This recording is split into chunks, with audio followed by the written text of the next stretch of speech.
Peace and love. Before we start, I just wanted to show y'all this right here. This is matcha. You take a scoop of this, right? One scoop, it comes with the scooper. You put one scoop in a cup. You take 1 cup of water, a cup, pour that in there, stir it up with honey, put you some cream in there, and thank me later. This better than coffee, right? If you drink matcha, drop a 1 in the chat room. This is my own brand. Now the label is kind of messed up on this one. It's a test version. Her face is her head is cut off up here. But if you order one, they got that right. So that is corrected now. It's just a labeling issue. It just cut a little of my logo off, which ain't nothing. The product is excellent. And this may seem like a little, but this is filled up full of powder, and you only need one. It's such a little scoop. It's a teaspoon, and it makes a whole cup of matcha. And this is really good. So I'll show you how to find this on the website real quick. Like I said, if you go to BROSANCHEZTV.com, it's gonna automatically start at the home page, but you can go to the collection right here. And when you click on collection, it'll take you here if you don't go directly from the drop down right here. And you can go to essentials. Essentials is where you will find this in the wellness and self-care. Wellness and self-care, you can find our Pachamama matcha. Pachamama is the indigenous American copper-colored goddess of nature and healing, energy, all that good stuff. So it just makes sense to name something like matcha after her. So this thing has been lasting me a month, and I still got a whole bunch of this stuff. So it just show you how far this thing go. You know what I'm saying? So try matcha if you haven't, because I was a coffee head, and I'm telling you, this made me really lock in with the matcha. So we'll just put that there for y'all in case you want to check that out. But let me give a shout out to Frank and Herbs. Peace, bro. Thanks for all you do. Thanks for your support, Frank and Herbs. Thank you for the super chat. And someone else sent in one earlier. That was my brother Von Hall. Love you right back, Von Hall. Appreciate your support as always. If you guys would like to check out our peppermint scrub, make sure you definitely check that out. We have the Pachamama peppermint scrub as well. And we will be getting more stuff. So, you know, don't sleep on us. Check the website out and just explore it. Last but not least, we got all of our videos cataloged and organized for you on the website. If you would just want to watch them through the site, through playlists, through organized categories, you can do that.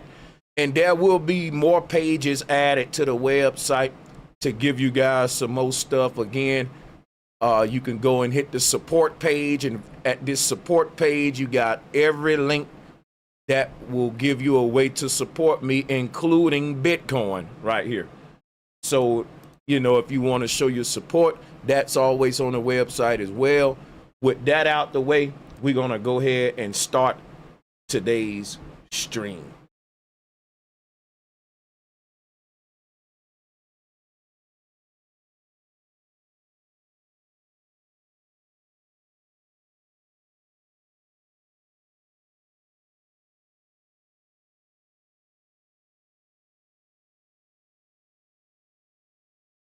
Everybody was taught the same story, that white America began with the Mayflower and the Pilgrims in 1620. But what if that is not where the story actually starts? In tonight's stream, we're going to challenge the timeline, question the narrative, and take a deeper look at who were the real colonizers, or quote unquote white slave masters, and who were not. Right? Who were the slave masters and who were not? History has been carefully edited to hide the real story so that those who are truly in power can remain hidden behind a fiat power. A fiat power. Drop a 1 if you understand what I mean by fiat power. Drop a 2 if you want me to expound on that briefly. This is not about blindly accepting anything tonight. This is about examining claims, asking questions, and thinking for yourself. So with all of that being said, buckle up. That means I didn't come here today to tell you stuff you already know. Come here today to give you new things to get us to new levels. I'll briefly tell you what I mean by fiat power. A fiat power means the person who ain't really in charge. They're the face of the business so that the real power don't gotta deal with all of the backlash, pushback, and all that. For example, your straw man can be seen as a fiat power to the real you. For example, the president of the United States can be seen as a puppet, a pawn. He ain't the real power. You know, he ain't the real. How many of you know that the president of the United States ain't the real power? Type in 2 words, I know. Put I know. Because if you know that the people in the White House are just puppets and that there's a real serious power running this world and it ain't them just the puppets. If you know that, then you understand what I mean by fiat power.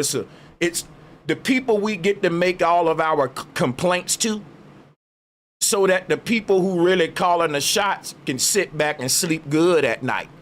Because when the people who really run the world manifest their agenda, they don't care whether you like it or not. You know why? They don't got to hear your complaints. You know who got to hear your complaints? The president. This fiat power. So that means a false power so that the real power can remain hidden. True power operates in darkness. It don't operate big loud mouth at the forefront. Here I go, everybody. I'm the man in charge. I run everything. You won't have power for long operating like that. You have to get someone else to be that guy. You have to get a face of your power. And it can't be you if you smart, right? So you got to get these things called pawns or scapegoats. These are basically people who know that they signing up to be the face of a messed up agenda. Because the people in power gonna carry out their evil agenda whether you like it or not. They just want the right puppet to carry it out.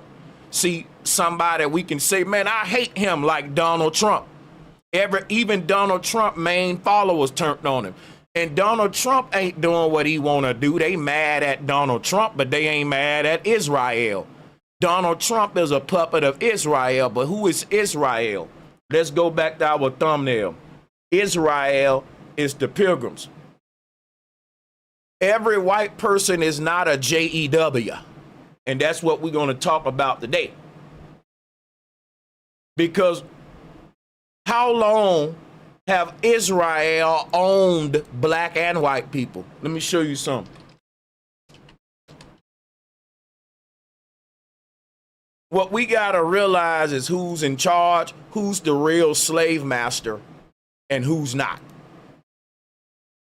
And the people in charge, you know who they are, because can't nobody say nothing about them without getting censored and criticized like Kanye West, Kyrie Irving, and the rest of them. Right? No one want to talk about them. That's the elephant in the room, and that's a big old elephant, man. And one thing we got to realize is that when we say white people run the world, you're lying. White people don't run a doggone thing but the trailer parks. And I'm not joking on white people. I'm saying that to say, you know, black people run the hood, the ghetto, the projects, right? What I'm saying is it's some people that really run this stuff. And we don't like to talk about them because they got everyone scared. We can talk about white people all day. No one cares. We can talk about black people all day. No one cares. They push the black versus white, but they don't push everyone versus Zionism or Semitism. In fact, they push, if you anti-Semite, get you up out of here. But they love for black and white people to be anti each other. I want you to know something. The people in power, they don't consider themselves white. All right? That's what you need to know. And you need to also know that white is a social status. It's the opposite of black at law. Just like black people calling themselves black makes them vulnerable. It gives them a blanket term of identification with no power. White does the same thing to the white guy that lives in the trailer park. White people, I'm not being racist by when I say trailer park. I'm just trying to paint a picture of them when they say white people run the world, that there is white people who live in like West Virginia trailer parks and they don't run nothing. So I want the white people to know when I say trailer park, I'm not trying to be, demeaning.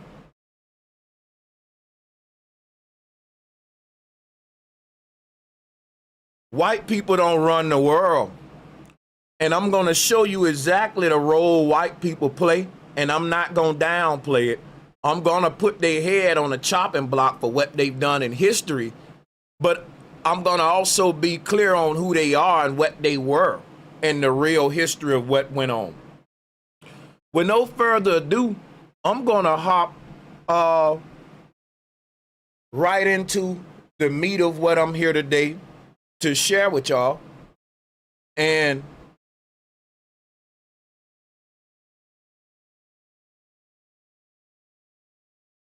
hold on, everybody. I'm sorry. So I want you to think about some people. I want everyone to think about something real quick. Wait a minute. Okay, I know what I'm gonna do. Sorry, guys. I made a chart and I'm trying to print the chart out. So sorry about that. But we're gonna talk about white people and Jewish people because these are not the same group of people. Now, a lot of people think white people are not indigenous to America, and I want to share some with you. The same battle that black people are facing with FBA. By the way, if you're FBA, can you please drop the FBAs in the chat room? Let me give a big shout out to D-Dub exclusive. D-Dub, I was just about to start a goal for 10 people to send in 20 super chats, and you sent in one before I can do that. So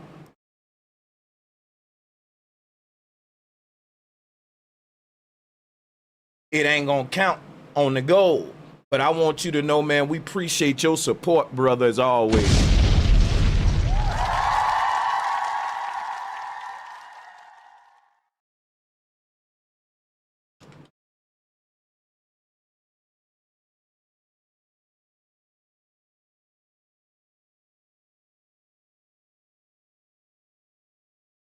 I want everyone to give a shout out to D-Dub exclusive. He said, out of sight, out of mind. So if we see the jewels, then we need to find out who's perpetrating them jewels. All right. Now let me print this out and we finna start. Should have did this earlier, y'all. Forgive me, I'm sorry. Thank you, D-Dub.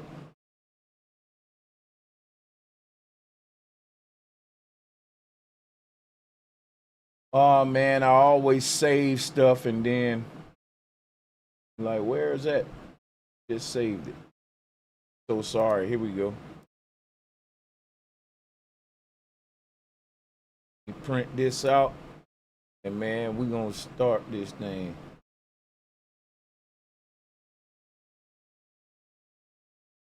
So, like I was saying, right? White people ain't pilgrims. The people who we call white people are really Vikings. And the Vikings weren't your slave master. You can do your research. Vikings didn't enslave black people. That's a fact. You can't accuse every person with white skin of being a slave master, because the Vikings were enslaved when the Pilgrims showed up too. See, the Viking, who we calling the Vikings, these are the indigenous white folks that's been in America. And guess what they was practicing? Guess who they god was? Thor. And guess what? Thor with the hammer? That's the Statue of Liberty, man. I already did a stream on this, people. The Pilgrims did not build the Statue of Liberty. I'm gonna show you what the Vikings, who the Vikings are, before we get deep into this, because I told you I'm gonna blow you away, and I'm not playing. I'm gonna blow you away today. Check this out.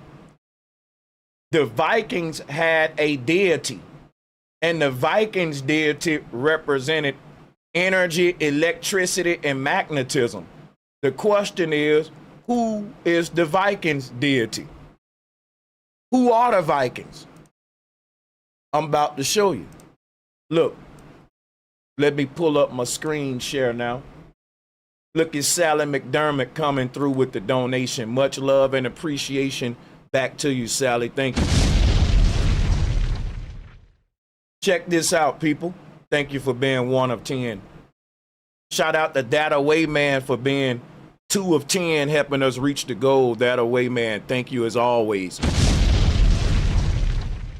Check this out, people. The people who we calling pilgrims, when they came over here, they was building wood houses. Look at the houses they was building. They was building mud. That roof is made out of mud. Mud and sticks. You hear me? And that was leaking. They didn't have a full seal. So during the elements, it was harsh, man, being a pilgrim, because the architecture sucked. Now look at what the pilgrims lived in right here. I want you to look at the pilgrim housing. Look at here. The pilgrim, I keep telling you, these people was burning, boiling grits. These people was boiling oatmeal and grits outside, and that was their main dishes. So we're talking very poor. And you can see their housing here. Wood, mud, stuff like that. You see here? This was Plymouth, life on the Plymouth plantation. I don't know what you thought it was. I don't know what you thought it was. This is what the pilgrims was living in. Now I know a lot of people want to try to exaggerate the pilgrims stuff, but no, the pilgrims were mud hut livers. They lived in mud huts, like bushcraft and what they call hobo dwellings. This was what the pilgrims did, and they boiled out stuff in cans and pots. And if you look up any hobo survival video, which you can on YouTube, shout out to Kristen Smith coming through as always with the love. Man, this community shouldn't have no problems helping this brother reach his goal every time. Facts. I appreciate that, Kristen. I'm going to continue with the information. Thank y'all.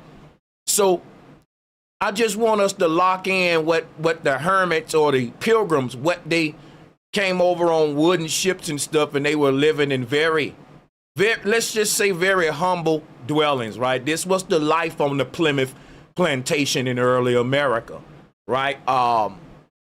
Lumberjack houses, basically huts, you know, stuff that we would see as a hut today. Some you wouldn't want to live in. You know, this was what the early pilgrims lived in. The people who we call JEWS. Yes, those people who run everything. Yeah, they lived in stuff like this, man. Now, on the other hand, when they came over here building communities, shabby little shack towns like this one here, the question is, right, when the pilgrims came over here, were there whites already here? The answer is yes. We got a football team in Minnesota called the Minnesota Vikings. I want y'all to do your own research. You can even listen at what they historians say. The Vikings were the first white-skinned people here. The Vikings aren't Europeans. They're not from Europe. That's something you got to think about. If people may lie and say, well, the Vikings are Europeans, they're not. The Vikings and Pilgrims are like apples and oranges, right? The Vikings and Pilgrims would be like, you know, Paul Wall, the rapper in Texas. Paul Wall, the white rapper in Texas, right? Think of him or Eminem or somebody, right? Versus Netanyahu. This is two different kind of people. Now, yes, the white boy in the trailer park identify with the JEWS the same way that the black boy in the projects identify with Egypt. So everyone is taught to identify as their oppressor while making your enemy the opposite skin color. And it's deeper than skin color because white people don't run the world. And guess what? White people were enslaved with us and they lied about slavery. Let me give a shout out to D-Dub Exclusive. Mud Hut is putting it nicely. The Pilgrims use mud and animal feces to mend the straw houses together. Oh my God! Thank you for the support, D-Dub, for being 4 of 10 as well. Listen at this. There were white people here before those Pilgrims came. And the white people that was already here, they were Tartarians. The Vikings are white Tartarians. There are white-skinned Tartarians, but see, during this time, there was no social statuses called black and white. When the Tartarians was around ruling, they didn't say, hey, look at that black man or that white man. They said, look at that Tartarian man. They didn't separate and divide because of skin color. In other words, the Tartarians practiced equality and justice for all, and the Vikings would have been the white equivalent to the Olmecs. Now, I know y'all think that I'm reaching all over the place because, again, you believe their timeline. Erase everything they told you about history because you've been taught that the Olmecs wasn't around during the time of the Vikings. But I want you to look at something right quick, and I'm going to share some with you. Take a good look at the Vikings on the left. I'm about to blow your mind right now. Watch this. And tell me what you notice about them that's different than the Pilgrims. I'm going to give y'all 30 seconds. Because what I do, I will ask y'all a question and then I will answer it right away. I'm going to be fair on this one because somebody might know it. So I'm going to give y'all an opportunity. I'm going to put the elevator music. I'm going to give y'all 30 seconds. Who can peep out the important difference on my thumbnail between the Vikings and the Pilgrims? I want to see who going to get this first. 30 seconds. What's the difference, y'all? It's right in your face. Just look at it. It's right in your face. You're going to be like, damn, bro.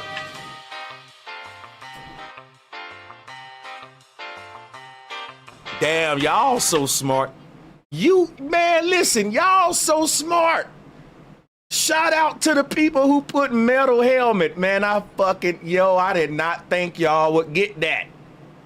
I did not think that y'all would get that quick, bro. Listen, the Vikings had metal helmets, metal everything, which meant they were smarter than the Pilgrims. And everybody was smarter than the Pilgrims. Guess what this mean about the Vikings?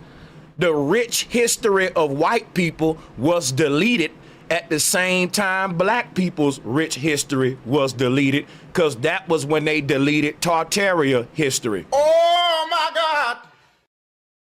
God! All the history that says black people were the real builders, black people were the one that really invented the Tesla coil. Sanchez, you making up stuff right now. Black people didn't invent, okay, you can say what you want, man. I ain't got time to go back with argue with kindergartens, you know what I'm saying? But the thing is this. The world we know today it already existed. Electricity, metalwork. The Vikings had these precious jewelry stuff that'll make rappers today jealous. It'll make Jacob and all these jewelers jealous the way they was setting stones in their breastplates and jewelry. So the Vikings were a very mysterious group of white folks because they was ruling in America and they just disappeared when the Pilgrims start to show up. They vanished. Guess who else vanished when the Pilgrims show up? All of the advanced indigenous copper-colored history and legacy that was here. So all of that vanishes together when these Pilgrims show up. And again, if you notice that the Vikings had on metal helmets, but the Pilgrims didn't. And the Pilgrims wasn't even working with metal like that. They learned metallurgy from us, but they tell you today that they learned it from ancient aliens. They learned it from the gods. Because there are points in history where we find great metalwork and then boom, people get dumb again. And historians say, well, maybe some advanced race showed up on Earth, gave humans the knowledge of metalwork and left.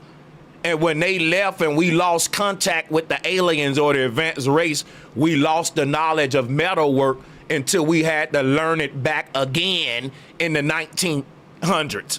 Who believe that? I'm going to tell you what make most sense. What make most sense is that when the Pilgrims came over here, we were the ones dealing with the metal, not no aliens and no mysterious advanced race. It was Tartarians. They taught the Pilgrims the metalwork and all that. And after the reset, the Great War, the Pilgrims had to reverse engineer all that technology again over time to get back to the level of metalwork that the Vikings was at. Because just because you hijack everything from these people, you don't hijack their experience and skills. That's something you got to get back over time. And we see us getting back to the greatness of the past later on. So we've been set back, right? Because we've already been in this future that we're in now in the past. It was just deleted. Now, when they deleted the greatness of Tartaria, what they didn't tell you is that Tartaria represents, see what the Vikings represent is a worldwide empire of people of all colors integrated with one language, one system, one spiritual system. And it was equality and justice for all, sharing the knowledge freely. It was a free system. That's what the Statue of Liberty is all about. Now, when the Pilgrims showed up, guess what? The Statue of Liberty was there already. We know that the Pilgrims didn't build a Statue of Liberty because they was living in mud huts. And the Statue of Liberty couldn't have been built by them right after they showed up because the country was founded by Pilgrims in 1776. The Statue of Liberty was made in around that time in the 1700s, 1800s. The Pilgrims telling us soon as they found America, then the French built this statue and shipped it over. But that's bull crap. I debunked that. When they came over here, they saw the Statue of Liberty, and that was built by the Vikings, which were the indigenous white people. That's why the Statue of Liberty is white, and it's older than the Pilgrims that came, right? And they didn't like the Vikings. What happened to the Vikings? They were wiped out with the black indigenous people too. And then the new people, see, when they wiped out the indigenous whites and the indigenous blacks of America, they raised our next generations to hate each other. And they made white people the house niggas over black people on the plantation. The original house nigga, right, were the captured Vikings. I want to repeat and be very clear about something. The Vikings had the same spiritual system that the Olmecs had, and the Vikings had the same headgear that the Olmecs had. Look at here. The Vikings are basically white Olmecs. I'm going to say that again. The Vikings are basically the white Tartarian Olmecs, and the Olmecs are the black Vikings, if that makes sense. We can tell because it's the same metal headgear. It's so unique, you can't mistake this from no other group. You only find this in America. That's right. You only find this in America, which is crazy because Americans play football today, and that was played by the Mayans and the Olmecs, and they wore these helmets when they played that sport as well, not just for battle. That's interesting because our football, the only one with the helmet in America. And the history of wearing a helmet in America go all the way back to the biker culture and Olmec football, Mayan football. So this is NFL ain't nothing that's new. That's old stuff. We've been wearing helmets playing football, right? Ain't nothing new under the sun. The helmet in America is very tied together. This type of headdress here, it's a very common style that we see in ancient America, indigenous America. And it's not just with the Negroid Olmecs, Asiatic Olmecs. We find that common among the Vikings. And this would have been the same group of people. So collectively, these groups went to war with the Pilgrims, but it wasn't till after the Pilgrims settled and integrated with them and learned all of their knowledge, because you can't just go to war with the gods when you building wood huts and you dumb. So they told you the narrative. They said that the Pilgrims came over and the Pilgrims were friendly with the natives at first for a long time, hundreds of years. The Pilgrims had hundreds of years to soak up game from our forefathers, and they became wise, and they wrote about it in the Bible. Moses learned from the Egyptians. They didn't want to say he learned from the Tartarians. There was no such thing as Egypt. Egypt was Tartaria. Egypt is just another part of Tartaria in that part of the world. Same system, same headdress. If you look at the pharaoh headdress in Egypt, you can see it's made just like this. It's this same style with the braids like braids going to the back, similar. But see, in Egypt, it came more less used for actually utility purposes and more for just, a look. But if you look at this pharaoh headdress, what exactly are we looking at? We're looking at the Statue of Liberty. All right? You're looking at the Statue of Liberty. Now, drop a one if you can see the American connection between Egypt and America, and the same thing with the Statue of Liberty right here. Can we see that the Egyptians had the Ankh and the Vikings had the Thor hammer, and the Thor hammer and the Ankh is the Tesla coil. So the Vikings, the Egyptians, were really the Tartarians, and the empire was so big, everywhere the Pilgrims went, they thought they was in India, because guess what?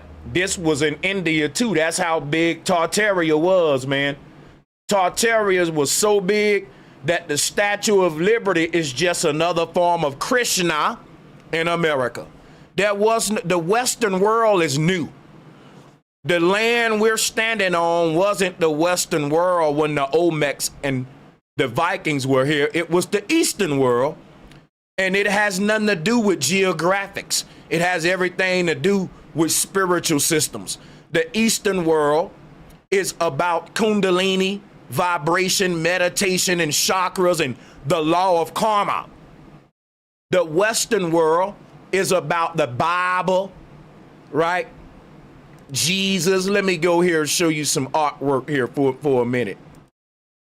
To kind of put something in your head that show you the difference East and West. Hold on a minute.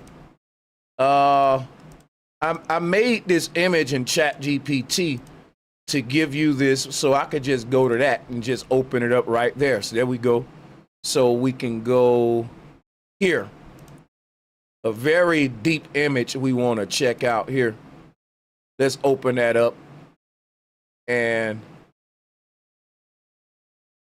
pull up, y'all. Okay. All right, so look here. If you look up Viking symbolism, what kind of symbols do we see among the Vikings? Well, let's go here real quick to ChatGPT. The Vikings were flat earthers who believed in the ether. The Vikings gave us the chakra system here. The Vikings have the same symbol as the Mayans, which is what? The serpent wrapped around a tree, people. The Vikings gave us the serpent wrapped around a tree. Let's pull it up real quick. So the Vikings, the Pilgrims had to delete this Tartarian stuff because it's free energy. We already touched on that. But remember what we learned about the Mayan, that the Mayan had the serpent on the cross before the Christians. Listen to me now. The Vikings and the Mayans and the Olmecs laid the foundation for Christianity because the serpent wrapped around the stick that Moses lifted up come from right here. Do you see it? You see the serpent wrapped around a tree? We taught this to the Pilgrims. And the Pilgrims start to invert the truth by literally making the serpent an evil monster that we call the devil. And once the Pilgrims did that, they hid the knowledge of the Kundalini serpent, your chi energy. Okay? The Pilgrims were barbarians in all ways. We taught them stuff and they corrupted it. And the corruption of what we taught them became world religion or Christianity and the Bible, King James Bible and all that stuff. That's the literal interpretation of symbolic teaching tools. The ancestors were teaching about the fact that our souls is in a simulation and the body is a computer running the simulation. And when the soul leaves the body, right? The soul leaves the earth. The body is the earth. Leaving the body is leaving the earth. You can see the serpent wrapped around the spinal cord to show the chi energy entangled in the solar system or chakra system here that we see here, because each of these bubbles is a parallel earth, a gateway, a stargate into a parallel earth realm. You go to these other worlds when you dream, right? These are gateways into the ethers. And the ancestors said, we won't be leaving this place until we pop all of these bubbles by the process of incarnation. So you're in one of these realms now, and there's 7 of them. And there's a lesson that we got to learn in each of these realms. And basically learning that lesson in each realm will untangle this serpent. It will free this serpent. The story of the serpent being free became translated in the Pilgrim's Bible as the great beast rising up from the sea in Revelation to scare you. But the truth is that the Nordic people taught that there are waters above and waters below, and that above us is waters above. And that when your energy rise up from the base of the spine, when the Kundalini resurrects, it will rise up and emerge from those waters, and it will be in a higher realm. And they put wings on this serpent. They called it the winged serpent. In Egypt, they call it Canufus. It is the winged serpent to represent the soul's ascension. And this winged serpent later became Jesus Christ, which is why the symbol of Jesus is a serpent being lifted up as well. But this is pre-Jesus. See, the Pilgrims turned this serpent into a blonde-haired blue-eyed white guy, a graven image that people literally pray to. But it was never a graven image we literally prayed to. It was a concept of resurrection and a promise of life, of the afterlife. No one was scared. We knew that when we die, that our chi energy would rise up into another body that we have in another higher realm, just like when we dream, your consciousness go to other bodies. Life is but a dream, and death is but a shift of consciousness. According to the ancestors, in between these realms, we are shifting consciousness, and we're calling it death. When you learn everything you need to learn, something will happen to end your life. Here is all written out. Nothing is randomly happen. The future is written out, which is why we have deja vu. Okay, it's all scripted because we're in a simulation, and you can't leave out of here until you follow the script, make the mistakes you're supposed to make, and learn from them. We're supposed to make these mistakes in life and learn from them. We came here for this lesson. You don't reincarnate because you made mistakes. You reincarnate because you didn't learn from the mistakes. So that's the Hermetic laws. That's the whole journey of the soul here. They changed that to, if you don't pray to this white dude, you're going to burn in hell. And they reinforced that by saying, it ain't even your good works that's going to get you in heaven. It's your belief in this white boy, this graven image. Because they want you to believe in these symbols as literal interpretations. That's what the Pilgrims did to the Vikings' knowledge. And it ain't just the Vikings' knowledge. This is the Mayans, the Olmec knowledge. The Vikings were our people. We were all integrated, blacks and whites. There was no division. You can't be teaching about raising your vibration with a bunch of hate and division in you. That's right. So to say that our ancestors was practicing this deep Kundalini stuff, but we was teaching that white folks was all that stuff, that's a lie. The Pilgrims brought the chaos over. There were white people here before Columbus, before the Pilgrims, and there were black people here before Columbus. Right now, there's a big situation going on in the world where black people are delineating. We're saying we are our own group of intelligent people with a rich history in America that goes back before slavery and Columbus. That's dangerous because that's leading us into Tartaria. But at the same time, we have black people delineating. You have a white American saying, we're not Jews, and we don't like Zionism, and we don't fuck with the small hats. Are you paying attention to the social structure in America? It ain't just FBA with black folks. White men in America are trying to redefine what it is to be a white man because they've been thrown in a pot with the Zionists.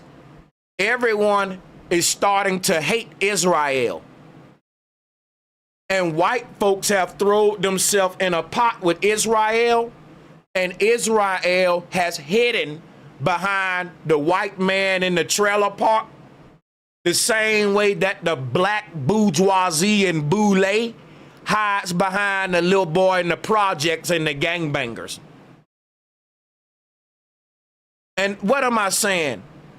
I'm saying that a lot of black folks in power ain't even real black people. They're not FBA. They're like from overseas and stuff, but they able to identify as black because black is just a vague term. Anybody can be that.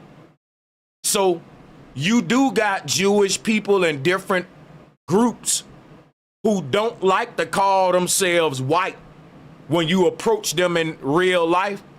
But when they trying to play certain agendas out and they want to blame certain behavior, they will say they white. So for example, right, let me show you something. The people who was hanging us on trees and putting us to death weren't white. They were pilgrims. And the pilgrims are Jews. Oh, yeah. Oh yeah, let me show you something. The people that founded America, in other words, who stole America from us, the founding fathers, they were pilgrims. Go look up the founding fathers of America. This is what they dressed like then. This is what they dress like now. This is what Abraham Lincoln dressed like. Let me just pull up a picture of the founding fathers so you can see that these people weren't Vikings. They were pilgrims, or what we call Freemasons, right?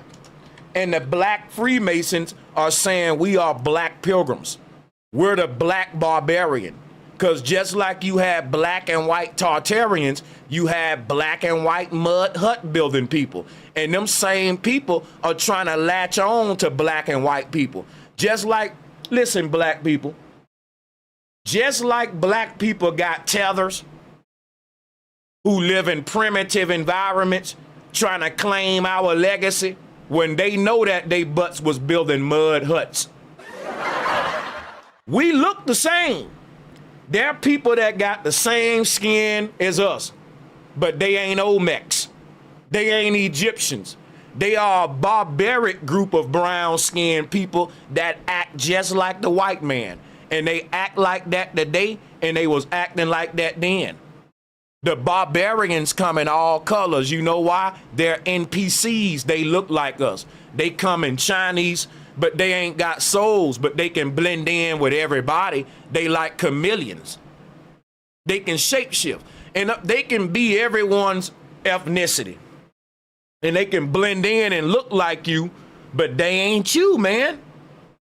They wolves in sheep clothes. And this is happening to black people right now.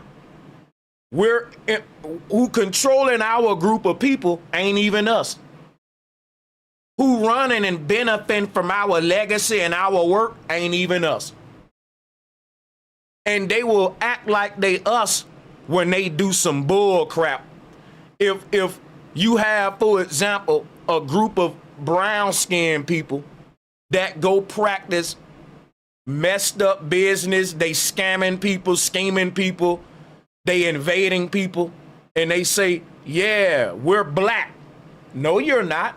You're whatever your ethnicity is. Because guess what? You're not black when you're doing good stuff. You're black when you're invading and stealing and pillaging. And that's what I'm telling you about the Pilgrims. The Pilgrims are the people in power. They clearly don't identify as the same thing that Donald Trump is, and I'm going to show you right now. Watch this. If the Pilgrims, right, were the same kind of white folks that Donald Trump is, why do they require Donald Trump to ditch his white traditions? Because these are two groups of people. Think about what I'm telling you now. Donald Trump is a white man. He ain't Jewish. But in order for him to be accepted by the Jews, he got to become one of them. What does that mean? White people ain't already one of them, you know that? That's right. Listen what I'm telling you. White people have to become Jews just like black people do. And this is a theocratic power system we in, meaning that your entrance into it is by religious rites of passage. That means we are in a theocratic government system, and you don't think so. They lying to you, bro. We're not in a democracy. We're in a theocracy, and it is a religious order that's running everything. And the religion that they're practicing is Zionism or manifest destiny, or which the pilgrim is literally interpreting the ancient symbols. And when he does that, he invert those symbols, corrupt those symbols, and delete us from history, because our history is written in stone, is written in these symbols, which predate the pilgrims by thousands, if not millions of years. Because the Mayan calendar goes back so far, it makes predictions into the future.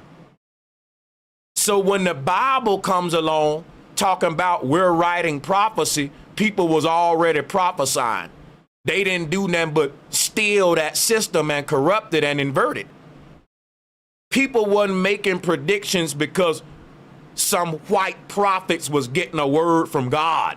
They was making predictions because they was connected with the stars, and everything is already planned out in all of these parallel realities right here.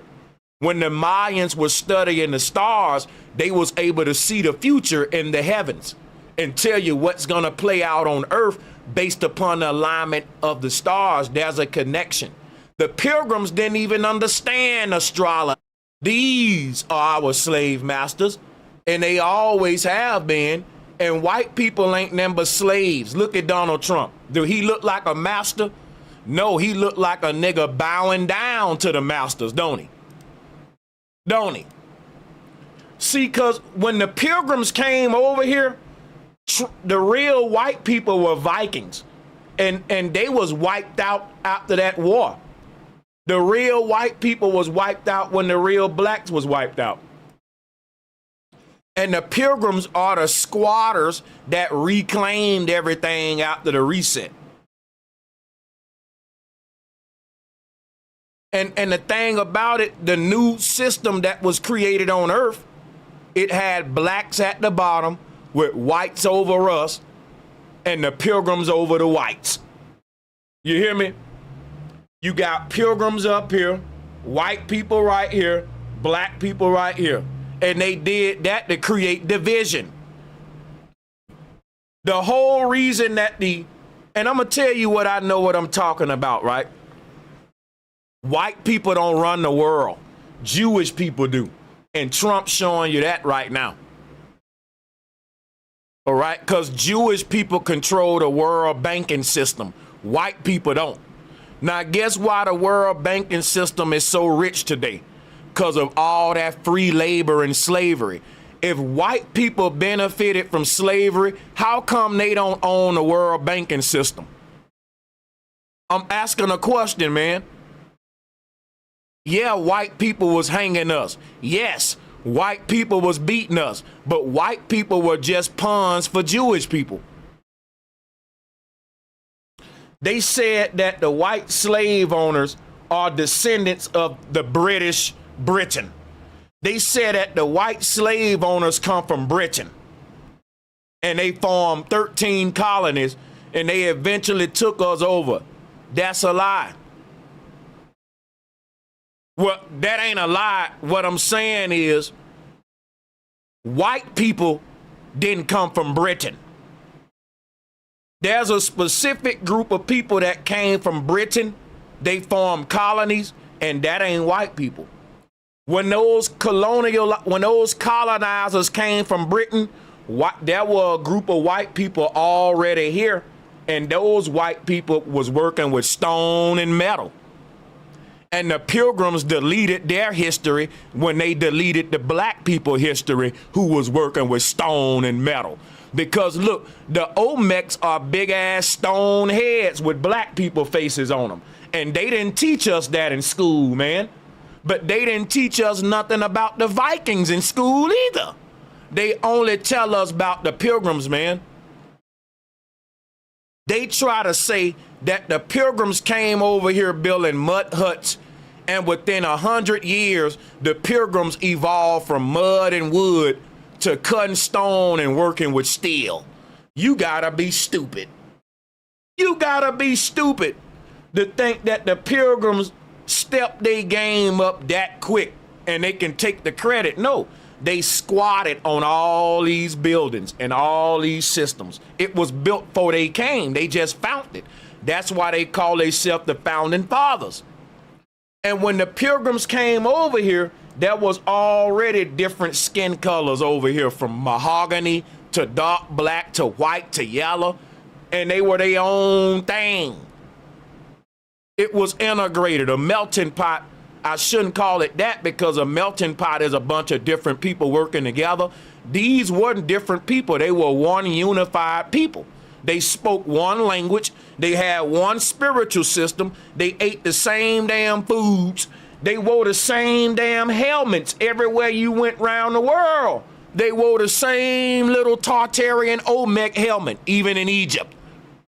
So listen, all around the world, we find these deleted civilizations, and one thing they got in common is they got a helmet on.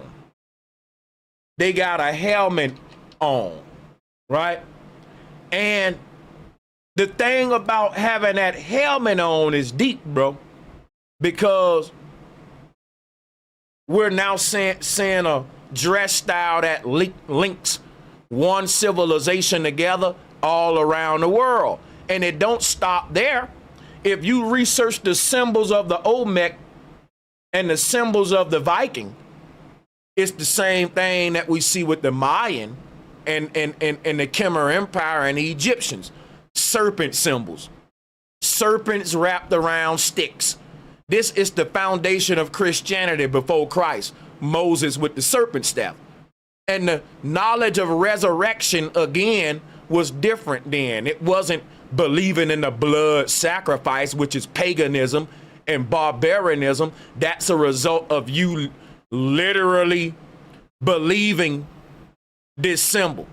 Because the first symbol of Christ was a snake on the cross. And it was taught that the snake got to be slain. But it wasn't that the snake had to be slain. It was that the snake had to shed his skin and be born again. So the old version die, and a new version of the snake shoots up out of this body and goes into another body, and the snake keeps shedding skins through shedding bodies till it reaches its ultimate manifestation in the higher realm. So that's the story of resurrection before Jesus, and it's told through the serpent, and the serpent is not a literal thing. It's a personification of a sine wave, an energy current within man that's gonna leave us when we die. So no one believed in a real serpent. It wasn't to be taken literally.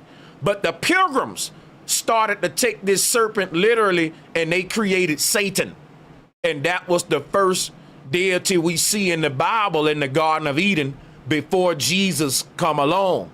And they have to demonize this serpent so they can demonize our chi energy, and they can disconnect us from our inner energy, our inner force. And when they do that, we now will accept the image of the blue-eyed, blonde-hair graven image Jesus statue, and we will kneel down to the graven image and call out for it to save us from who? The serpent that they demonized. There was no God fighting the devil. That was just a serpent teaching you how to get the hell up out the simulation. It wasn't no fighting and no battling. It was just the serpent is a teacher, and he gonna tell you what you need to do to free yourself from this world.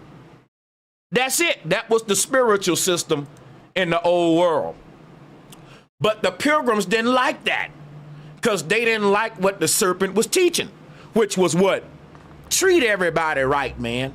Now, if you are a pilgrim and you want to do just what these people doing now in Iran, look at what they doing in Iran.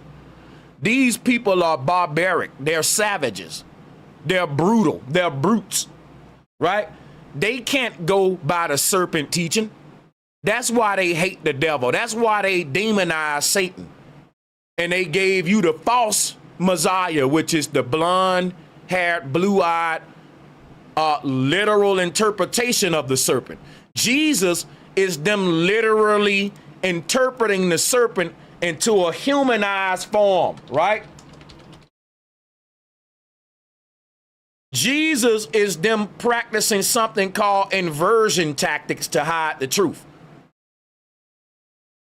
If the truth is encoded inside of ancient symbols, you can hide it by telling people these aren't symbols, they are literal people.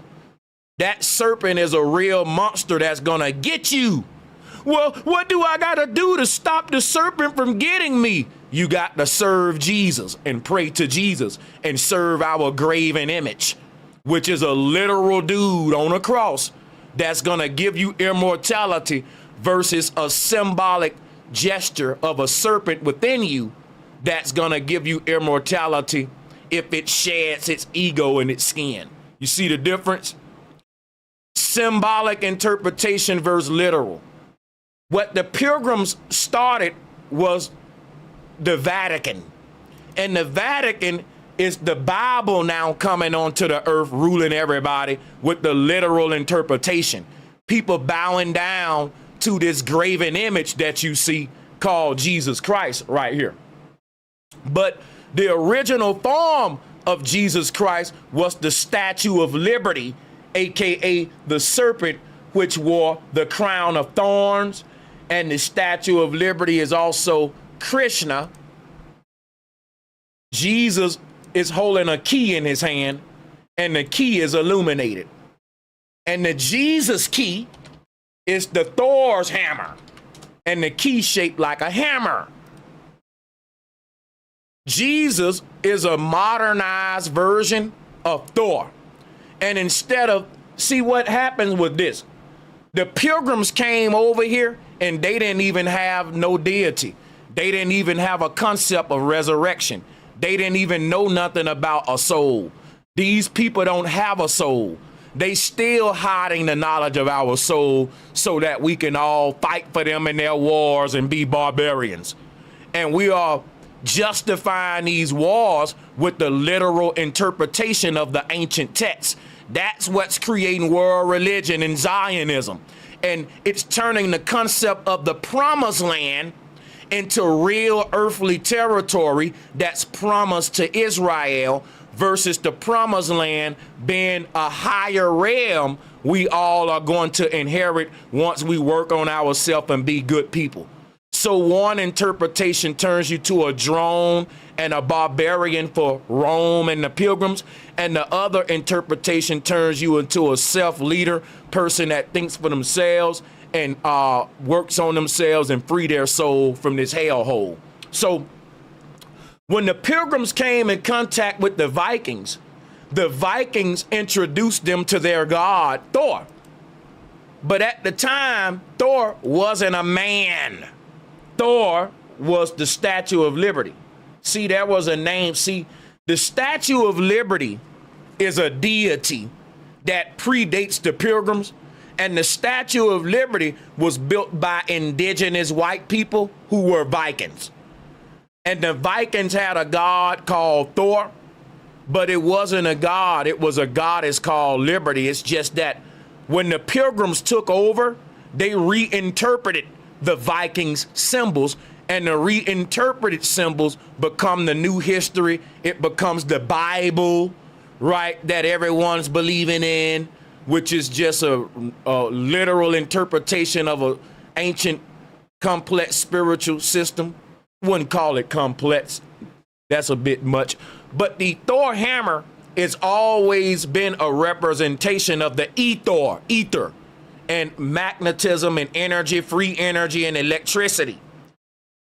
Our ancestors had electricity and energy before we rediscovered it in the 1900s. The Egyptians had energy and electricity. Let me just pull that up for you guys. Because the Egyptian Ankh, right, is the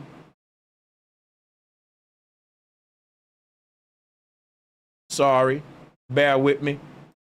So look at what the Pharaoh is holding in his hand.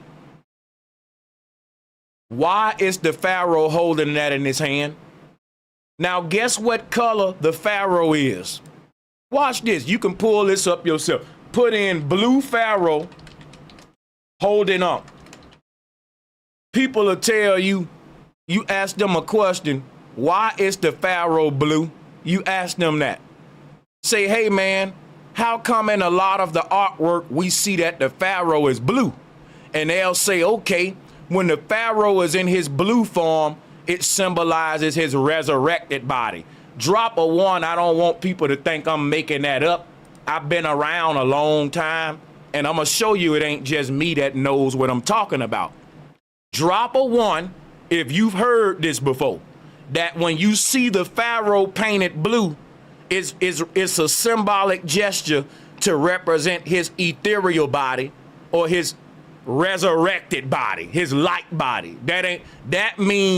That's basically the Pharaoh's ascended soul in heaven versus his physical body in the earth realm. Drop a one if you've been taught that as well about when we see the Pharaoh depicted blue and what it means. Drop a one, because we finna break this down. See how many people was taught like me, because I may be just, we may not all be universal. See all the ones though, right? And y'all was taught what I was taught. Now let me share some with you. The reason blue represents resurrection is, check this out, right? Resurrection is liberation. It's freeing yourself from the earth realm. Liberation is the Statue of Liberty. So think about this, right? You see the Pharaoh not only blue, but the Pharaoh got spikes on his head. I'm showing you the Statue of Liberty in Egypt. Drop a one if you smell what the Rock cooking. I don't know why I can't reach my goal. I only need 6 people to send in $20.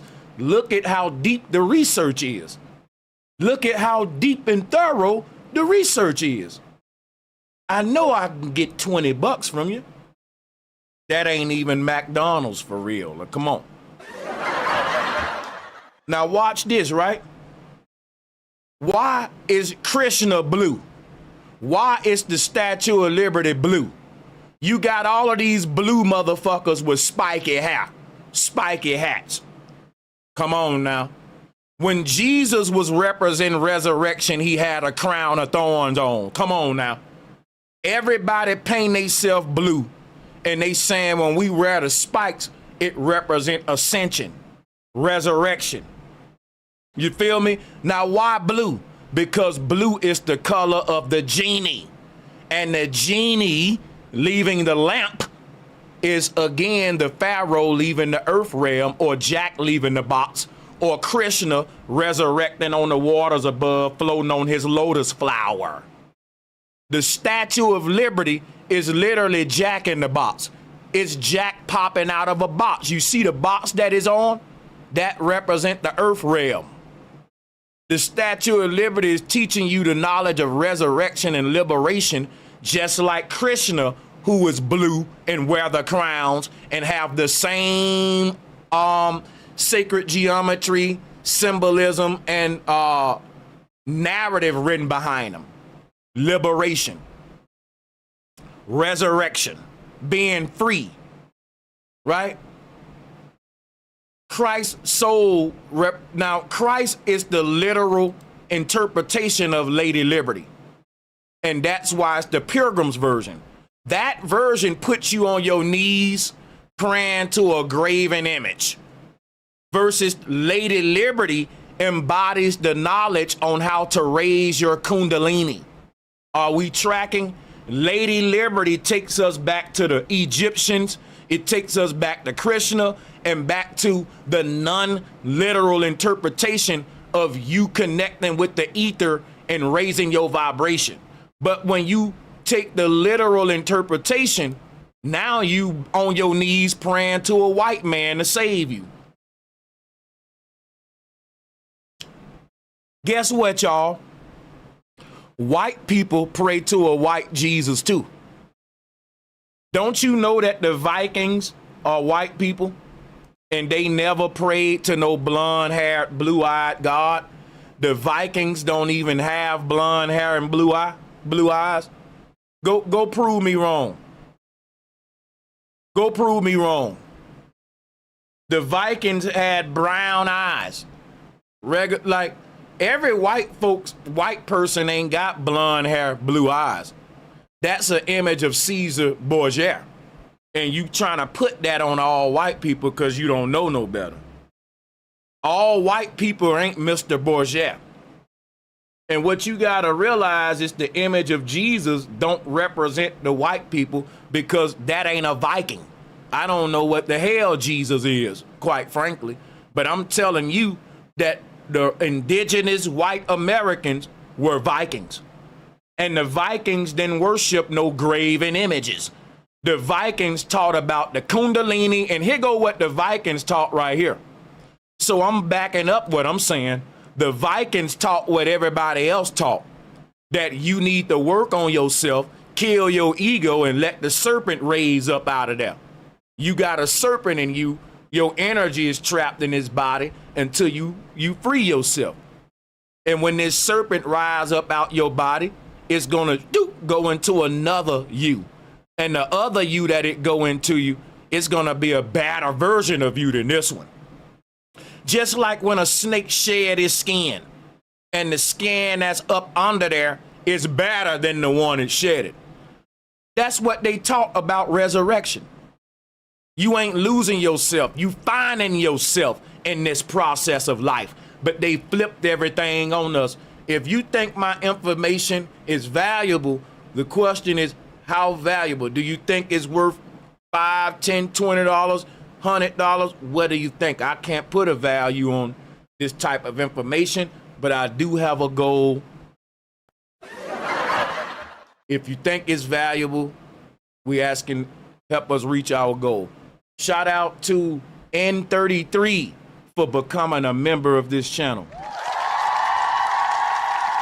Thank you. Thank you so much.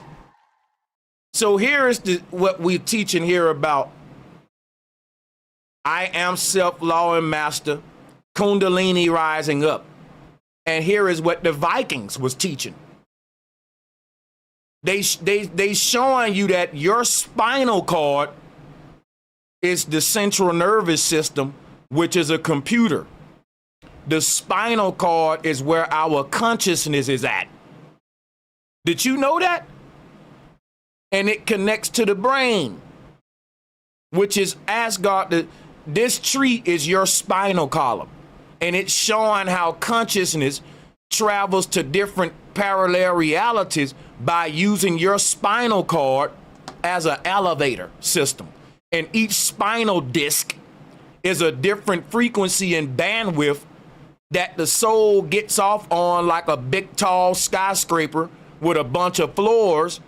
And the soul can go to these different dimensions and platforms and different layers of reality that's stacked on each other, above and below us. Elevator systems. And that's why the serpent on the tree is your soul. You're not your body. You're the serpent that's inside of your body, which means you're just pure energy in a sine wave. Shout out to Phila B. Said Krishna means black God. The blue represents divine.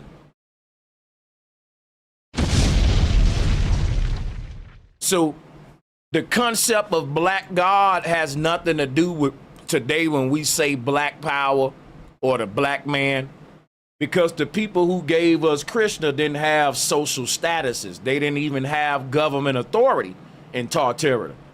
It was a sovereign state. If you research it, you'll see what I mean. So what is it about the Sumerians? The Sumerian, the word Sumerian mean the black-headed one or the black one. The word Krishna mean the black God, but they never had the word black. They used the word dark, and they were trying to embody the power of darkness. And the dark one would be the Reaper or Satan, the one that wears all black. And they turned that into the black man was God, or the black man is God. But truly, any skin tone is a God if you have a soul.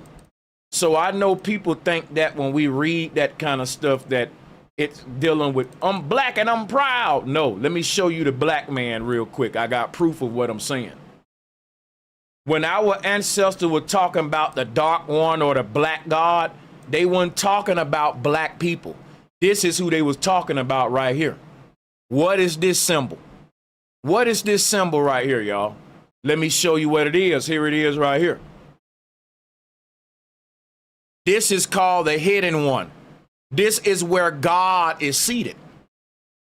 The ancestors said that God is in the middle of your brain, in your pineal gland. I'm going to show you what God looked like. God was called Satan or Santa. You know why? Santa is sitting on a big ass throne, and the concept of Santa sitting on a big old throne is because the mind. Here goes Santa right here. Yahweh sitting on his chariot, his sky chariot, his throne in heaven. But that is your soul seated inside the brain, which is like a cloud, is mostly water. Your brain is waters above, just like the sky, because the earth is your body. I keep telling you that. You're in your own body, waiting to wake up, just like when you dream. Shout out to N33 for gifting those memberships. That was awesome.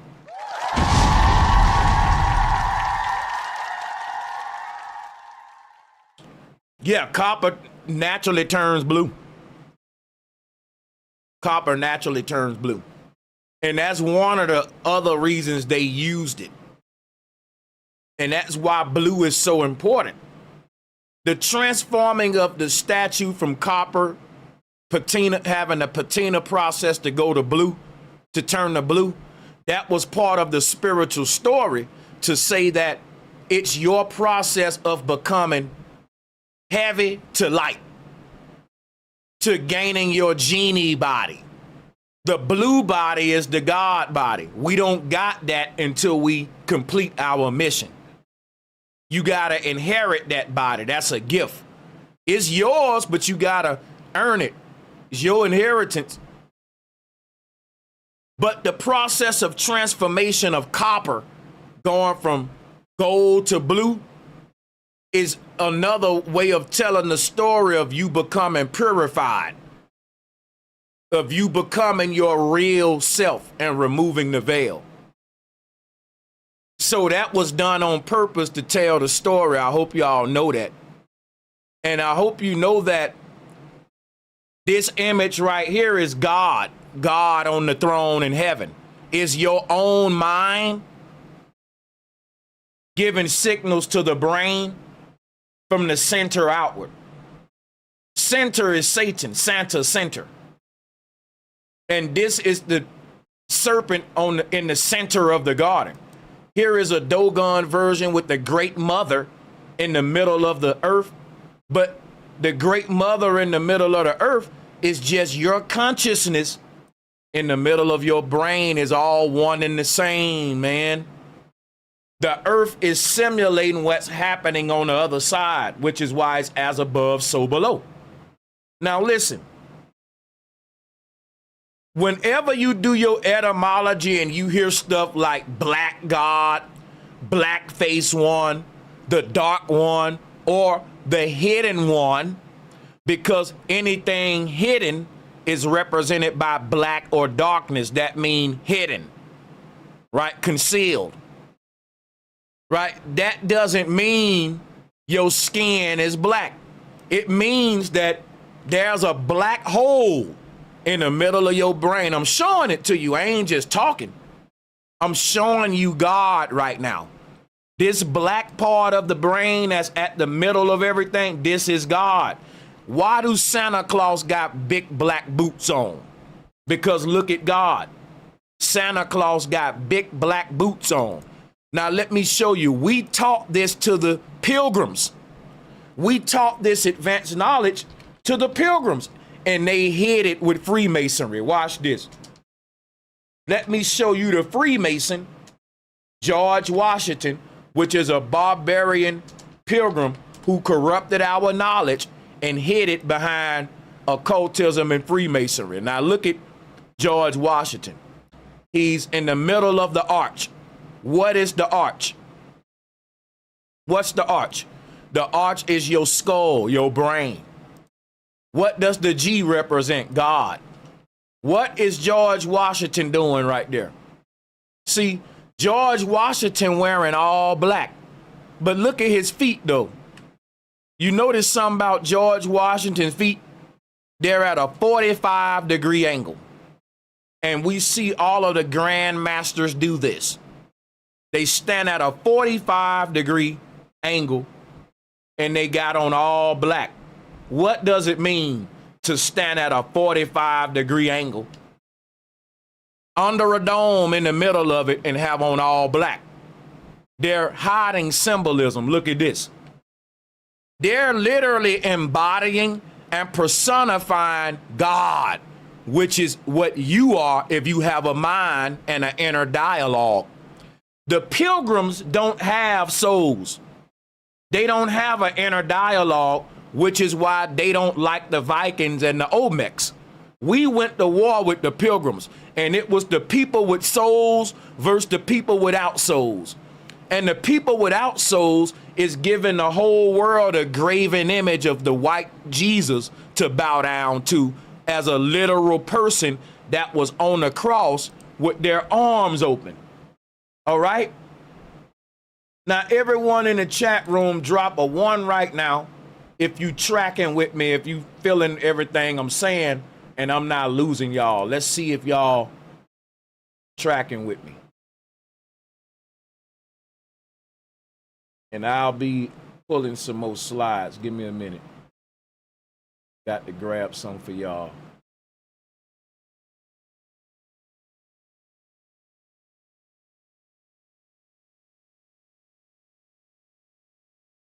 Yeah, we should get a lot of ones. Grab some for the people real fast. Here we go.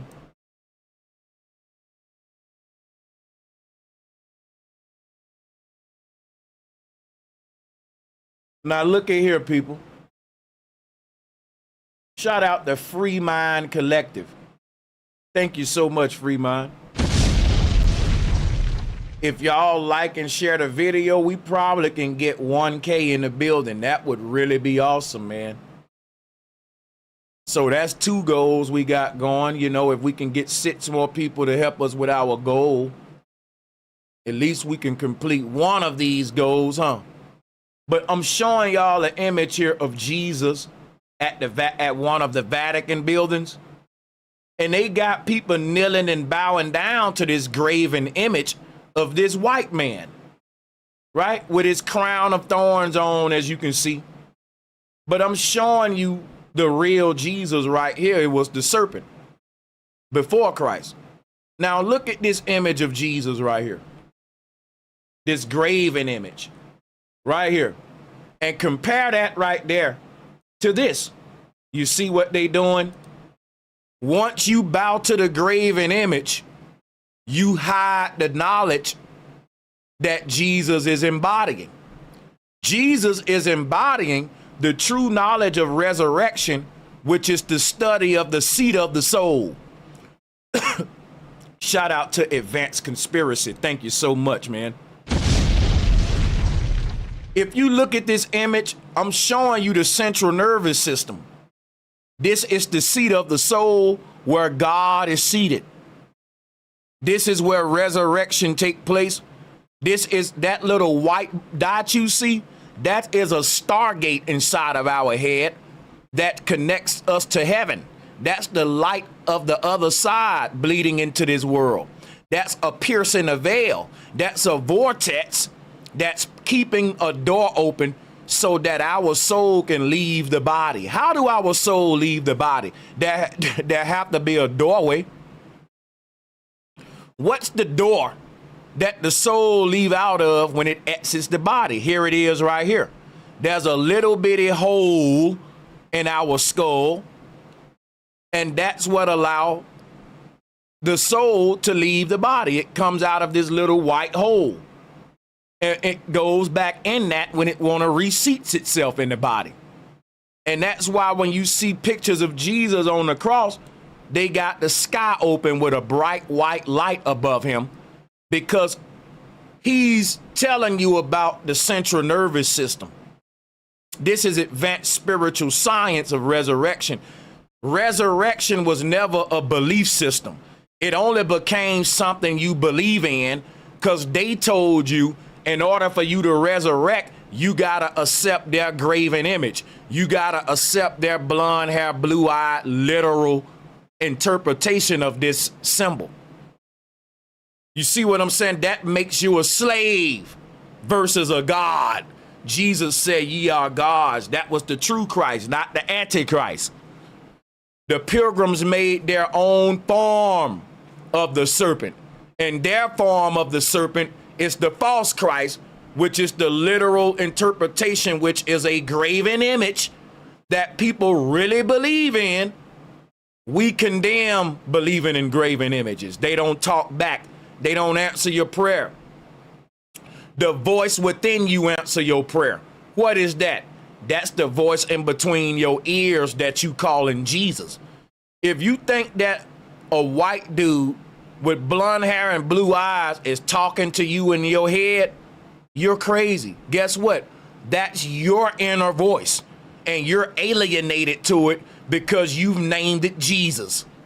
You're a stranger to your own inner dialogue, and you don't question yourself and critical think, because when you hear the voice up here, you just go act on it, and you thinking that's Jesus telling you to do something, and it never go right. Because this voice up here is not Jesus, it's your own inner dialogue, and you supposed to talk back to it. I do it all the time.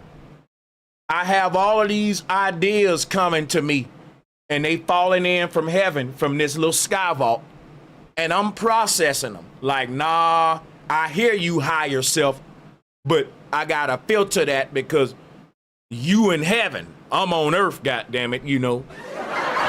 Everything ain't peaches and cream. And this is a war between the higher self and lower self, because your higher self is giving you all these dope ideas, but you don't supposed to just act on them impulsively. You supposed to critical think them through, which the best way to manifest them dealing with reality. Now listen, your higher self know what you supposed to be doing when you supposed to do it. It don't necessarily know all the hows, because that's your lower self that's on earth, knowing how to navigate in the jungle, how to go through the projects, through the hood, right? And when you operating in that environment, you got to use instinct. So these two got to find a common ground, which is the best mode of operation for you. And we haven't tapped into this yet, because we don't know what the inner dialogue is. We just pray, which we talk over the inner dialogue.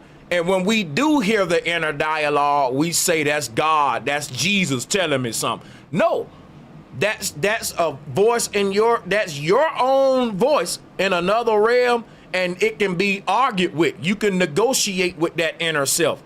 Drop a one if you know what I'm talking about, that you go back and forth with this inner voice inside of your mind. You don't just let it have free fucking reign, right? You have inspiration and ideas come from the higher self all the time, but you rationalize them, you wrestle them. It's sort of like a battle, right? If you know what I mean.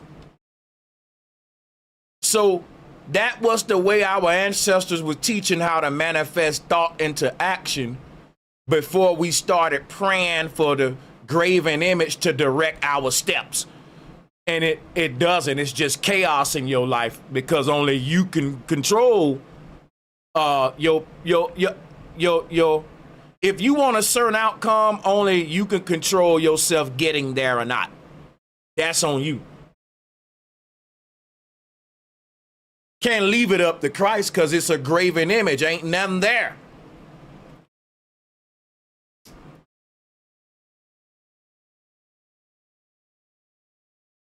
So yeah, this is the graven image that the Pilgrims or the papacy has everyone kneeling to. But again, this is just your soul in the dome, in your head. Look at here. Jesus said, I am the light. Look at the picture on the right, man. Jesus is a personification of your inner light, your inner God. And the Freemasons know that. Look at this image. George Washington is showing you that the sun and the moon are right here up under the firmament dome, and here go the North Star Polaris. The North Star Polaris is literally your third eye.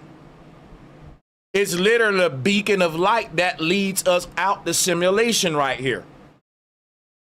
That's how the serpent is lifted up. You can see that here. The serpent is leaving out of that hole right there, what the Pharaoh's showing you.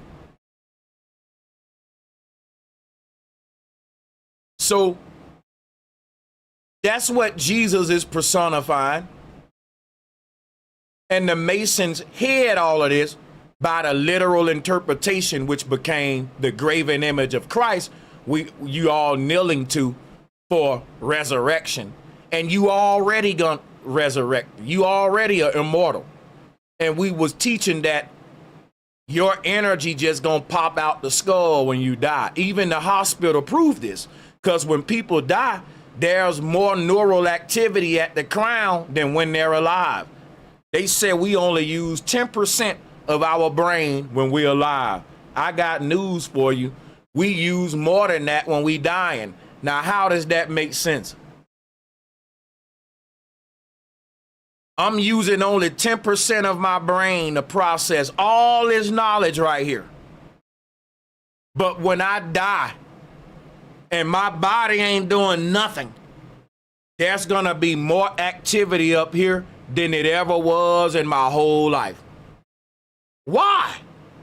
That's backwards as hell. Shouldn't it be the other way around? You know what's going on?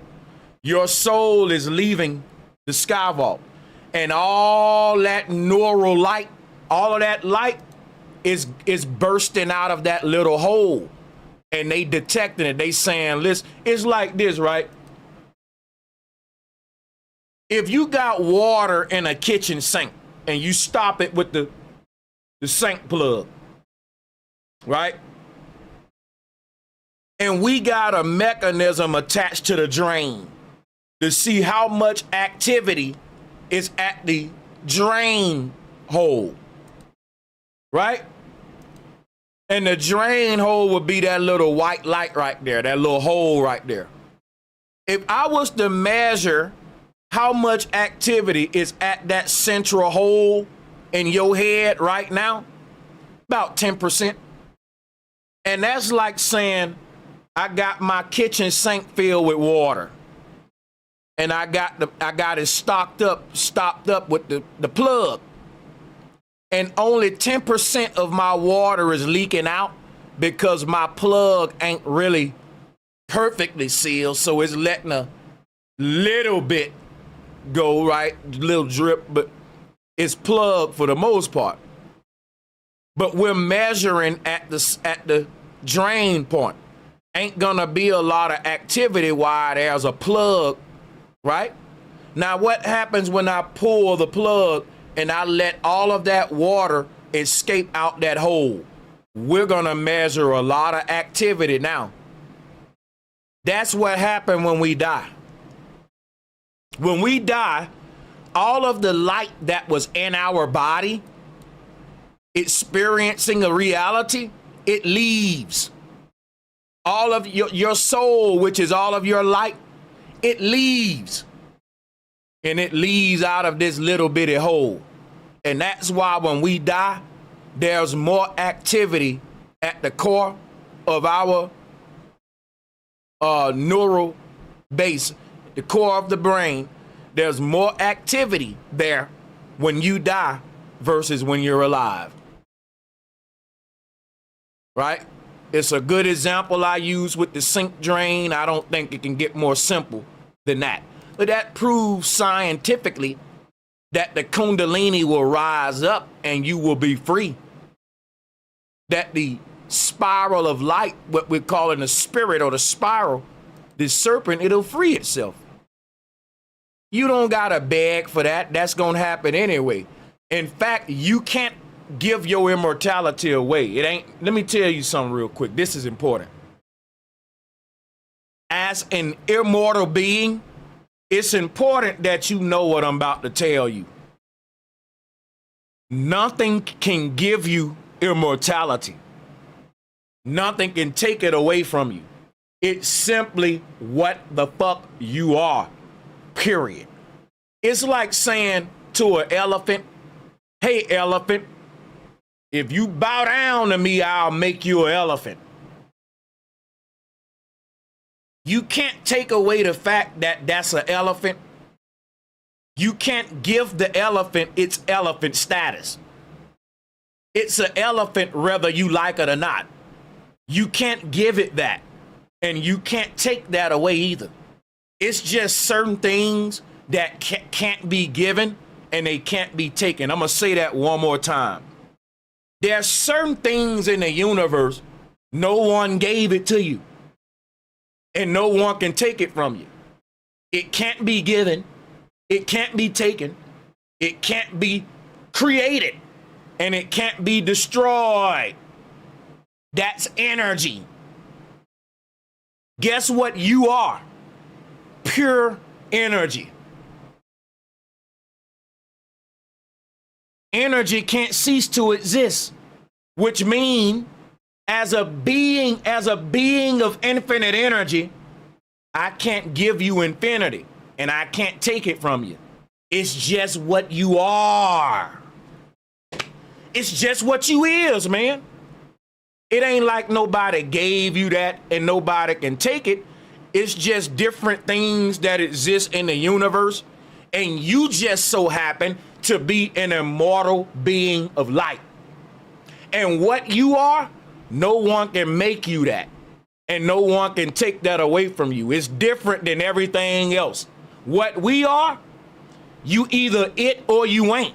No one can give it to you. No one can take it from you. You either a god or you ain't. You either a light being or you ain't, man. And that's it. Ain't nothing else to it. It's literally that simple. Well, who made you a light being? Nobody. Well, if you do something wrong, can someone take away your light? Nope. I'm just a light being. It don't matter what a dog do. It's a dog. I don't like the fact that my dog is a dog. And my dog may do wrong, it may do right, but guess what? It's a dog. I can't take that away from it. I didn't give it that. It was a dog before I was born. You see, they were dogs. That's how you got to think of your God status. It ain't nothing you ask for. I ain't got to beg for it. I'm just a God. That's a tree. That's a fucking lizard. And man, you just a God.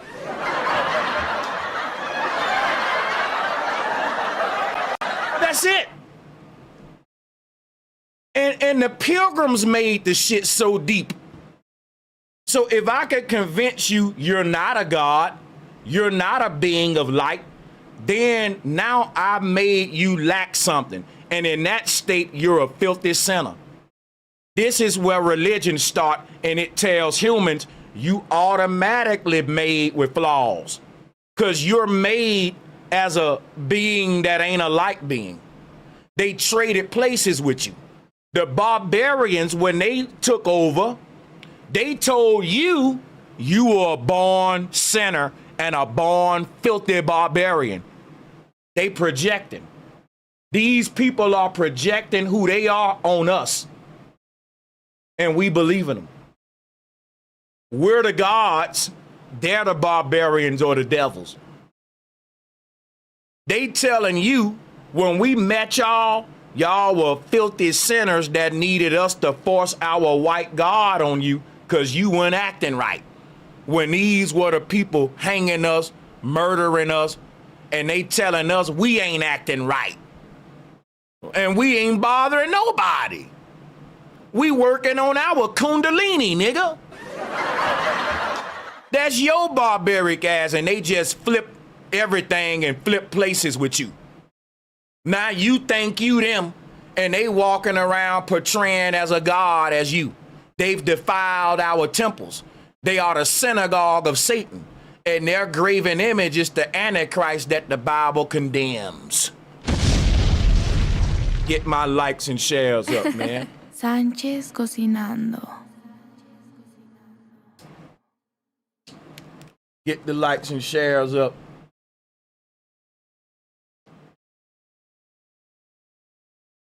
I need 6 people to send in $20.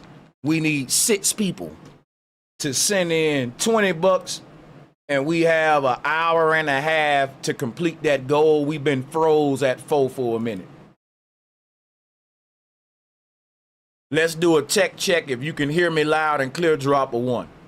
Somebody, I think, said we were buffering. Nah, we good. No buffering.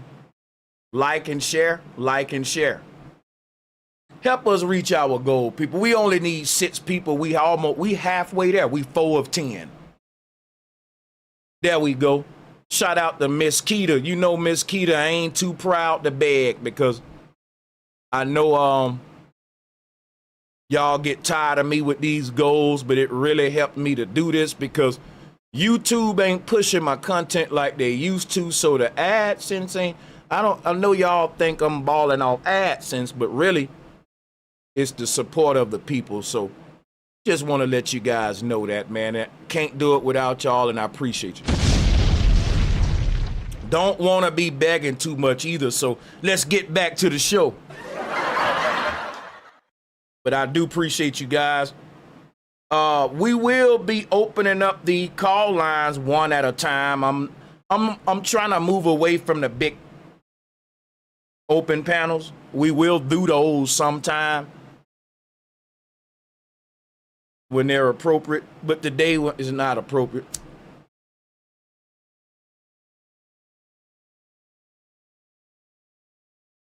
So yeah, we'll have one at a time. We need to be thorough, and clarity is key. Thank you all so much. We are halfway complete with our goal. We're 5 or 10. We can get 5 people in the next hour and a half to drop a dub. Man, that'll be dope.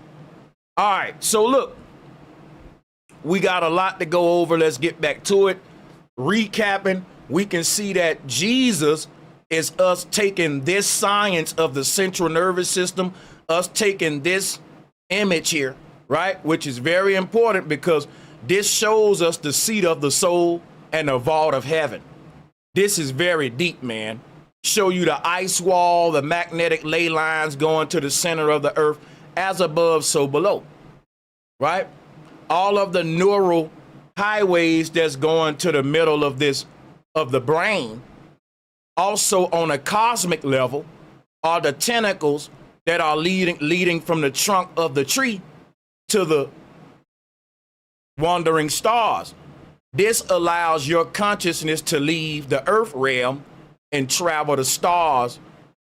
When you go to sleep at night, your consciousness is able to use these 7 chakras like an elevator system and a different floor it can get off on to experience a different dream world, right?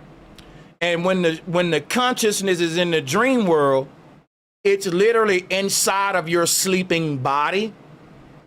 Well, what happens is this: the moment you cross over into REM sleep and the consciousness leaves the body, it leaves out of one of these 7 holes.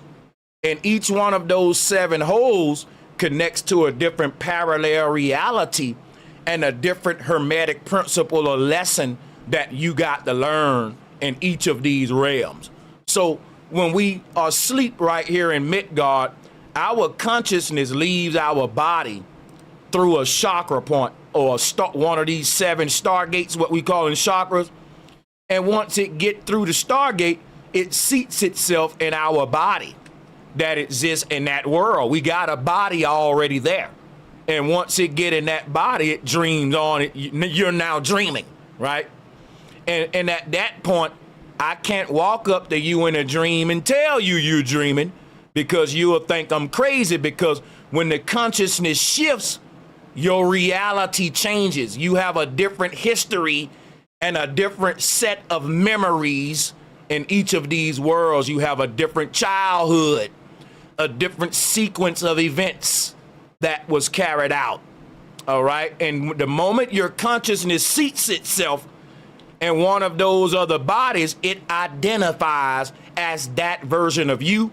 And at that point, it don't know anything about the other guy that just fell asleep, unless you start lucid dreaming which is some of us are starting to do.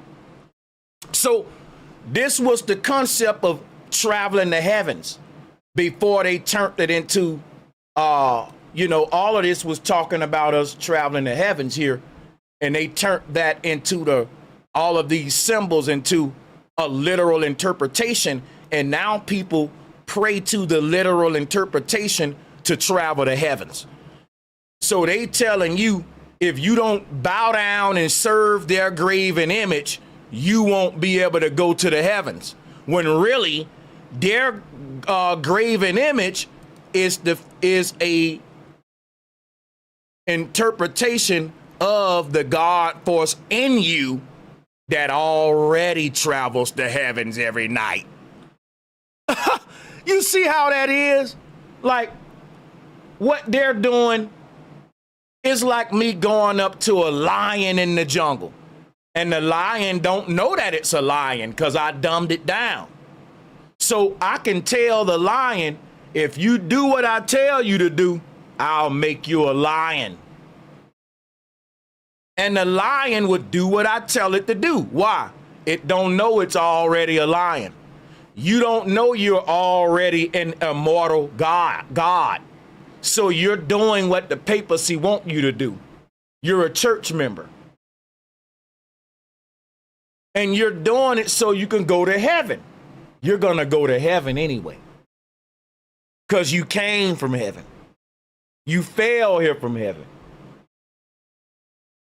And the people who telling you if you be good, you get to go to heaven, they are worse than you. They are so evil. They only tell you it's okay to be bad when you killing for them in their military. So they're hypocrites. So the thing about it is, people in fear. Well, if I don't follow orders, I'm gonna burn up in hell forever. That's how they got you. Who runs hell? Satan. Who is Satan? That great serpent that was casted down from heaven. But see, you believe in a real monster and you scared of it. And your fear of Satan make you hold on to the graven image called Jesus. But you don't know that Satan is your own inner chi. Inner chi is energy. And if you don't know what you are, someone can promise you immortality because you don't know you are an immortal being. You can't give me immortality. Even if I didn't want to be immortal, I can't. So what? I can't change it. That's like a dog saying, I don't want to be a dog. Well, too bad. You're a dog. Like, it's crazy. You're literally you're dedicating your whole life to get something you already got through inversion tactics and them making you ignorant. White people, right, are not pilgrims. Why? White people are Christians just like everyone else. They indoctrinated too with the Bible. And white people was never worshiping no graven image that looked like them. The earliest white people in America were Vikings, and their God was simply a damn hand with a hammer. Is on your baking soda box. Let me show you the Viking God. Here go the Viking God. They called it Thor, but it didn't have a face for real. It was just this symbol, a dude with a hammer, basically. And that was the Ankh, the Tesla coil, because they didn't have no God. They had real energy. God is what? Energy, power. When you say energy, you're saying the energy. Look at the energy inside the arch, man. That's the chi force. The word G come from the word CHI. So when we say energy today, we're literally saying the inner chi force. Let's give a shout out to Scotty Side 8P. Salute, bro. Always appreciate the knowledge. Thank you for being 6 of 10. We're going to reach our goal, bro. Appreciate that. Inner chi is energy. I'll show you something else that give you. God is God. So the energy is them personifying the light within us into a man. Now you get God versus the light within us is a guide, like a lighthouse guiding ships. And guess what? That's what the Statue of Liberty is. The Statue of Liberty is a guide to guide ships from getting lost. But the people who built the Statue of Liberty, they built all of the lighthouses based upon the knowledge of the North Pole, because Polaris is a spiritual lighthouse that shows souls where to go when we die. When you die, you're going to see a big white light dominating the darkness. And you automatically going to know, I need to go toward that light. That's my way out. You're right. Everyone knows the light we see is our own Stargate. That's the light of our conception. When you was a baby, before you had a body, your invisible spiral serpent Kundalini fell here. And that's what they call conception. When the light entered the fetal bag, it wasn't detectable as physical matter. It was detectable as sonoluminescent light. That's conception. It happens before birth. Before you were born, you were already here as invisible energy in your mama. And they detected that. They actually got a name for it. They call it conception. And they actually can see it as a bright light, a big bright light that sparks, that opens up. And they say, you know what? There's a soul here. Even though they see nothing physically, they're detecting neural activity that wasn't there. In other words, our neural activity that they detect when we die, they detect that when we're born too. Anybody with a mind, the mind is constantly feeding information. They have equipment that can detect neural activity. So when a doctor is trying to see if a woman pregnant, he's literally looking for neural activity in the belly that shouldn't be there, because why? Her mind is up here, not down here. So if we're finding neural activity, or what we call conception light, because it ain't no body. There's nothing there that you can, there's nothing physical yet.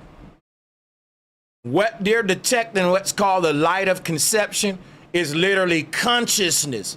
Another being or a soul or spirit present in a mama's fetal bag before its body developed. The body is developed around the soul. The soul get here before the body. So they can detect that. It's called conception. And that's important to go over. It's important to know. Because that right there, it shows, right, the sperm is basically invisible. When the sperm goes into the egg, it ain't like we see a baby in a fetal sac right away. We see nothing.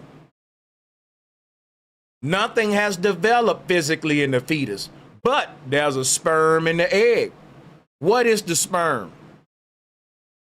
The sperm is liquid light. It's liquid light. It ain't even really physical. It's more ethereal. The sperm is basically a dense form of light or consciousness. And it ain't fully solidified into a human, which is why it'll die and fade away if it don't reaches the fetal bag, because the woman's egg is the gateway into the earth for the sperm. And why? Because if you try to take a sperm and just put it on the earth, it'll die. It'll dry up, it'll die. I'm sorry to be gross, but we're adults. But why? Because the sperm ain't in our dimension, our realm. It's dense enough for us to visually see it in our realm. But if you want that sperm to live in our dimension, it has to go through the stargate of the woman and transform into a human, like a caterpillar becoming a butterfly. If the butterflies want the caterpillar on the ground to live up in the sky with them and be able to fly around, you just can't pick the caterpillar up and throw it up there. It'll just fall back down and die, and it'll be on its level. It can't live in the sky because it don't got wings. So it's limited to one dimension. And if you want the caterpillar to live in the sky like the butterflies, it gotta go through the cocoon and transform. Shout out to Miss Anthrop 3190 for being 7 of 10 people. We only need 3 more people and we got a lot of time to do it. I'm feeling good now. I was worried, man. Thanks to everyone. We looking good on the goal because we only need 3 more and we got an hour. In fact, we got an hour and 20 minutes. And I'm pretty sure we gonna get 3 more people within that time, man, because my people be showing love. 3 more people, all right. So back to the information. And I forgot what I was just saying. I hate when I do that. Look at there, we got one of those 3 already from Awakening Minds, man. Awakening Minds, what's good? He said, ultrasound, procedure to see the Big Bang. A sound so loud it's light. Respect, fam, right. Let there be light. The sound predated the light. He know what he talking about. Awakening Minds. You always dropping jewels. Appreciate it. So when the sperm pierced the egg, it left this hole open. I'm going to say that again. The sperm inside the egg is now the Kundalini inside the body. I don't know why you think the sperm, what you thought happened to the sperm and the egg? What you thought happened to it? Nothing. The truth is this, when the sperm went in the egg, it never left the egg. The sperm and the egg became one being called a human. The question is this, what happened to the egg that the sperm was in? It didn't just go away. Everything transformed. The egg that housed the sperm transformed into the brain that houses the mind. And everything is just transforming. Ain't nothing dying or going away or ceasing to exist. Every act and phase of our transformation as beings is just echoing itself. So the sperm in the egg is now the snake inside the body, or what they call it, the Kundalini inside of your auric field, right? I can show you this on different levels. You got a big bubble. You have this big bubble of energy. That's part of your being. And in the middle of this big bubble is a serpent living in this energy field. Like an apple with a worm in it. That's how you look. You look like an apple with a worm living in it. Hey, shout out to Scotty. We only need one more Scotty coming through in the clutch.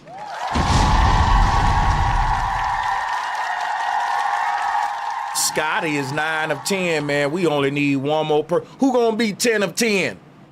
Who gonna be 10 of 10? Who gonna be the one that gonna seal that glowed up, let it be you? I appreciate y'all. But yeah, the worm in the apple, the sperm in the egg, the Kundalini in the aura. It's a fractal code. It's the 0 and the 1, which is the binary code, the phi symbol. And it's right here. It's what I keep telling you, the worm and the egg, all that. It's the serpent inside the dome, which is replaced by Jesus that I showed a minute ago. The little serpent busting up out the dome, right? So this is why I'm telling you white people are not pilgrims. Because white people became indoctrinated to bow down to the graven image, just like us.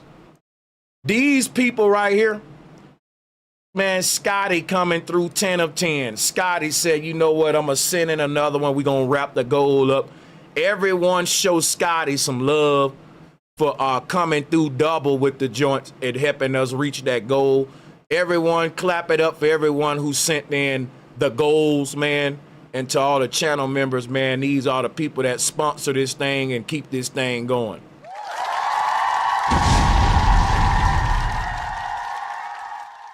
So people, I'm showing you the image on the screen now of the pilgrims. And guess what? These ain't white people. I'm gonna open up the call lines because we reached our goal. And even if we don't reach our goal, I wanna be clear. We still open the call lines. It's just, I don't extend it as long. So appreciate y'all helping us reach the goal. And just understand, yes, do white people think they're the pilgrims? Yeah, just like black folks think that we are somebody we're not. We identifying as the enemy too. We identified as the black people who were barbarians or literal interpreters of the symbols. And they created graven images in their societies. And that was the height of their intelligence. It was limited to that graven image, which served as like a cap. It capped off your intelligence. It's like talking to a Bible thumping person. You can't make them think outside the box. It's hard to get your religious family members to think deep to wake them up because they've capped off, they put a cap over their spiritual growth, and that's the belief they've adopted. And they ain't gonna go no further than that graven image. Their journey of spiritual awakening stops at the graven image because it's at that image that they turn over their power and say, listen, I'm not gonna think of no deep shit. I ain't gonna lean into my own understanding.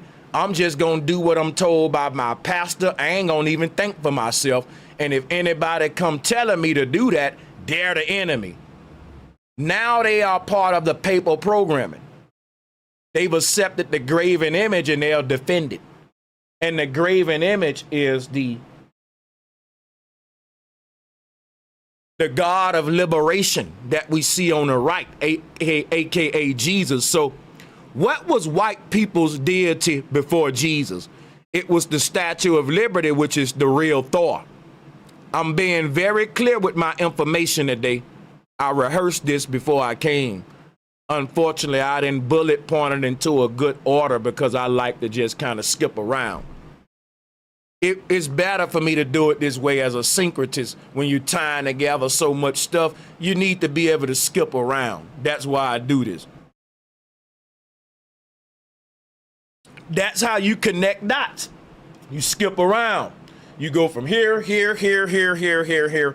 So if it seems like I'm skipping around, I am. It's called connecting dots. That's syncretism. It's going to look like I'm all over the place, but you will see the common thread between all the dots. Now drop me some fireballs and bombs if you smelling what I'm saying right there with them connecting them dots and that syncretism. That's right! Because if you do, then guess what? That makes you a syncretist.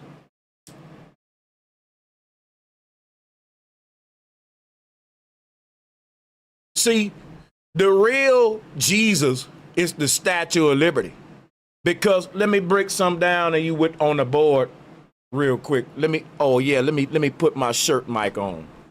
I'm gonna have to skip over to the board.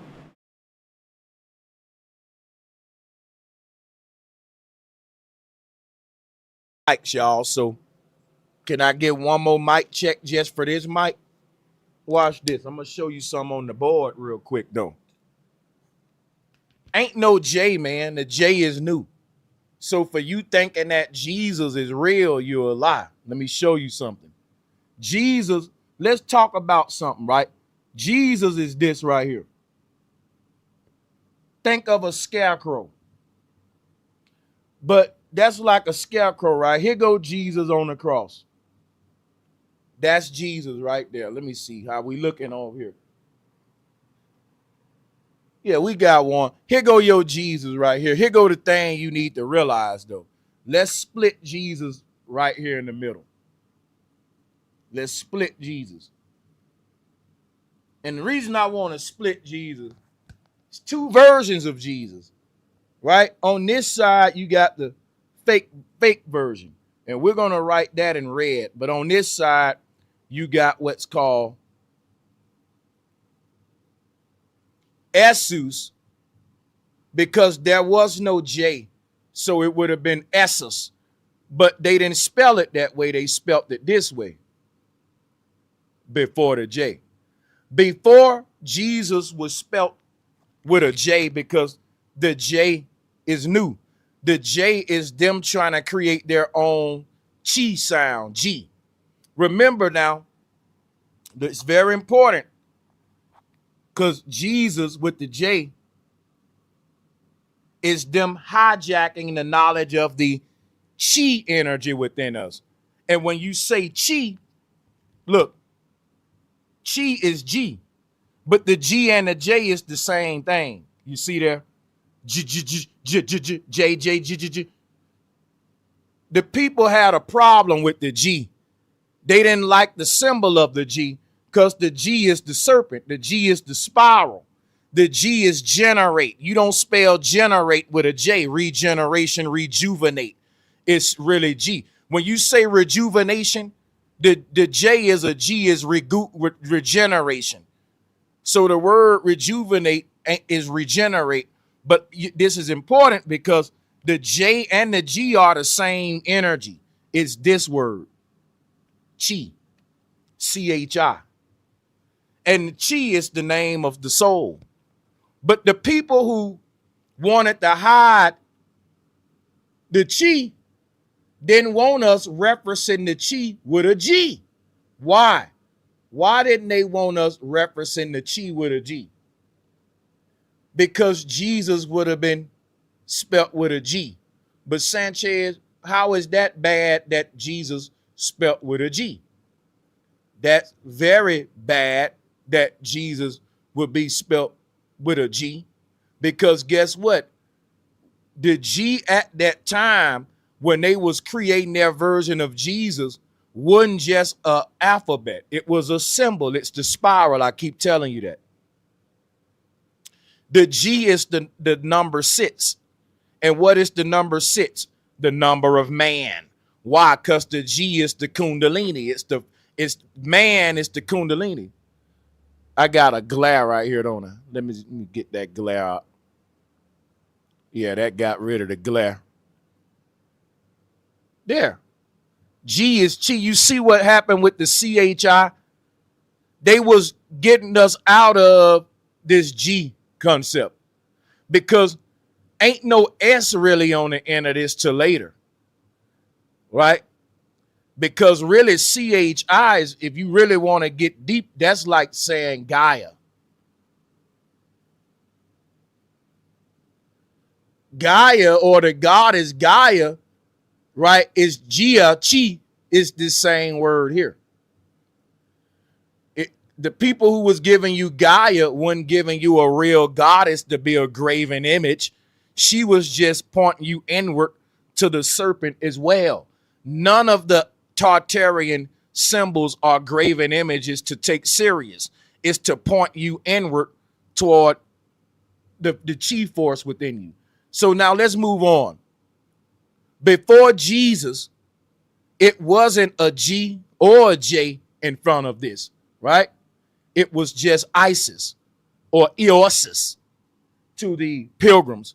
But before they turned this fellow here into Eosis, because what happened was when the Pilgrims came to America, we had a goddess that shared with the Egyptians. She carried balancing scales in her hand. Her name was Isis. Her name was Isis. She kept balance and order. She got another name is Ma'at. That's Isis is Ma'at. They both have their arms out like this because they carry scales. Let's give them their scales there. Put some scales in there. They're balancing scales. They turned this into two thieves and they put Jesus on Mount Calvary, but Jesus is coming up out of pyramid. Think of this as a scarecrow because the scarecrows scare away the dark energy and saves the harvest, right? The only way these dark forces can harness you is if you're beneath in the water in the underworld. When you raise up from Calvary, resurrect, the forces of evil can't mess with you no more. Like when Neo leave the Matrix. So that's why this is you literally bursting out of a pyramid. This pyramid is the earth realm. And this is you leaving the earth. I can show you this in Olmec art too. In a minute, when I get back to my desk, I'm going to sync this to the Olmecs and to Jack in the Box and to Lady Liberty. Let me share some with you. Isis is the Statue of Liberty. Because check this out. The Egyptians shared the same God with the Olmecs and the same helmet style because Egypt and indigenous Americans were one big civilization that expanded all around the world, man. We was part of Tartaria. So the Statue of Liberty is basically if the earliest form of the Statue of Liberty was a copper colored woman blindfolded with scales. I ain't gonna say the earliest form, but I'm gonna say the Statue of Liberty that we see in America, it's other ones around the world to show you that this ain't no exclusive concept to America. This is Ma'at. It's ISIS. It's everywhere, man. Everybody was doing this. And today, guess what? It's Jesus. It's Jesus today. But see, Jesus is the literal interpretation. All right? Literal.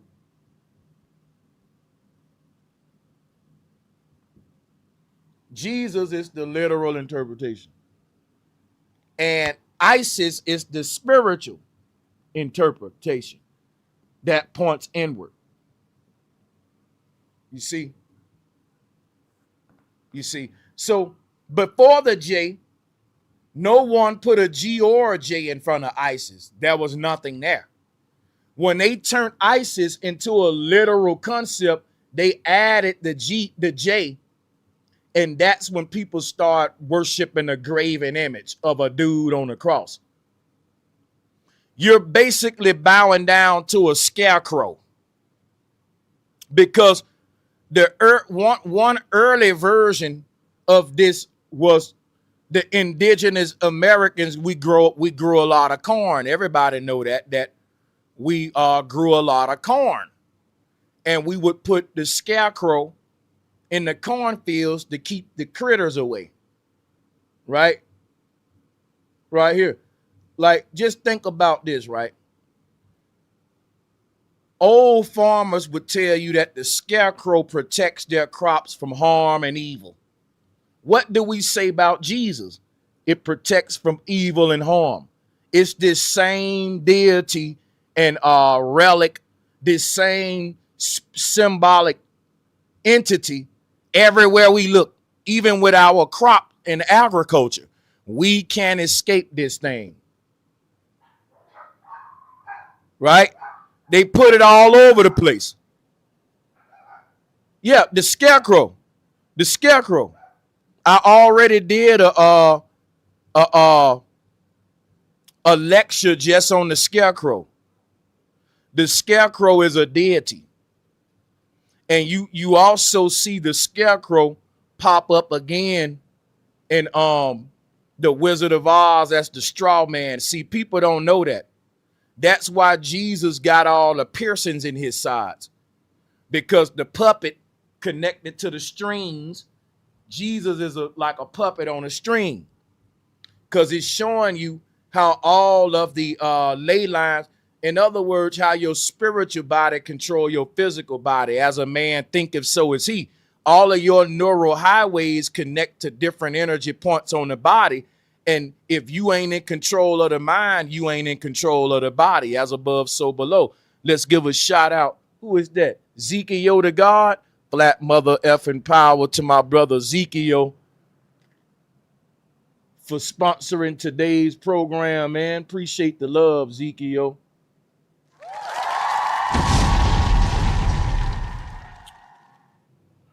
So people think I'm tripping about the scarecrow. That's crazy.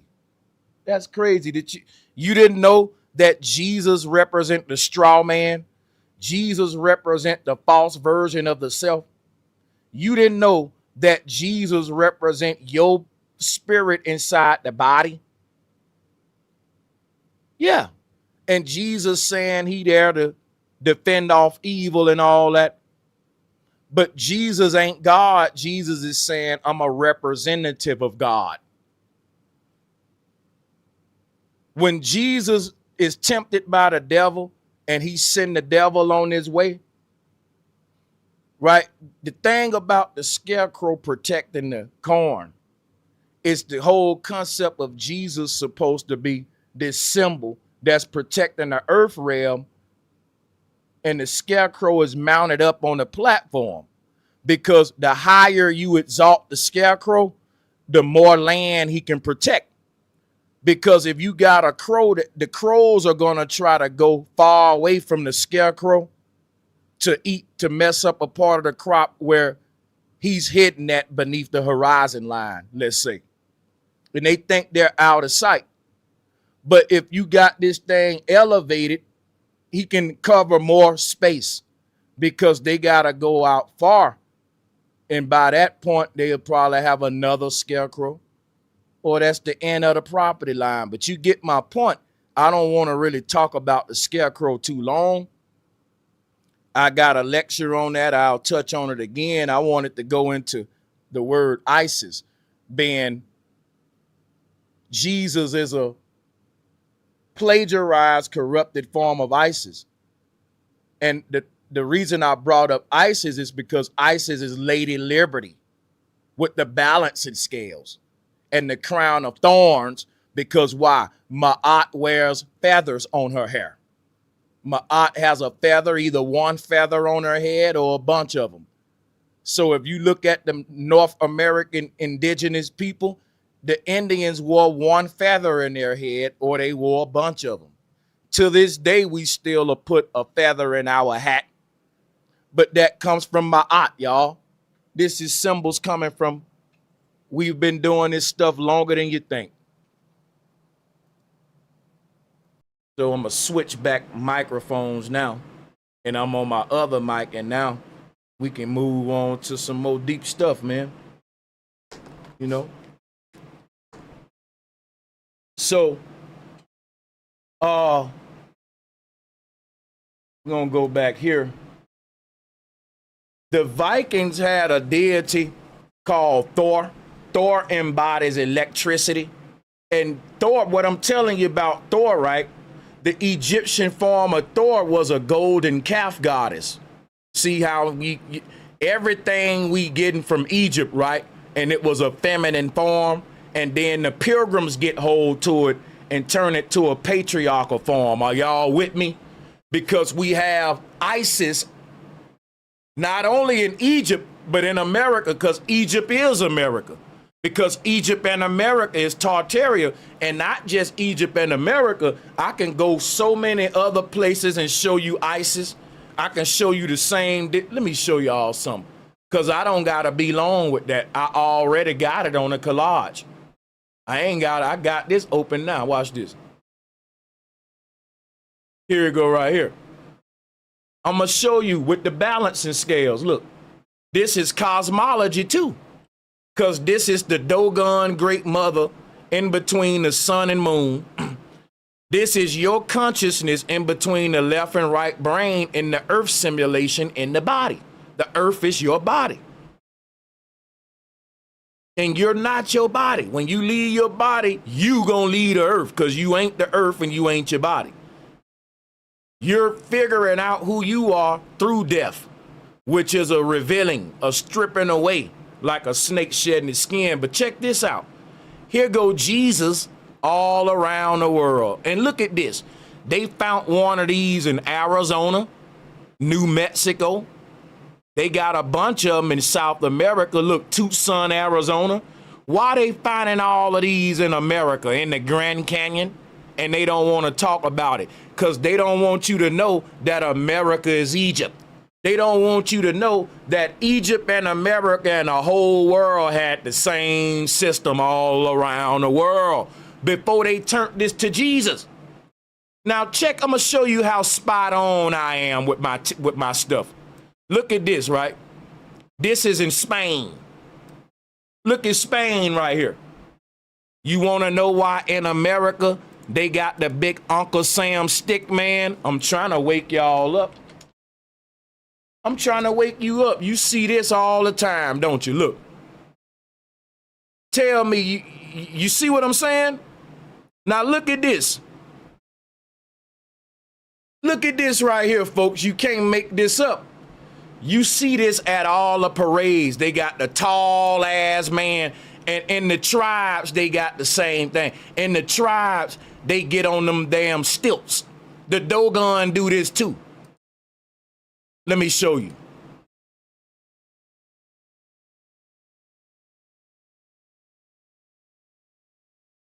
Let me show you.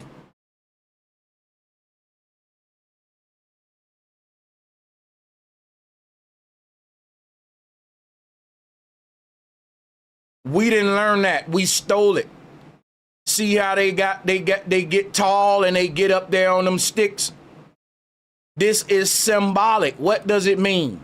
I'm about to show you. What does this mean right here, y'all? They're teaching right now. Now check this out. We do this. We still do the same stuff. We just corrupted it and made it a joke. So we don't have the knowledge that the Dogon got. But Uncle Sam is your soul, the devil. Uncle Sam is literally a deity that's representing what I'm showing you here about Satan or the Baphomet or the liberation. And the striped hat is the liberty spikes. That's the liberty spikes. It was all about liberation. But why is he on them big old tall legs? Because I keep showing you now. Look at what they giving you in Spain now. Remember, because Uncle Sam is just a male Lady Liberty. The original mascot for this land was the same one everyone else had, a lady balancing some scales. And that was not only Ma'at, but it was the North Pole. It just embodied everything on all layers. That's what this embodied. It's showing you what's happening in your brain, right? Because it's showing you what's happening here too. It's this same knowledge. It's fractal. So look, all around the world, the lady balancing the scales, and that's the sun and the moon too. But this is like a tall, overly large, slender, tall ass figure in these ancient cultures, right? That's why you see this thing looking almost monster-like, because it's like it's meant to represent, right? Basically, the soul elevated. The soul with a tail behind it, because it done grew like a beanstalk or a root. And because of that, it lifted you up to a higher realm, if that make any sense. You're like a tree, cosmic tree.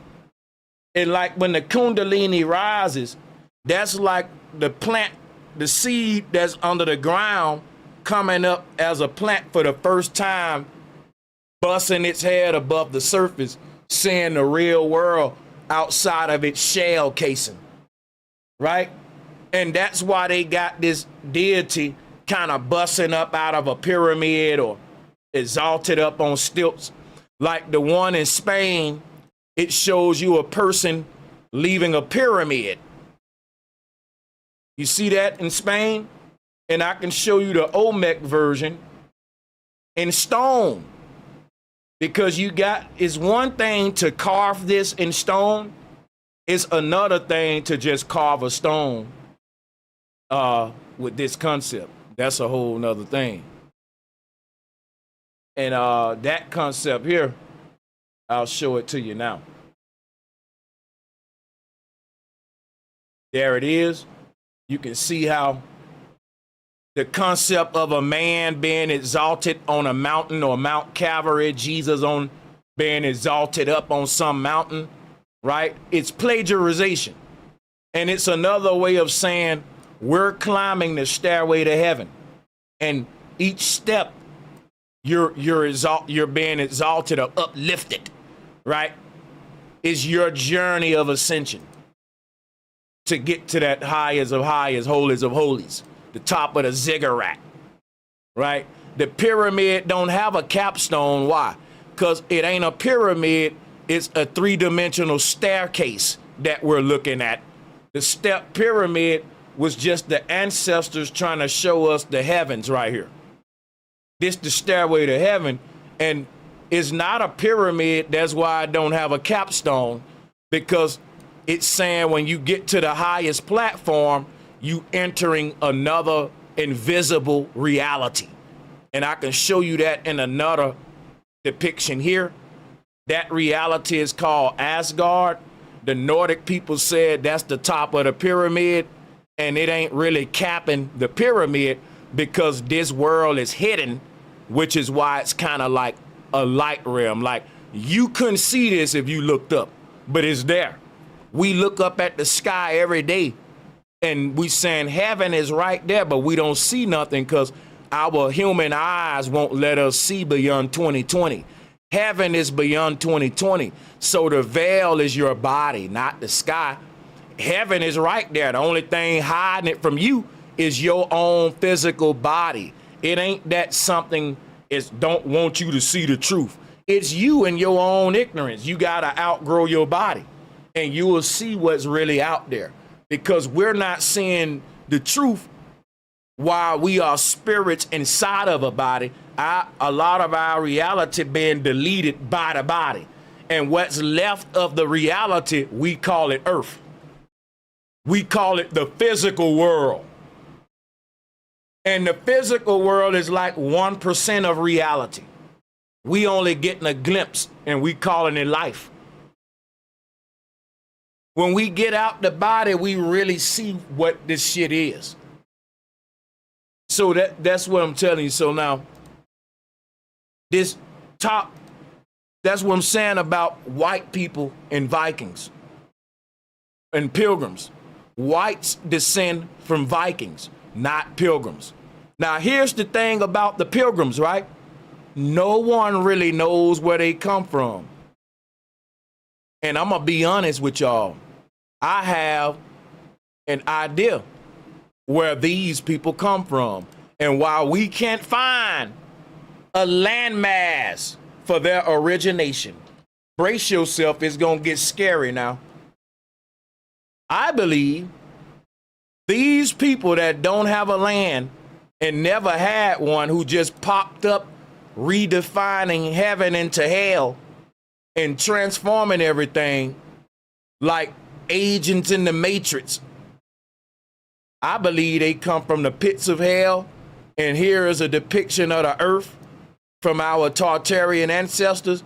They said there's a chamber up under the ground that's the size of damn near the, oh wow, Goon Ho gave $100, man. That is love.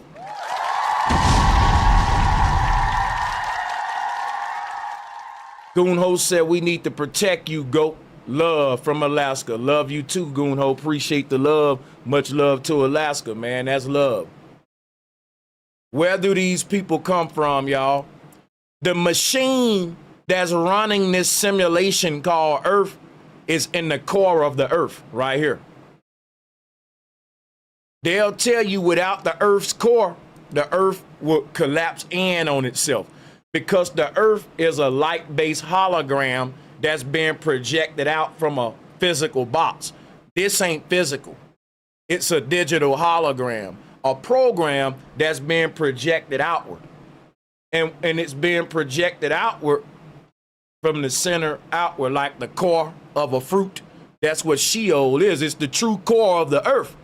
And the power behind this fake ass reality, the people who manifest as the leaders of this world, they're not humans.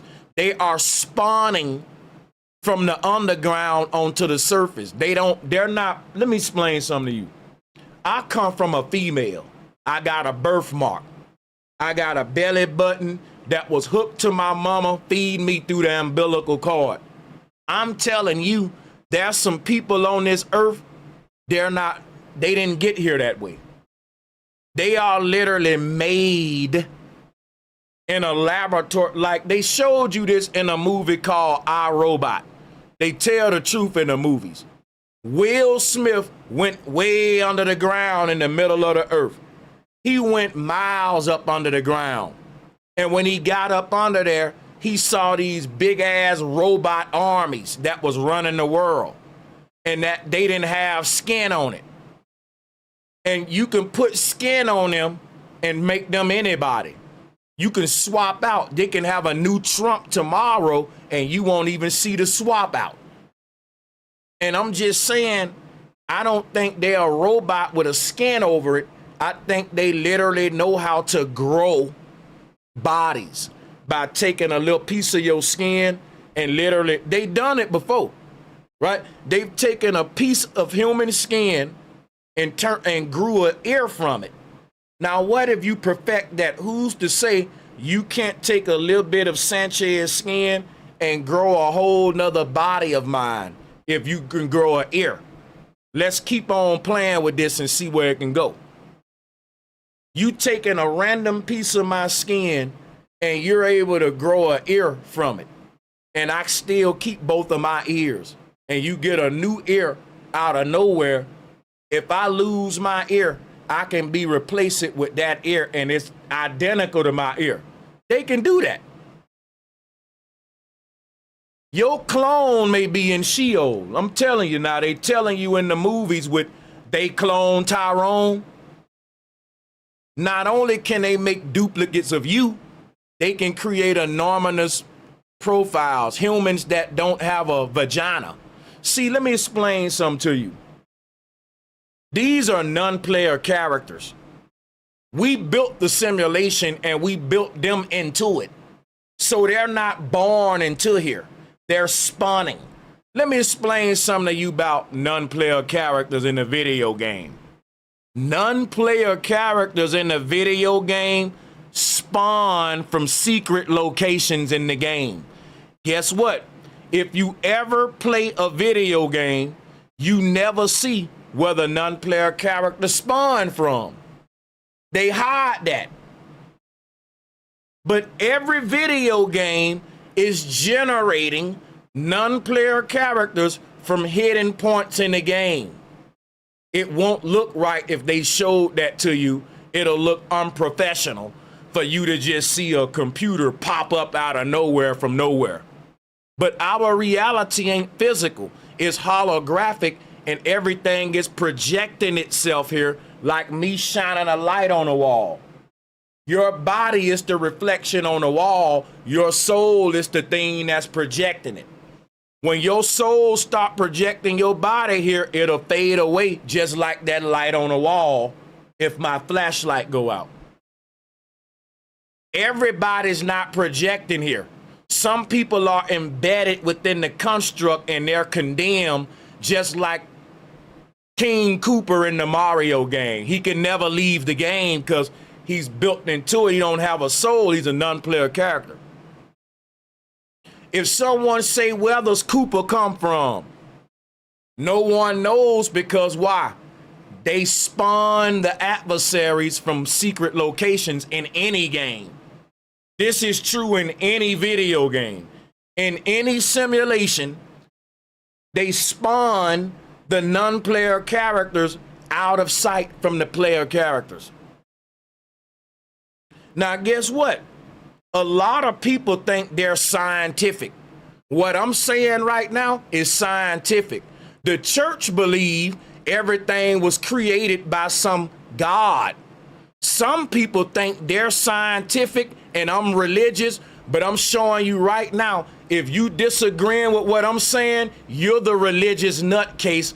I'm the one dealing with science. What's not scientific about simulation, computer programs, binary code? That's cutting edge science. Some of y'all be playing with this shit.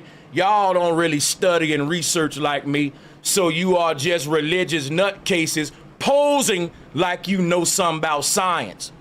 Science is starting to say we live in a simulation, which is what I'm saying. It's just that the geniuses say shit before science said and make it okay.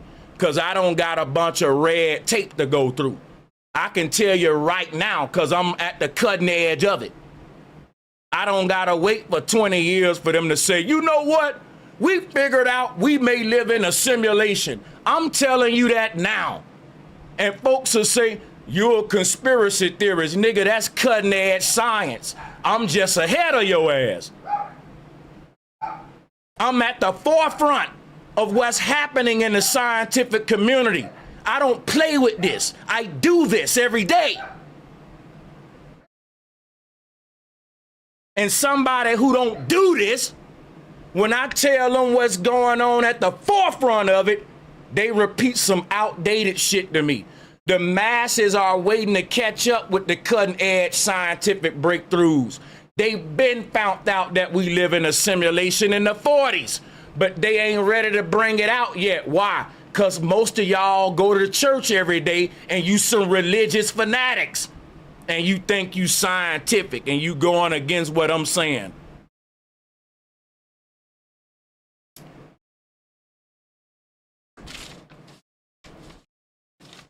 You'll have folks talking about, I deal with science. We don't live in a simulation. The earth just came out of nowhere with a big bang. Nigga, that's a religion.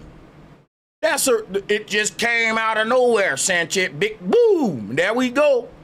And you call that science, I call that denial, stupidity. We can't deny that this thing is intricate, it's intelligent. And the only explanation is a simulation. Yo, let's give a shout out to the OG, the Virgo TV, man. Good to see you. Let's show some love.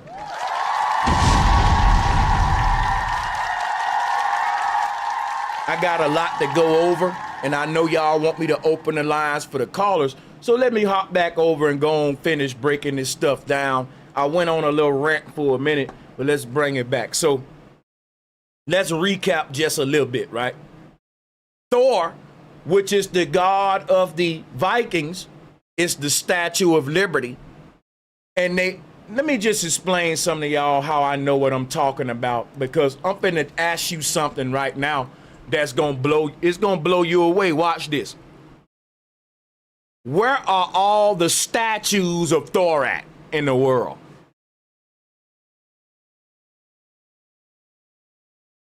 Thor was a popular god. Thor should have statues or carvings somewhere.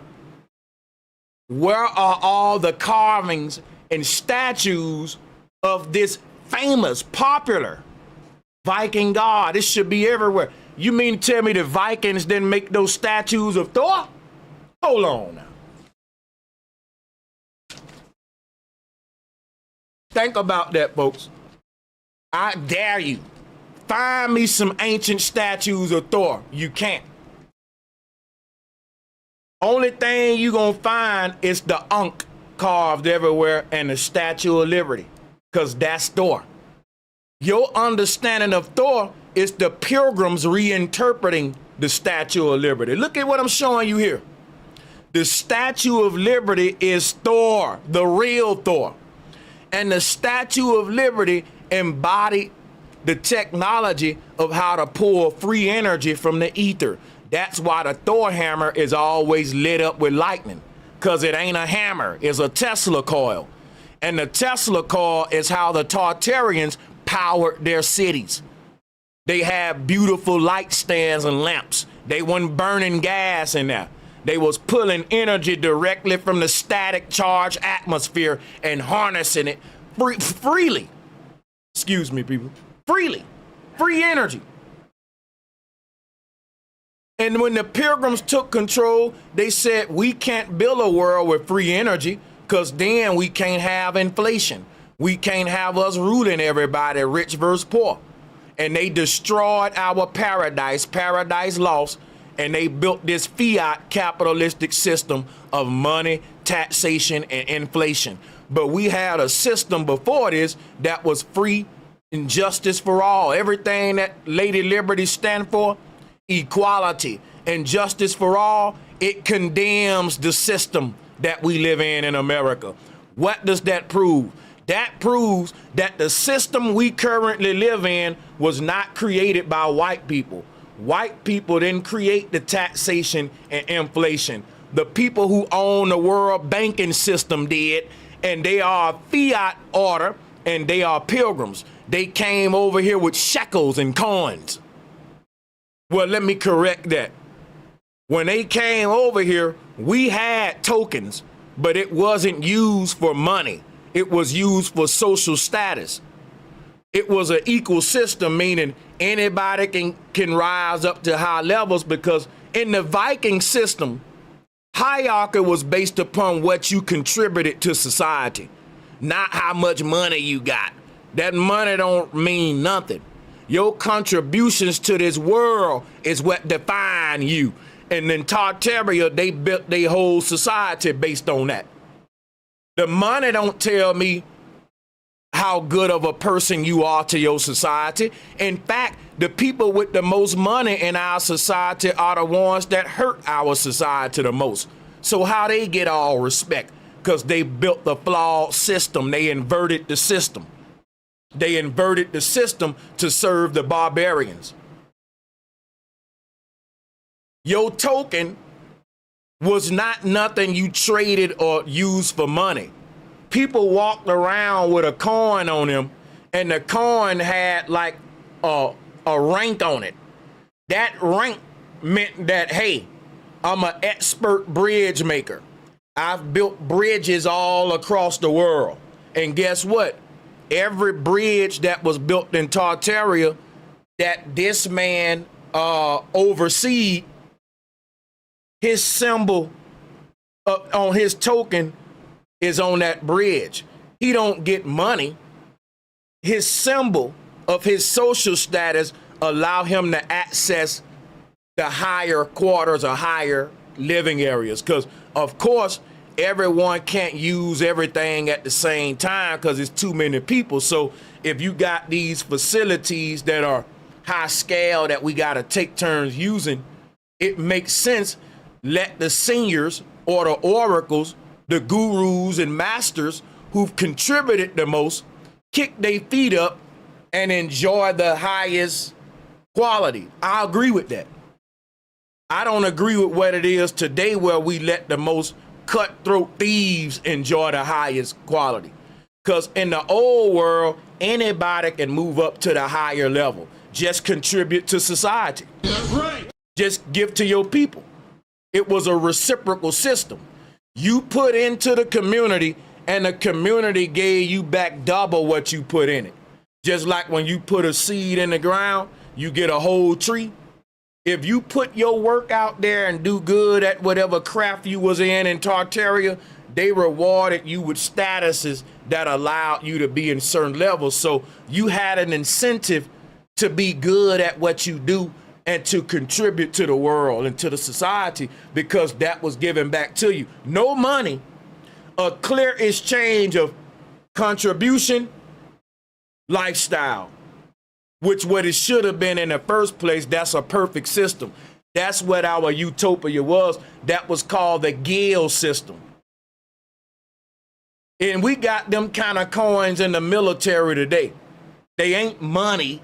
They're called military tokens, and I can show you one of them right now.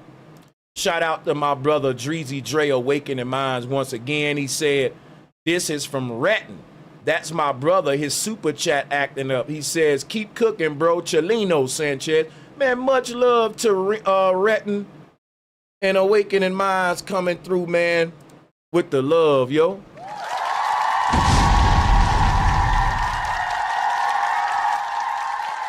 In the military, if you do certain contributions, they'll give you one of these right here. A coin. You can't spend this, but in the military, this means you got to give me a little bit more respect and a little bit more kind of, you know, even if me and you the same rank, if I got more of these than you, it's kind of like money, but it ain't money because it's kind of like status though. But this was the original guild system before they turned these into fiat currency.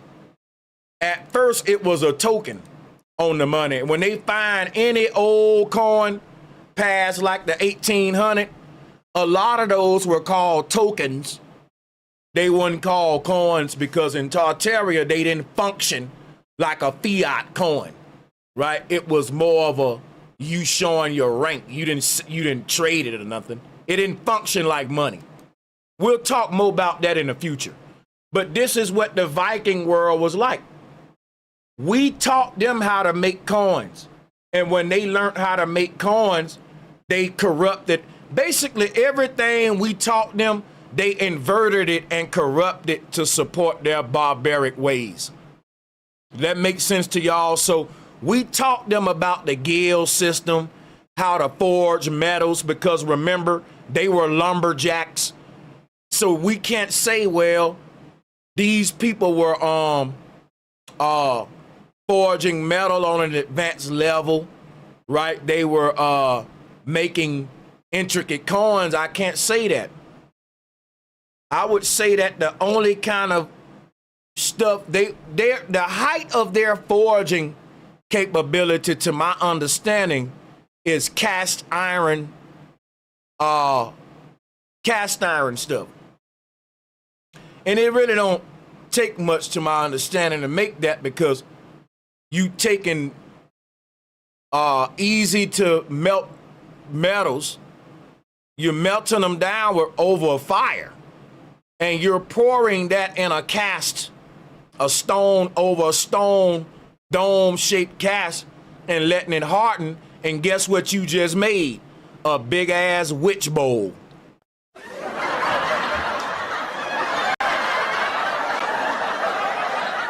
Oh, that's easy. That's easy. See, you can't, think about this, right? Because you don't want to mistake this now. Because what the pilgrims will do, they'll say, look at this big, ugly cast iron witch pot that I'm boiling my oatmeal in. See, this is proof that I made the Statue of Liberty. Stupid. No, we can't let you get away with that, my nigga. And now I see that I'm gonna have to break this down real quick because we want to be thorough here. The Pilgrims was able to make a cast iron big ass boiler or pot.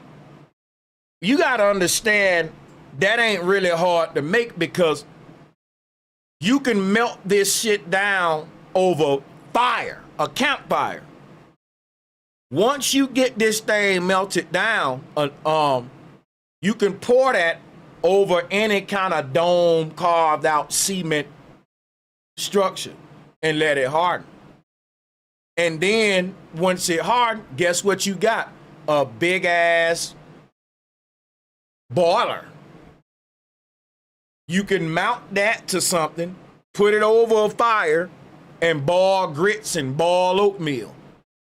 Does that mean that you can make the Statue of Liberty, nigga? Hell no. That's like a child going to the beach, building a sandcastle thinking that they're an architect.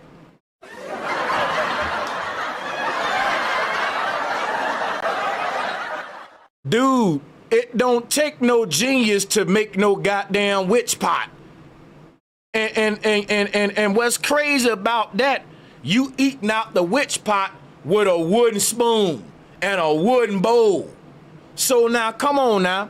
The Tibetan people was making Tibetan bowls out of steel. So I can't let the Pilgrims try to play y'all with that.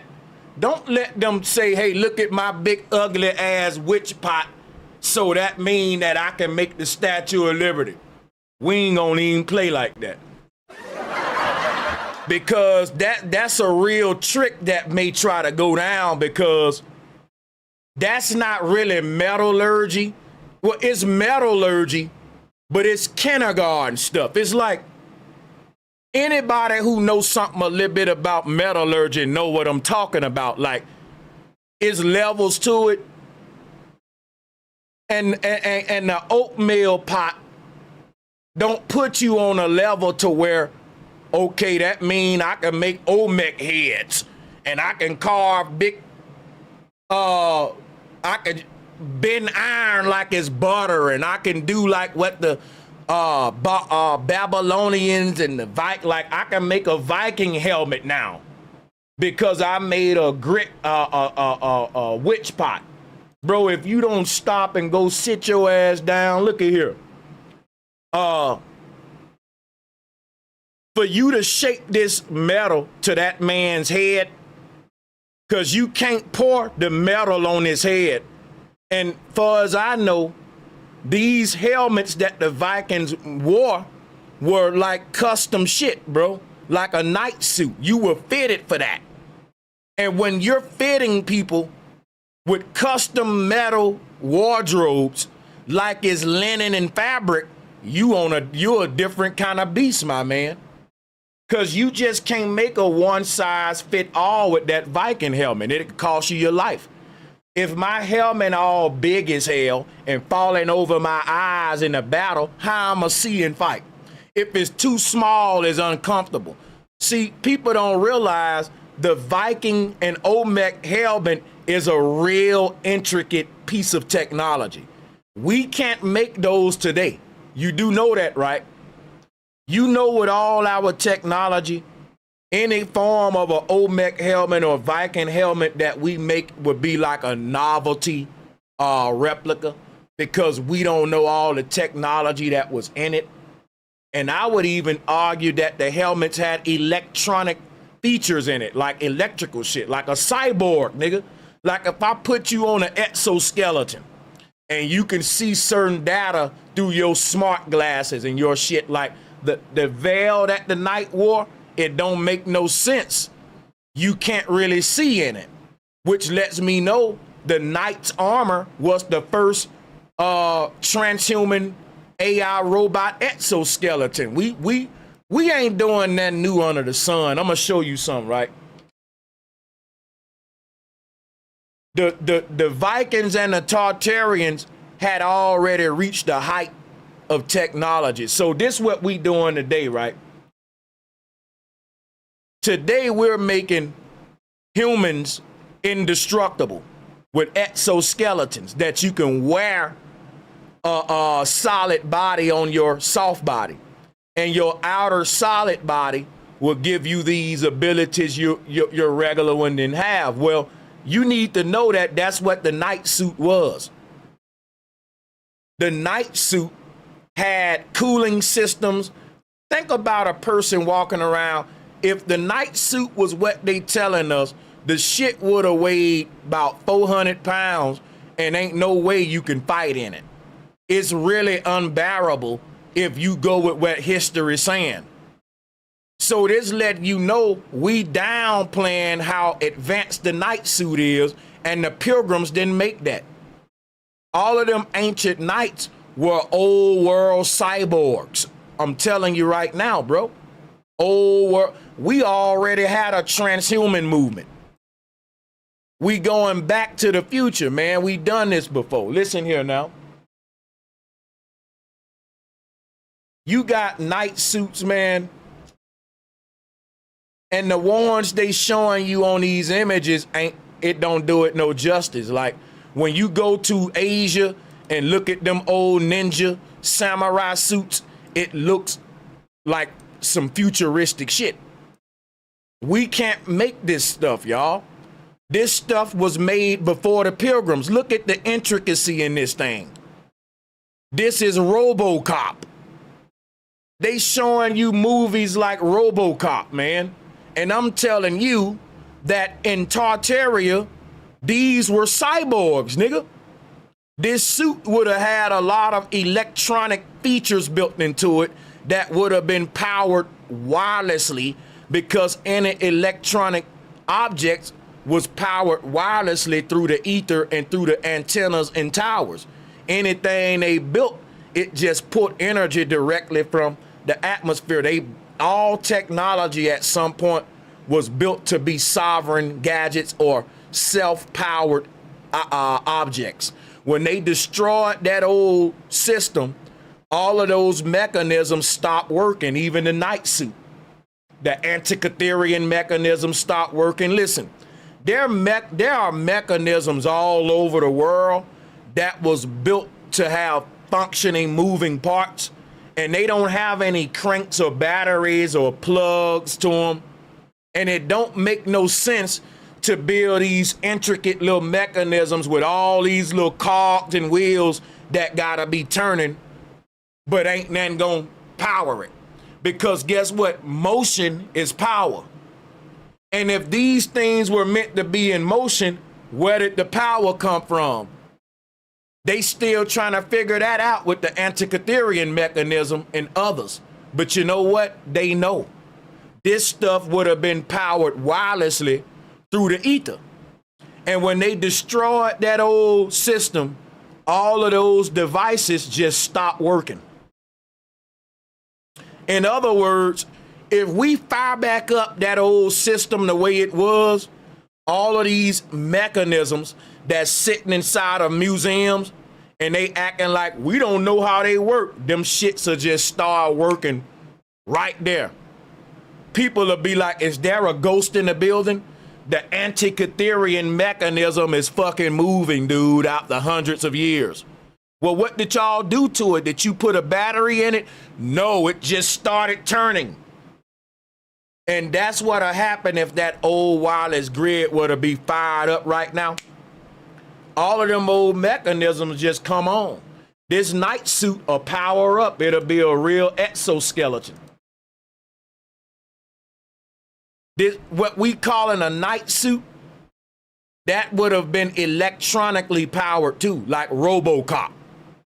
And it would have had a cooling system and all of that, just like our modern exoskeletons.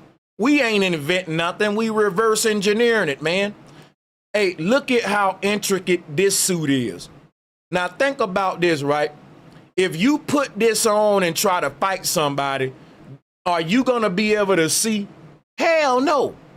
And this is what the ninjas wore in Asia. People was walking around with this on and people were scared of them, y'all. Now, I'm gonna tell you straight up, if a nigga walked up to me with this on, it'll be easy to beat him because you can't see in this shit. I watched a documentary. They had these two white boys. They let them go up in the museum and put the night suit on. And they was saying, it's literally blinding. You can't see nothing in this thing. I don't even know how they was fighting. And they was trying to figure it out, like, how was ancient knights able to see? And they gave a camera view of what it's like to wear one of these, and people, you literally can't see shit. So watch this, right? If you look at this, what does it look like? It look like RoboCop, don't it? With the little slit for the eyes. RoboCop ain't original. These were the law enforcements of Tartaria. And they enforced a law where everyone was treated equally, a heavenly law.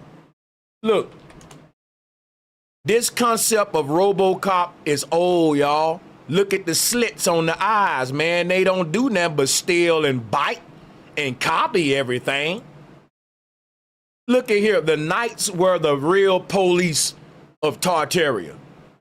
And they walked around in exoskeletons and they didn't have to see because it was a digital electronic suit, just like RoboCop. Like, they're literally trying to steal the idea. It's just amazing because when you go and watch these documentaries about ancient knights, the white boys play dumb. Well, I can't say they playing dumb. They don't know no better. But they are saying one of the biggest mystery is, how were ancient knights able to see in combat? And I've solved that mystery, y'all. The answer is they didn't wear these suits. What you doing, right? It's like getting in a car and you don't understand how the car powered itself. And so you asking, how did the car move? You know the tires are supposed to turn. So we're pushing the fucking car with our hands. We pushing the car down the road and we think we figured out how the car moved now. Okay, they was pushing it. No, man, they was cranking it up and they put gas in the fuel tank. But if you don't know the power system of the car, you would push it and you would think you figured out this technology when you're using it in a primitive way. That's what we're doing with night suits. We're pushing a car saying, oh, this how they used it. No, this suit would have been powered. This thing would have been electronically powered. So no regular man that weighs 150 to 200 pounds, which was what the knights were weighing, could have walked around in a suit that's 300 to 500 pounds. How did we even fall for that? Stupid. Do you know how much a night suit weighs? A night suit weighs anywhere from 300 to 500 pounds of nothing but fucking metal. Like, this has to survive a Ginsu blade. And people, the blade makers were so advanced that if your night suit ain't thick enough, you just a walking piece of aluminum foil. You should have been just naked. Like, it's useless. It's dead weight.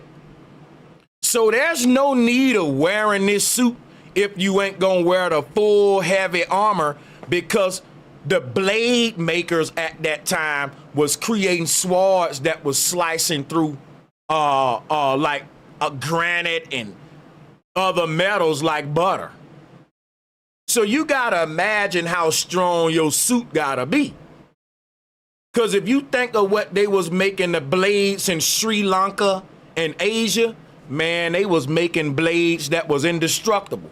Literally swords that were indestructible. So you're making a knight armor and you're thinking to yourself, this got to be able to withstand the strongest blade. And that's gonna make it heavier. It don't make no sense for me to have to move around in this suit with my own energy. Just like it don't make no sense for, right, a human using an exoskeleton to use their own arm to lift up the exoskeleton. That ain't how the exoskeleton works. When you're wearing an exoskeleton and you lift your leg, you're not using none of your energy. The machine is basically lifting your leg for you because it's reading your actions in real time. It's knowing that you want to lift a leg seconds before you lift it. It ain't gonna let you use your energy. That defeats the purpose of the suit. This gonna allow this man to lift a car. And if he had to lift the suit and the car, then you're just giving me more weight and the suit is just a burden, not nothing that's helping me lift a car. So you don't lift the suit with your own energy. The suit is assisting your energy, amplifying and duplicating your energy to where you ain't using energy. You basically gaining energy by wearing this suit, which is why you're now a superhuman. You can essentially work forever and not get tired in this suit because it's not you lifting the box, it's the exoskeleton. You're not using your muscles, right? The machine is bending your body for you and bearing the weight through the machine. All right? So you can lift up a car technically as a man, but it's not really you. It's a steel cage.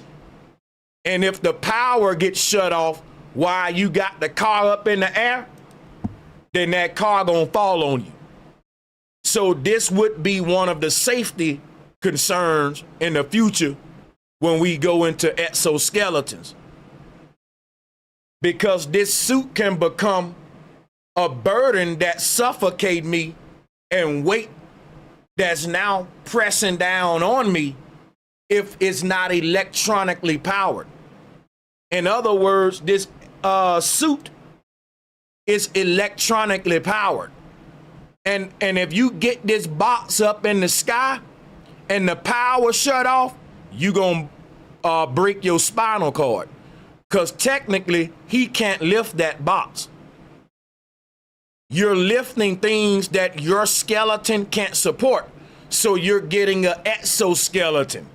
And if that give out while you're lifting something, let's say 600 pounds, you're done. You're done. But why am I pointing this out? I'm showing you this stuff don't make no sense without electricity, people. You hear me? That's right. A knight's suit makes no sense without electricity. It's like me looking at the RoboCop suit, but it ain't no digital electricity. Now, when we're watching RoboCop, we understand the suit. It makes perfect sense because we understand electricity. We know that RoboCop can see fine. We know that, hey, even though this suit weighs 400 pounds, he don't gotta lift it because the suit is electronically moving like a robot, right? We get it, right, when we watch RoboCop, but we don't get it when we study ancient knights. There's so many mysteries because we don't realize this is where they get RoboCop from. And the reason I'm pointing it out is because this is who the Vikings were, right? The Vikings were like, when they say the Knights Templars, they were a group of white people, but not just any group of white people. They were a group of white people that enforced the law. But what was the law? The law of Ma'at, which is what I just showed you on the whiteboard. The Vikings were enforcing the law of karma, the law of treating people right. What does the Statue of Liberty represent? Equality and justice for all. That means do unto others as you have them do unto you as well. This was the law that the knights enforced. They wasn't working for no damn papacy in the church. The people who we call in the Vatican, they were mud hut primitive barbarians. They didn't have the technology to make a knight suit. That's right. I'm trying to teach you something now. They lied to y'all. They talking about the Knights Templars working for the papacy. That's a lie. The Knights Templars were Tartarians, and they enforced the law. They enforced the law of Ma'at. You had these knights all around the world, and they was making sure that we maintain heaven on earth. Them knights will walk up to you and say, hey man, why you picking on that old lady? Remember the RoboCop movie? Why do we all like RoboCop? Because RoboCop was on the good side. RoboCop was helping those in need, and RoboCop was going against the world powers. RoboCop wasn't working for the fucking system. He was a hero. And they get this from the real knights, y'all. I'm giving you real history that's been hidden behind bull crap in Hollywood. There were, what you think the Moors were? The Moors, right? They were knights. That they didn't just wear golden suits. The Moors of the Ottoman Empire, with all the gold armor on and the knights, they were part of the same enforcement system as the Vikings. The Vikings are just the legal force for Tartaria all around the world. And in Asia, we're calling them ninjas. Now, when we get to Asia and we're looking for the knights, we don't find them. But guess what we find? Ninjas. And guess what we read about the ninjas? That they are keepers of the law. When you study these ancient knight suits, the intricacy of the work and how they are modeling all of the ways that the human body is able to bend. First of all, this suit don't make sense if it ain't electronically powered. Because a knight would have weighed anywhere, I told you, from 150 to 200. That's a fit soldier. Maybe 250. But this what you gotta realize. These suits, a minimum of 300 pounds. Who finna walk around all day with 300 pounds on their back? This, I'm trying to tell y'all something. This suit is a death sentence if it ain't electronically powered. It don't make no sense. It's like RoboCop, and we know that his suit ain't powered. It wouldn't make sense. The movie would, the technology would have, it's like no, that don't make sense with physics. That's why when we study ancient knights, it's so many mysteries about who the knights were, who they were working for. But the truth is, no, they wasn't working for the Vatican, because the Vatican was not at a level of metallurgy to make one of these kind of suits. The best metallurgists of our time can't duplicate these suits. So we're looking at the height of Victorian technology. And again, this won't make sense if it ain't electronically powered. And these things can get so intricate that the metal work is just breathtaking. Like, let me show you one of my favorites. This one here, one of my favorites here. This thing here. You see a lot of these in Spain, Asia, when they go to talk about the ninjas, right? This was an old Tartarian law-keeping system. And it wasn't like police officers and stuff.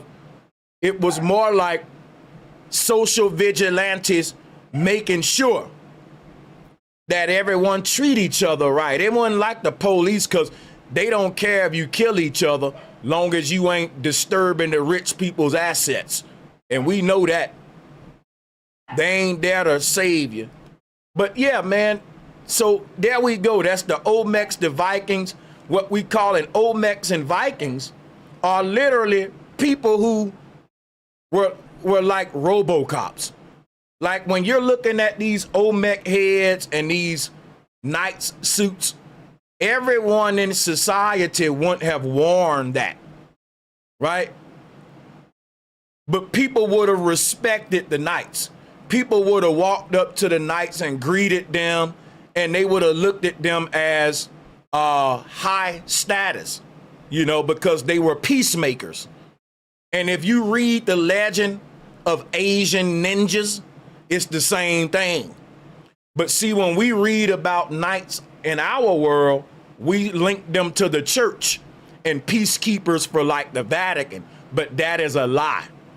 Because, like I said, the church was not dealing with metal on this level. So you're not making a knight suit. If you're a pilgrim and you eating out of an oatmeal pot, and y'all know I'm gonna keep roasting that grits bowl.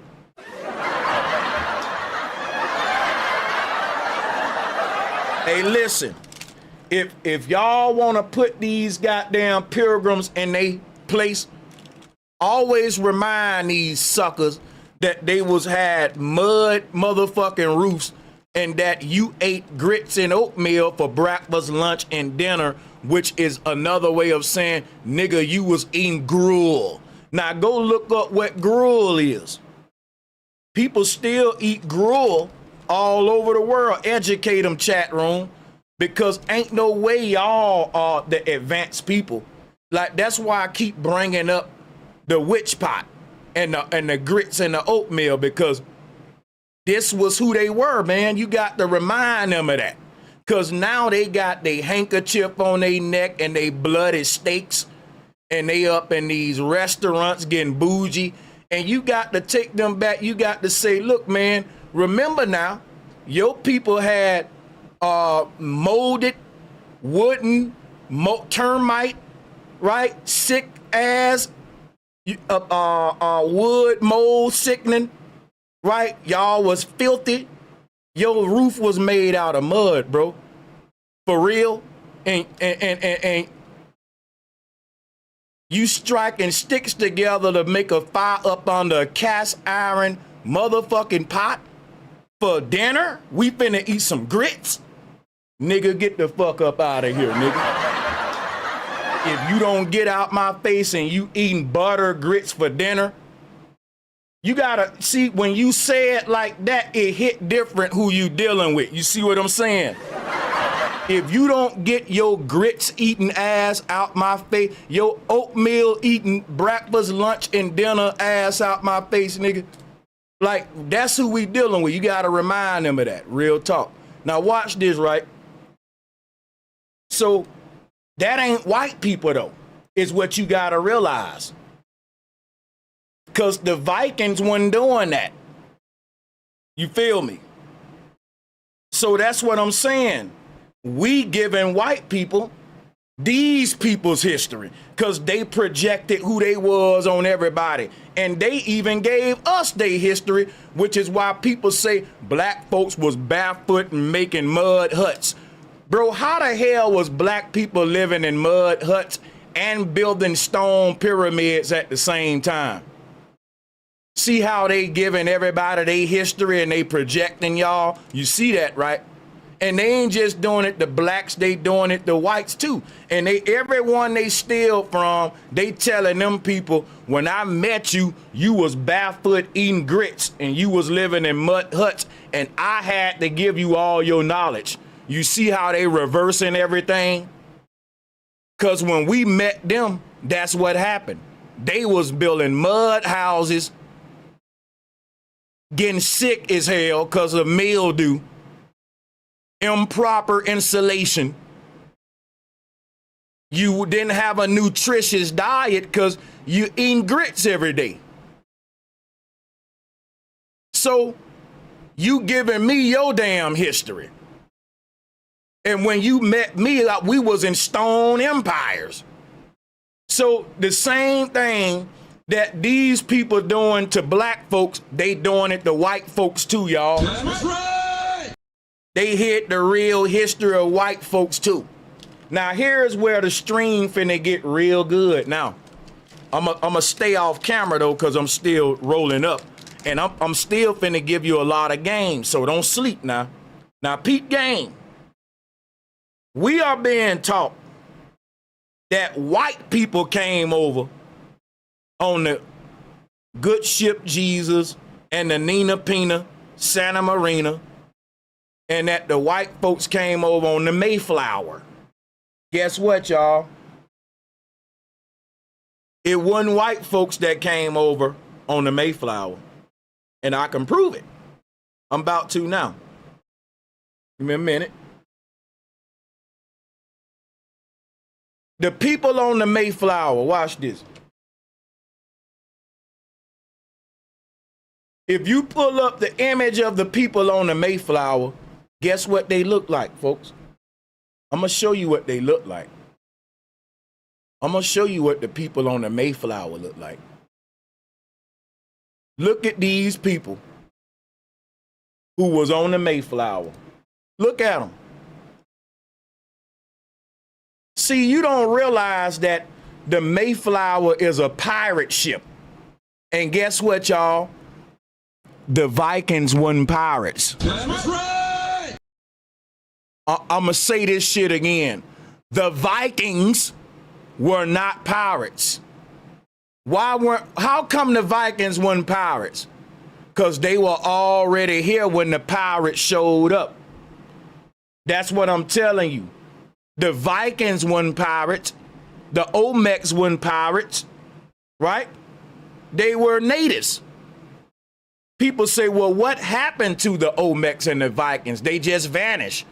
Nope, they are calling themselves black people and white people. The Pilgrims changed our identities and gave blacks and whites new social statuses. Those new identities is hiding our real Tartarian legacy, because white people have a very rich history. White people have a beautiful history. They are Vikings. And these Vikings had a utopia that they shared with our ancestors in harmony. We were all one people. We didn't say those are black Tartarians, those are white Tartarians. Nope, we were just all Tartarians. We didn't act like Americans do. We didn't say those are the black Americans and those are the white Americans. Why? Because you're creating two different Americas. It's just American, right? Why put an adjective on it? Because depending on what adjective you put in front of America, depending on what kind of experience you are going to get in America, which means everyone's experience here ain't equal, so it can't be the land of equality. So why do we have a Statue of Liberty? It's the land of inequality. Nothing about the system we live under is represented or embodied in the Statue of Liberty. Everything that the Vikings stood for is embodied in the Statue of Liberty.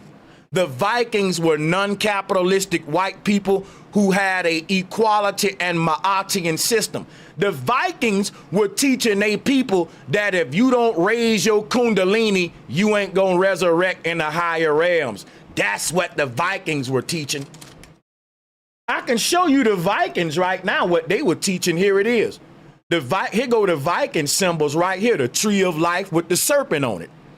Now, who told us to hate the serpent on the tree? The Pilgrims did. And what did they give you in replace of that? A graven image that everyone worshiping around the world. That graven image is the literal interpretation of the biblical scripture, which makes the promised land a kingdom of Zion on earth, which got us going to war to take people's land that ain't ours. It was promised to the children of Israel through the literal interpretation. When you go with the graven image, you go with the Zionist agenda, because now you're saying that the promised land is literal too. It's all literal. So you're saying, Sanchez, the promised land ain't heaven. The promised land is an earthly kingdom that's gonna be established in the book of Revelation. That's the Antichrist leading y'all astray. Because I was taught if you be good, you get to go up there in the sky to heaven. But if you read what the Pilgrims Bible saying, the Pilgrims Bible is saying, in the end of days, all of the saints gonna be lifted up, the dead gonna be risen. Jesus is gonna establish a kingdom on earth. Ain't nobody going to heaven. You Christians thought you was going to heaven? You silly. You going to Zion. Go read your Bible. The Bible did not say no one going up there. When the Bible is telling Christians it's going to heaven, it's talking about the new kingdom that your graven image Jesus is going to build. Jesus, that white boy, that graven image, he's going to build a kingdom right here on the earth. Go read Revelation and tell me I'm wrong. Ain't none of y'all Christians leaving this earth. You think you going to heaven, but the Bible didn't tell you that, but your butt don't read. You don't read.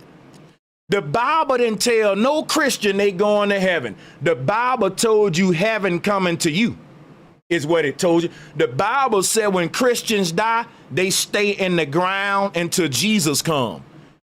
Why you looking up in heaven? Yo, ain't no Christian that died went to heaven. And you can't debate this because the Bible say that. Yeah, your literal interpretation say that. It say that the dead gotta be lifted up from under the ground. Ain't nobody in heaven right now that died. Quit lying. Don't read, you don't study. That's right. Well, my loved one passed away, they up in heaven. You a liar, and you going against the Bible. No, they not in heaven. They in the ground, they spirit is in a holding place. And they gotta wait for Jesus to lift them up. And even then, they ain't gonna go up there. They're gonna live in a new kingdom that Jesus building on earth. You Christians don't read. I know more about your stuff than you. That's right. And you think you can debate folk, think you know everything.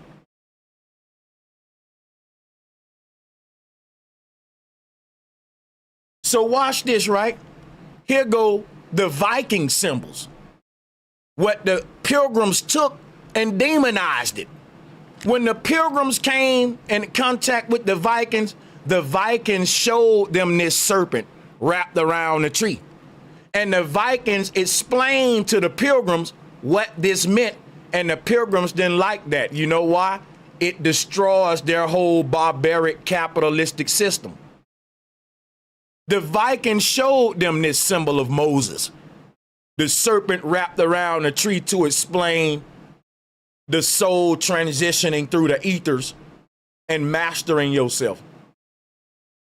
We taught the Pilgrims this, and they corrupted it. Anything you give a barbarian, they gonna turn it into shit, y'all. I don't give a damn what you gave them barbarians. Once you give it to them, they gonna corrupt it, man. They gonna corrupt it. Because everything you give a barbarian, they gotta make it suitable for the barbaric system. Instead of saying, listen, I shouldn't be a barbarian, the barbarians are saying, nope, you shouldn't be a loving ass, Kundalini, soft ass nigga. And so the barbarians making everybody barbarians. Look at the world. And they making everybody barbarians by doing away with the law. Now, how do they do that, yo? By giving you the graven image as a blood sacrifice to remove your sins. By saying killing is okay if you doing it for your earthly nation. The Bible justifies war and killing, long as it's in the name of God and all that. But that's why y'all being led astray. Why would God tell you it's okay to break the law as long as you breaking it for the most evil motherfuckers in the world? That's right. If somebody think about how ridiculous this is, because you ain't hearing your boy. Listen. The Bible telling you, if somebody slap you in your face, turn the other cheek. If they kill your mama, leave them alone and forgive them. But if they knock our buildings down, send your kids to go die for our military so we can get our get back. So the Bible basically telling you, you can only stand up when you standing up for your oppressor, but you can't stand up for yourself. Because when it's time for you to protect yourself, God gonna punish you. But when it's time for you to die for Walmart, McDonald's, Nike, Louis Vuitton, Gucci, oh, God will let you die for that now. Stupid. And we go for it. And we go for it. You can ask one of these Christians, you can say, hey, you got any people in the military? Yep. You know that they may have to kill. It's okay because God bless America. But what happens if I smack you right now? Well, I'm going to turn the other cheek if you do it to me. But if you do it to America, we'll blow your whole shit up.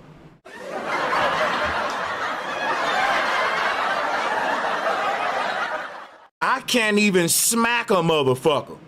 But America can bomb women and children if you mess with them.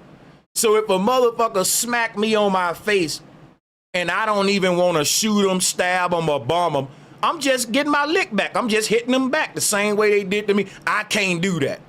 But soon as someone smack America on their face, America can just blow their ass up and it's okay.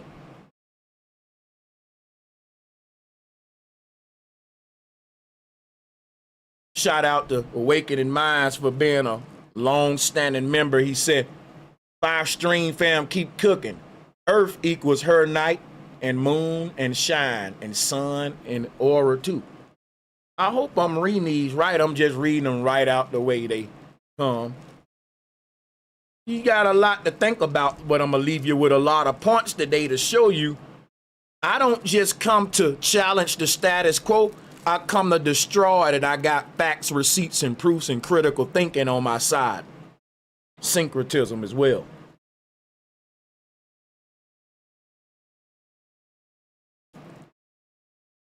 This is the Viking symbol. Does it look familiar? Yeah. The Vikings taught this to the Pilgrims, and the Pilgrims corrupted this. The Pilgrims turned the Viking spirituality into the Vatican, a literal interpretation of this serpent, which demonizes it. It inverts it and makes it a literal monster now.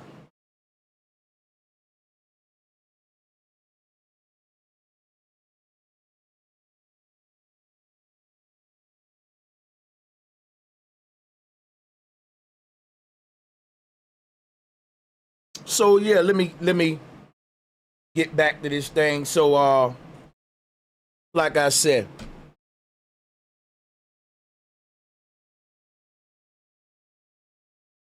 the people that came here on the Mayflower, I want you to know what they look like. So let's go back to images of these people. And by the way, this is in Egypt right here. The Pharaoh sitting on the throne with the crown of thorns. I put that up, but I didn't show y'all everything I wanted to show you. I'll pull it up again. The blue Pharaoh.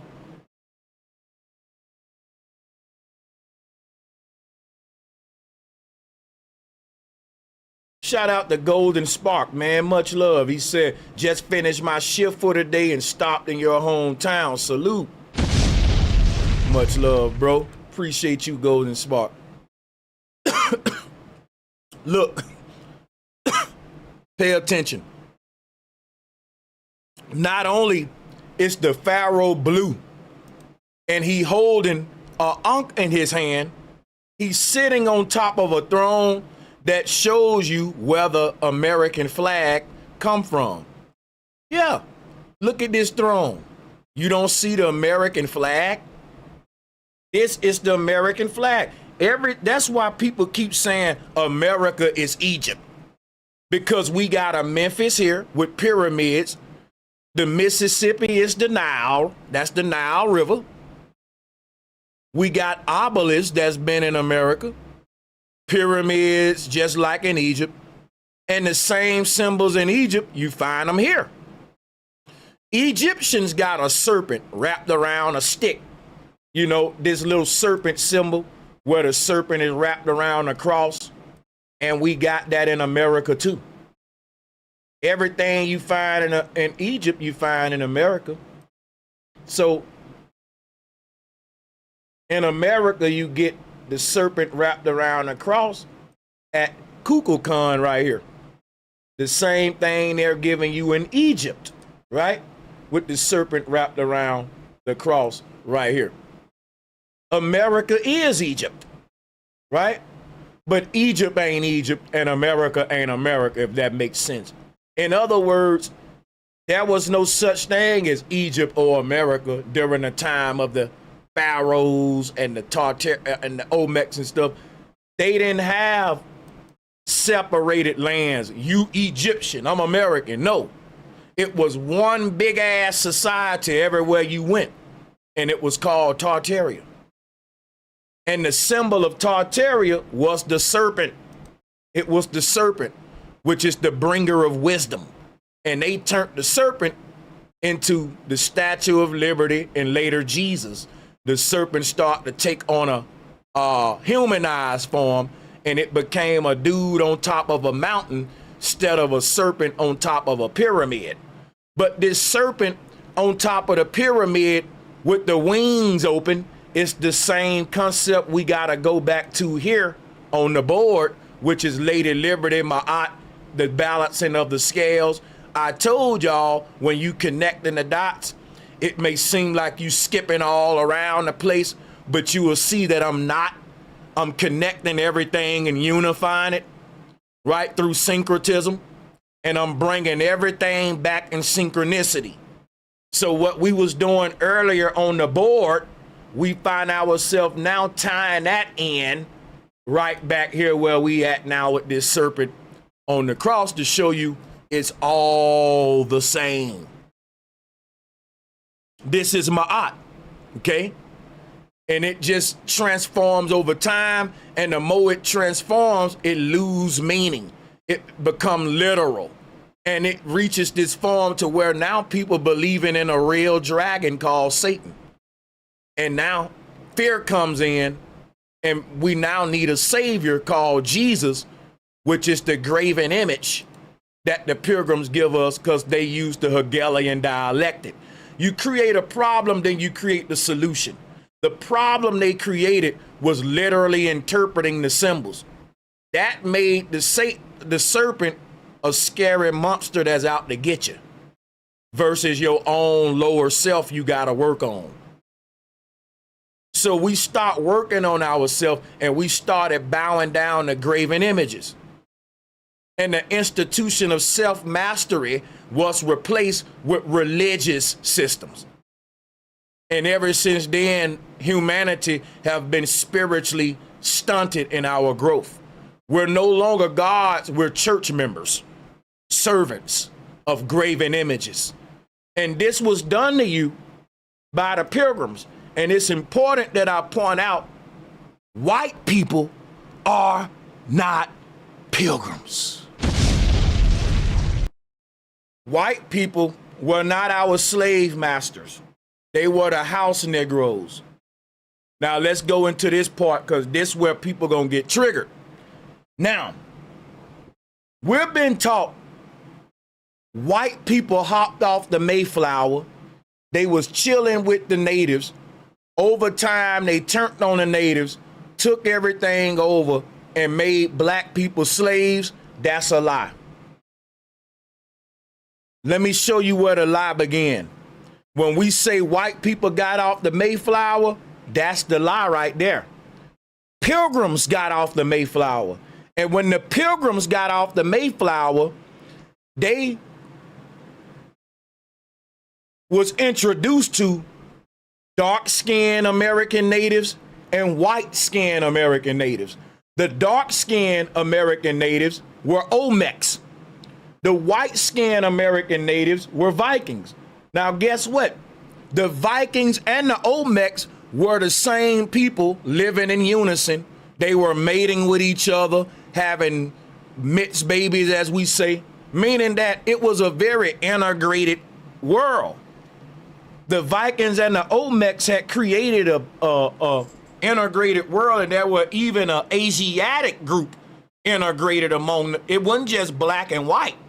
You had an Asiatic group of Olmecs too, with the blacks and whites. So you had this medley of different, what will be called features, DNA identifying factors for groups.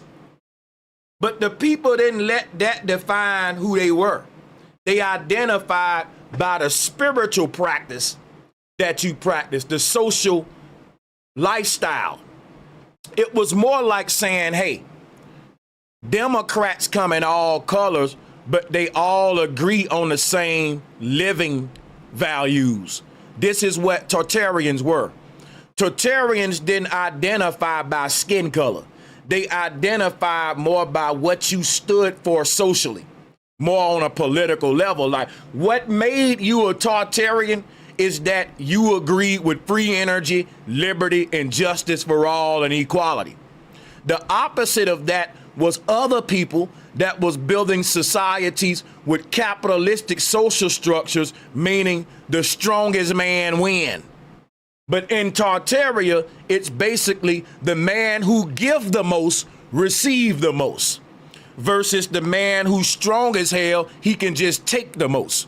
That's a different system. One is predatory, one is reciprocal. One is based upon everything you got is because everything you gave. And one is based upon everything I got is everything I took because I'm a bully and them people was just weaker than me. That's different systems.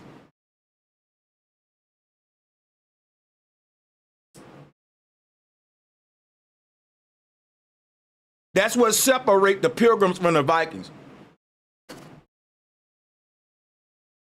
And again, white people didn't come over on the Mayflower. White people didn't come over. They've been here.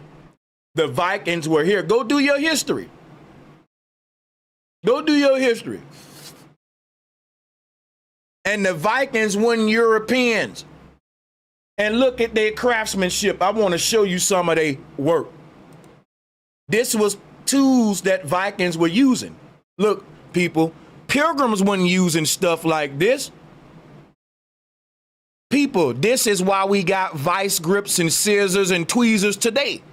That come from Tartaria. Pilgrims didn't invent that. Why would I build a wood house if I got tools like this?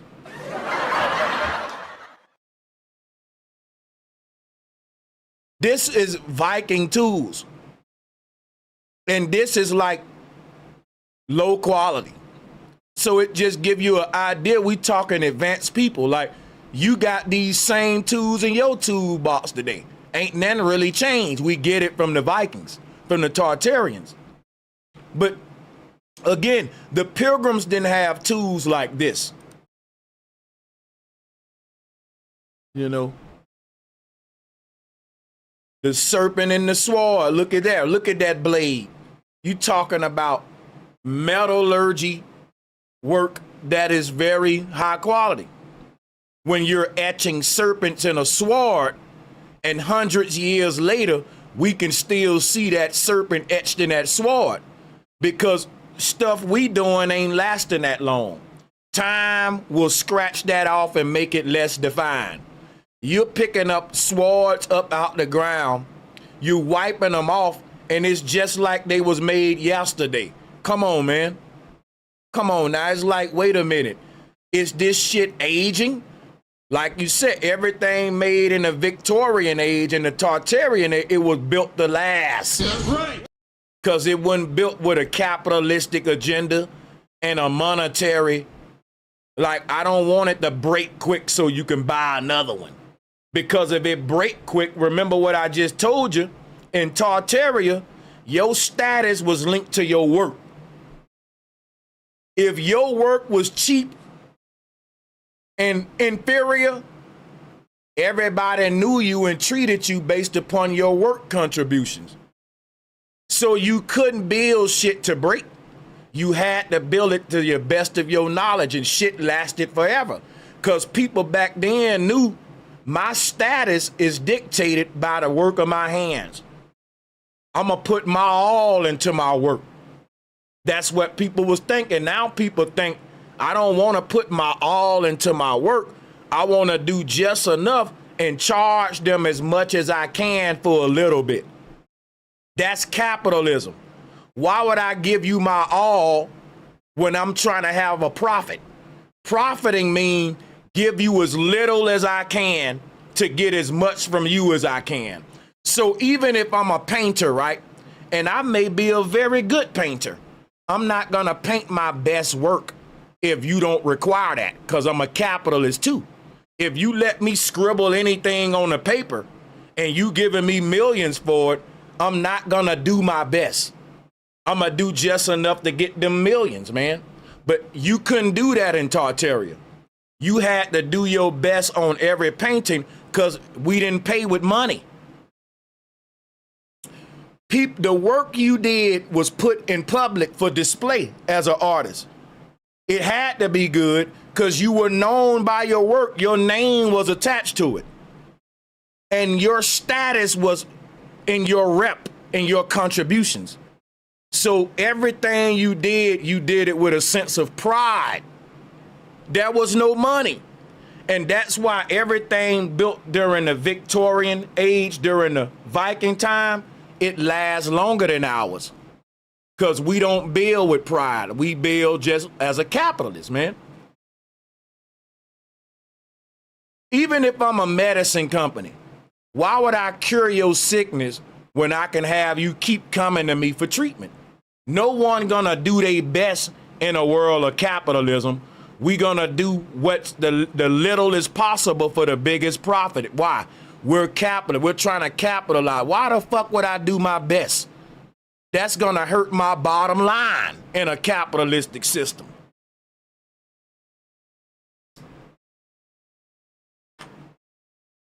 If I made you the best hamburger that I can make, your patty would be this thick, nigga. And I would put so many toppings and cheese. I wouldn't shortcut you.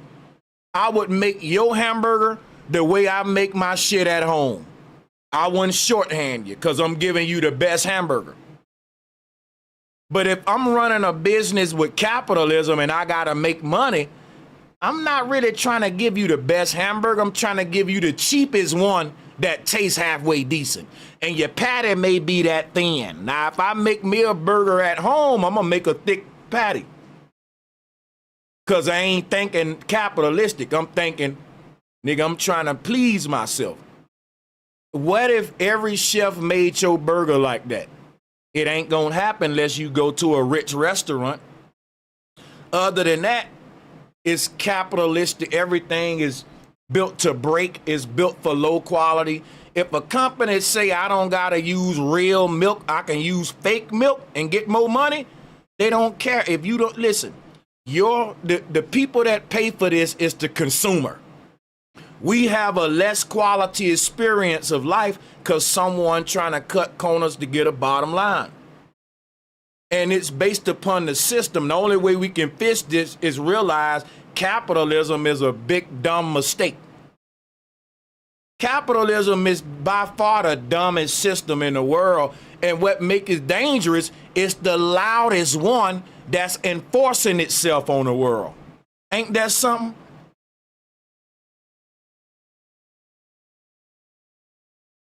Capitalism is us telling the world, do things the way we do it because we got all the answers, even though we got an inflation problem.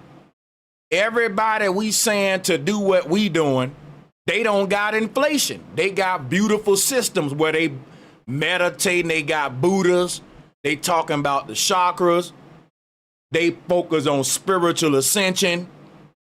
And we trying to go to war with them because they're not part of the world banking system. They don't believe in a real graven image Jesus and the white boy. And we forcing this on everybody. We doing it to Iran right now. You notice everybody we go to war with ain't under our banking system, ain't got their shit back with the American dollar. Because that banking system goes along with your spiritual system. Before we integrate with these pilgrims on a government political level, we integrate with them by accepting their barbaric graven image. It happened. Everything on a physical happened on a spiritual first. When the Christian ambassadors and the Catholic Church and the Red Cross go to these tribes, they are selling them Jesus under the guise of we giving them supplies for free. We giving them free treatment, water, and resources. But guess what else you giving them?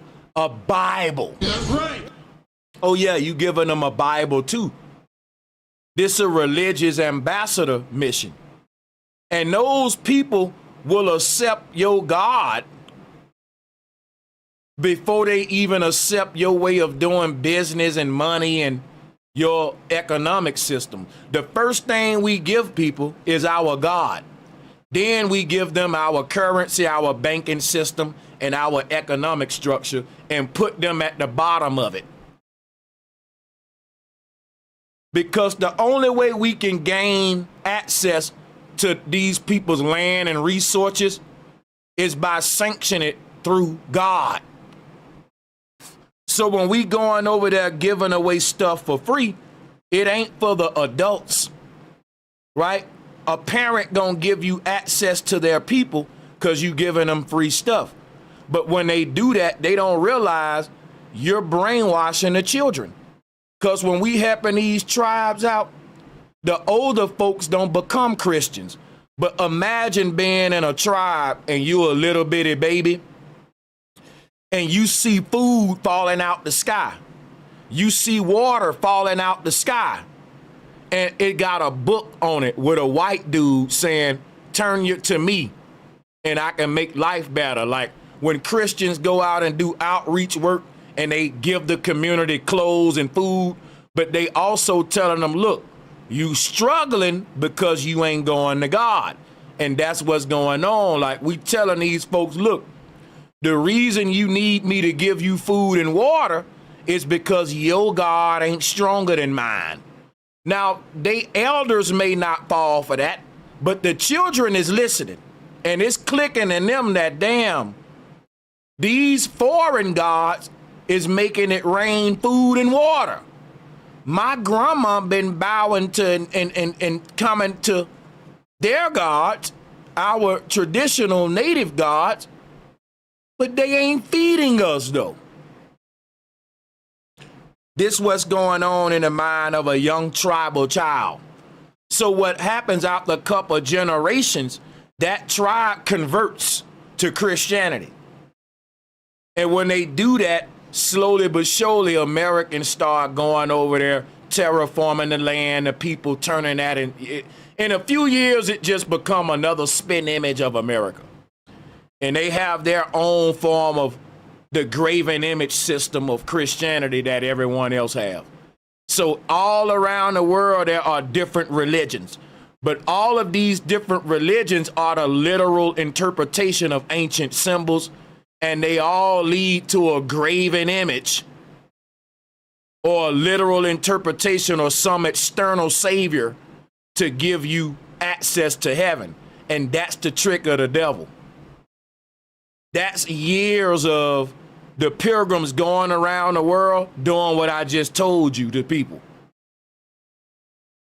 When they go to your land, everyone land got the same symbols, the serpent on the tree. But everywhere you go, we all got the same symbols, which is right here. But when they take over your land, they say that this is an ugly monster. They turn this into what they call, to the pilgrims, the devil's pitchfork. So what happened, like I'm telling you, like when these pilgrims come to your land, all of these tribes got the same symbol because they are the Tartarians. You know, when you look at the Dogon tribe, they got this same symbol. You see it? But it ain't their symbol. They turned this into the cross with Jesus on it and all that. Or the swastika to Germans or whatever. You see what I'm saying? But it's this universal symbol that it connected all of these lands. Everyone had it because we was all Tartarians. Right? It ain't just the Dogon. But what happens is when they come to your land, they demonize this symbol that connected all our ancestors and they turn it into your new religion. And that's how new religions are formed. They are reinterpretations of those tribal people's spiritual symbolic system. You see what I'm saying? So when the pilgrims come in and reinterpret this symbol, it becomes a devil's trident that we're now scared of versus something that connects us to our people and our liberation, right? You get what I'm saying? They turned this to the trident of the devil. They demonized this symbol. They turned it into this. You got to think about something. And this is a fact, right? The devil's trident predate the devil himself. Why? The symbol that we call a trident, it existed on the earth before the devil. Why? I'm asking why.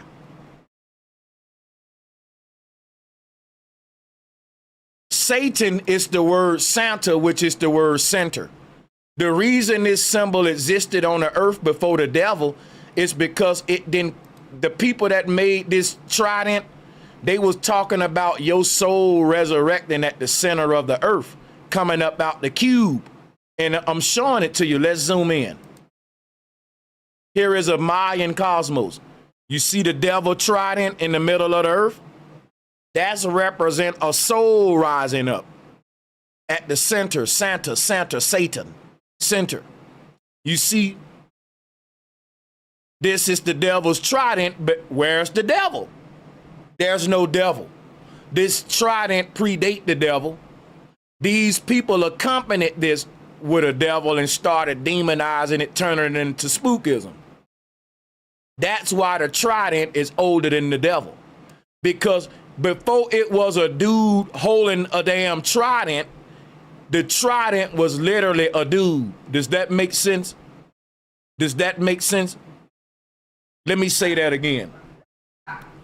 It was never a dude holding a trident. The dude was a trident. Look at this. So this is the personification, right, of our chi energy, the Kundalini, the God body inside of you.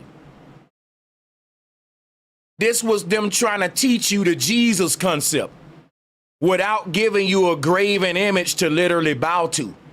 This was our ancestors telling a story about what your soul gonna do when you die. And the Pilgrims turned this into a real concept of a devil trident and a real monster saying, ha, ha, ha, ha, ha, ha, ha, ha, ha. And now we got a monster holding a damn stick. And this is the literal interpretation. It hides it behind folklore, mythology, right? This is what the papacy is. It is a institution that plagiarize all of the old sciences into dumbed down literal interpretations that create religious systems.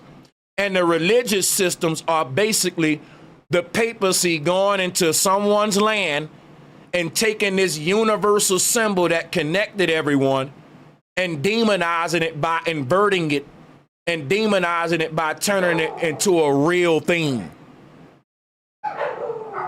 This becomes a monster now that's out to get you, right? And they show you this. They say, hurrah, they hold their hands up, right? And they hit you with the hands up for the boogeyman. Subconscious programming. What are they showing? Rah, why you gotta hold your hands up? Why you just can't leave your hands right here and say, rah? Why do you do this? You turn your body to a trident. You see this? This subconscious desecration. This is a spiritual war that we're in, and they doing everything to detach you from this old world frequency that will awaken your Kundalini and reconnect you back to that world. Fear is a barrier. Fear is the barrier. Look here, way in Armenia, man. We got it in Armenia, to China, to you name it. It was just the old world. The truth is that Everywhere you went on the earth, everyone was on the same page. And the Bible talk about that, about the pre-Bible people, before languages and different religions was created, different nations and divide and conquer. The God of the Bible, right? The God that did that, that's the false God. That's the false God. That's the papal God, the earthly authority that's maintaining division, right? This old world truth united everyone in the world. Look at all the different places in the world that were part of Tartaria. And this is just one collage. I got other collages though. Let me show you. There are other ones. Let me show you real quick. This just one collage, people. I got plenty of these. All right, I got plenty of these. Damn. Well, you get it. You've seen, let me see. I'll find it for you. I got to dig for, I thought I had it open. All right, no problem.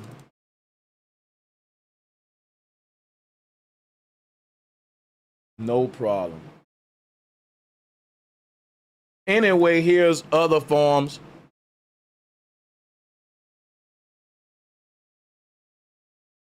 They turned this into a trident or like a six-pointed star.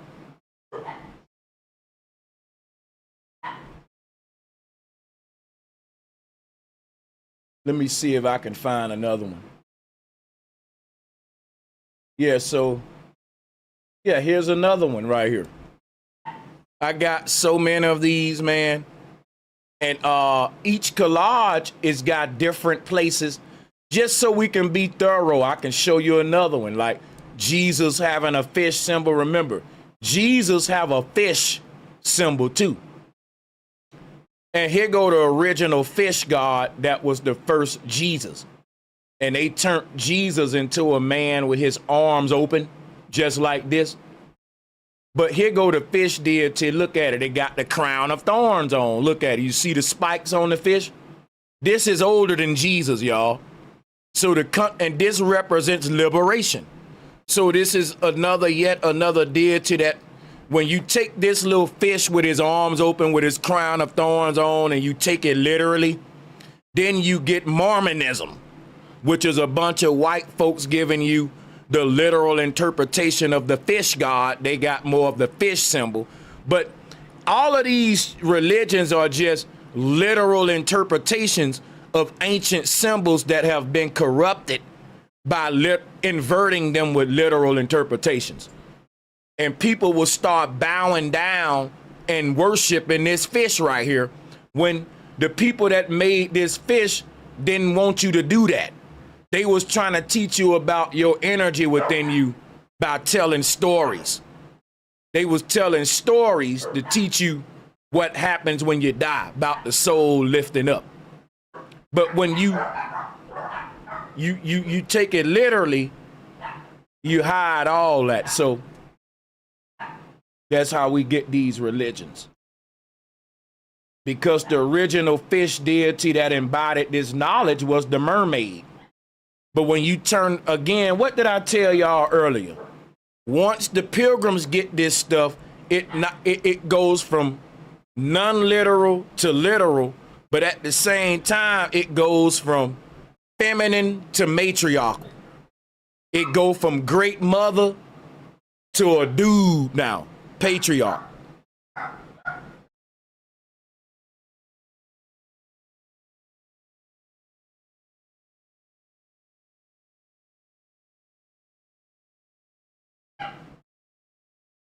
So we shift from from feminine to masculine.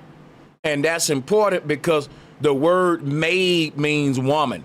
So when you say mermaid, right, you're going back to the matriarchal form of this fish deity, which would be Yemaya. Yemaya, I can show you her right here. That's Yemaya. You see that? That's a mermaid. Here go another one. That's a mermaid. You see that? This predates Mormonism. It was mermaidism. And here's another form of it. Remember, you can't say Yemaya without saying Maya, because the same serpent deity, the same fish goddess, serpent entity we see in the Mayan and Olmec world, that's what Yemaya is in West Africa. And you can see these little rays of light coming from Yemaya, because this is what they're calling the Lady Guadalupe in South America. So West Africa, South America, Statue of Liberty. Let's do some syncretism. Lady Guadalupe got spikes because she's the Statue of Liberty. You see the spikes? And she's often depicted blue or in some kind of blue garb. And she's floating like we see on Statue of Liberty appear to be on the water. And the spikes coming from her, you see here? This is Yemaya.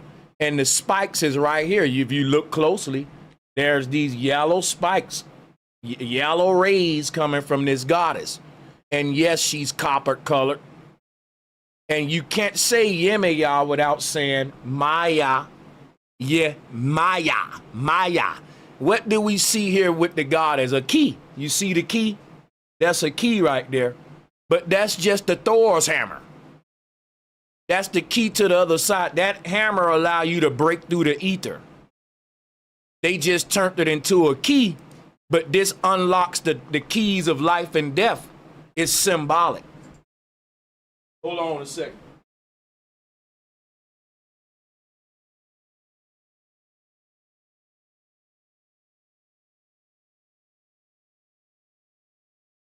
So hold on a second.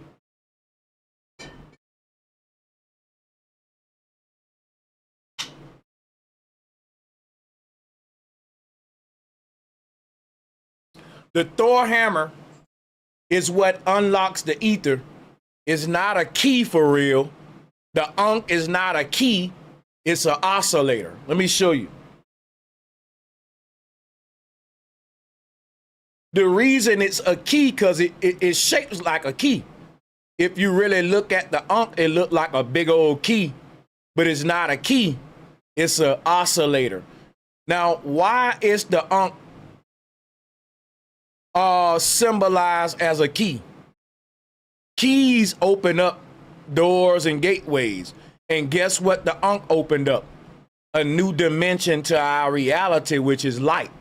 Light is a dimension of reality, like time, right? Light is a dimension of our reality.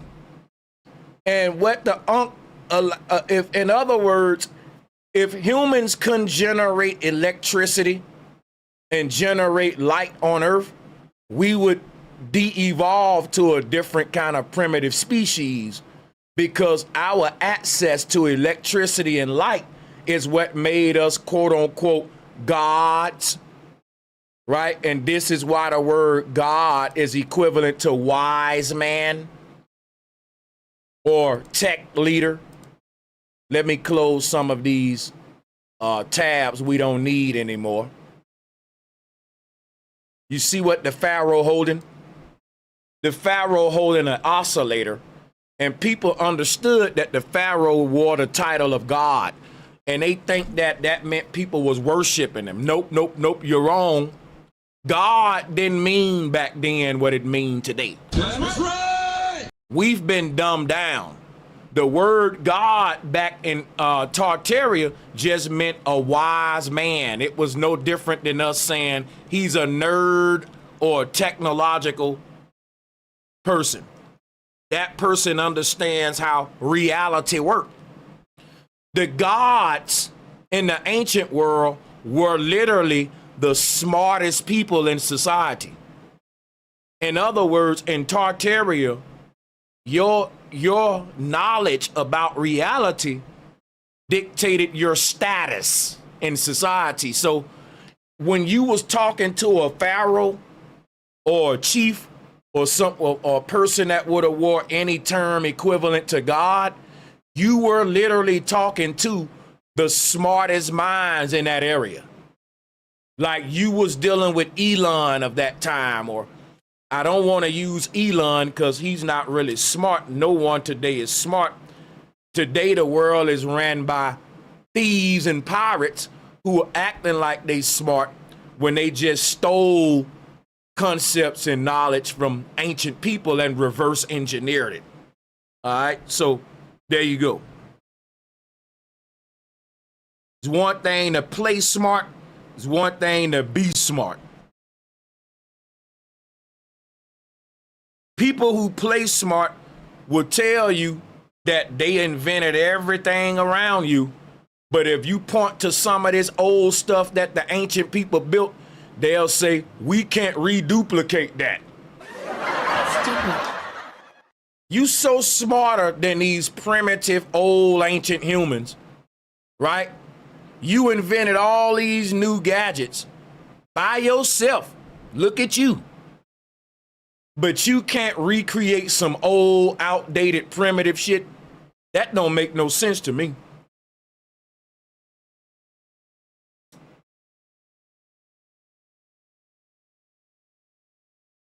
It don't make no sense to me.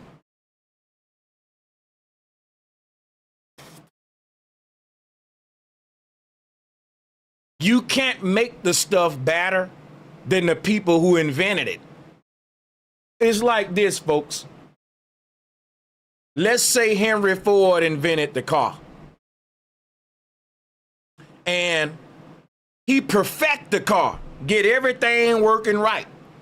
And I don't know shit about the car. I just see what he did, and I like that he did it, and I want it for myself. But I didn't go through none of the trial and error. I didn't put my dues in to get to where Henry Ford at. But I want Henry Ford's achievement without his work. How do I steal it? Guess what I do? What I do, I take his research and I sit down with it for years and years until I'm able to reverse engineer it. And when I'm able to reverse engineer it, I can say it's mine. But whatever I create, right, it'll never be better than Henry Ford. Here go the problem with that. If I'm claiming that my car is the first one to ever exist, no one done it before me. If we do happen to find an older version, yours should be better than that. That's what's happening, y'all. A lot of stuff that we thought was invented in the 1900s, we're finding older versions of it way back in the day, like the Antikytherian mechanism. We got similar objects that's like an astrolabe that we're making. And the Antikytherian mechanism is very interesting because it shouldn't exist. Because we're being told we didn't start making astrolabes until later. And that's what the Antikytherian mechanism is. It's an advanced type of astrolabe that's so advanced. Our astrolabes ain't fucking with it. Now think about that, right? We're saying we invented astrolabes. When we go back to a point in history and find one in a timeline where they shouldn't exist, not only does it debunk the idea that we invented it, we find that the older one is more intricate than the new one. What does this prove, geniuses? It proved that all the new shit has been reverse engineered. That's right. Again, if Henry Ford come up with the idea of the car, the nigga who steal it and claim credit for it will not be able to reverse engineer a car better than Henry Ford. He will say, it's my idea, but you better hope we never find a older one, because you're going to have two problems. And the first problem going to be, why does a car exist back here when you said you came up with it up here in the timeline? That's one problem. The second problem is, how come this old car is more intricate than the new one? How come you're telling me, Mr. I invented the car, that you can't even reduplicate an older version of it. That don't make no sense. If you made the new car and you saying it's the only car, I shouldn't even be finding an older version. That's right. And if I do find an older version, it shouldn't be more intricate than the new one. That's stupid. That don't make no sense. Unless you stole the idea from this older version, reverse engineered it, and couldn't get it back to its old greatness that the original concept creator had. That's the only explanation, folks. That's right. You can't perfect the idea that ain't yours, nigga. We can build pyramids today, but we can't reduplicate Giza. Why? Because the people that came up with the idea of pyramid building perfected it. We just copycats. And you can't make a better fucking Louis Vuitton than Louis Vuitton. And if you say you invented Louis Vuitton, I better not go find an older original one. And if I do find an older Louis Vuitton, then your knockoff shit, it better not be better quality and better than yours, because that's going to prove fraud. In any other situation, that would prove fraud. But in the case of science, technology, and history, we just overlook it and let them give us another lame excuse. Like, we don't know. It's such a big mystery, isn't it? Oh, wow. The play dumb card. And what they do to y'all, they make it fun to not know. And it becomes now a big mystery that no one won't solve over time. And that's a psychological tactic. Because the new thing now becomes mysticism. It becomes, look, we don't know. And isn't it so awesome that we don't know? Wow. We don't know how the pyramids was built. Isn't this fun? It's such a mystery. It becomes so fun that the nigga who try to solve it spoils the party. So you telling me you know everything. This genius thinks he knows how the pyramids was built. Ha ha ha ha ha. No one knows that. That's one of the biggest mysteries of science. You see how they psychologically fuck y'all? And not knowing becomes the new trend. The mystery now. And it becomes the it becomes now you're the intelligent guy when you show up in a room and say, you do know that we don't know how the pyramids is built. Ooh, that's so deep. Let's clap for him. Did you hear what he just said? Man, it's a mystery on how the pyramids was built. We can't figure it out. He's so smart, isn't he? That ain't smart, that's dumb. Admitting that you don't know something is dumb. This is called mysticism. When you sell your ignorance as intelligence. That's a psychological tactic, man. And it's rooted out of ego. It's rooted out of you're either hiding the truth or you don't want to admit you don't know the truth.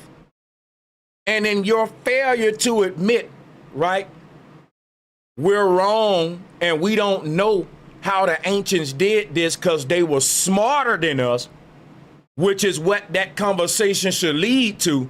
We don't know how the pyramids are built because those people were more advanced and smart than us. They can't say that. So guess what they do? They say, we don't know how the pyramids was built. Guess what? We don't know how the pyramids was built. Guess what the breaking news is, everyone? What we just discovered. Scientists has realized we don't know how it was built. That becomes like the intelligent response. To the point where if you say you know how they built, everyone laugh at you. When really, that's what we supposed to be trying to figure out, how they was built. not just marvel at the idea that we don't know it. Could it be aliens? Could it be isn't this fun that we don't know? It's such a big mystery. And now everyone just start falling in love with the mystery, the folklore of not knowing, to the point where you try to solve that, you're pooping the party, man. No one want this solved now because the psyop has been ran. And the answer you're gonna give is so simple, it spoils the fun. Because you're just gonna show up and tell the simple truth, which is, hey y'all, it ain't a big mystery how the shit was built, okay? The ancient people were smart and they lied to us like the ancient people were dummies. Case over, case closed, go home. It's not a big mystery. Aw, man, you such a party pooper. Aw, we was having fun with the mystery. Isn't the truth boring? That's why when you show up with that boring ass truth, boo, get him out of here and let's talk about ancient aliens. Because I'm sure that some advanced beings came to Earth from another planet and taught us how to build the pyramids. Because that make more sense than just regular human beings getting smart over time, right? The truth can't be that simple, right? The truth got to be a complicated, far-off belief like ancient aliens and all that, right? Of course it does, right? So, again, white people need to know this because what's going on in America right now, you got a bunch of white people having a pride movement. White folks are saying, yes, we enslaved you black people. I'm saying it right now. White men are having a redefining movement, a red pill, far right movement, where they're saying, we ain't gonna be ashamed of our history. Yes, us white men were slave masters. We took over this shit. What are you gonna do about it, nigga? You wanna fight? Let's do it. Drop a 1 in the chat room if you're seeing this in America right now. And they're trying to promote a civil war between the black man and white man. At the same time, you got black men forming FBA. You got white men leaving MAGA saying, we want America back for the white man. We want to put niggas back in a place. And guess what? What white people don't realize, they're being played. They're assuming a history that ain't theirs. They don't know their history. White people think that they came over here on the Mayflower. The only people that was on the Mayflower were pilgrims. And guess who the pilgrims are? Jews. Jews. Jews. And guess what? Jews ain't white people. They'll tell you that themselves. Now, they will be white people when it's beneficial to them, right? Because white people have a tether problem just like FBA. But the people that's wolves in sheep clothes putting us against each other are the ones behind the scenes putting this civil war in motion.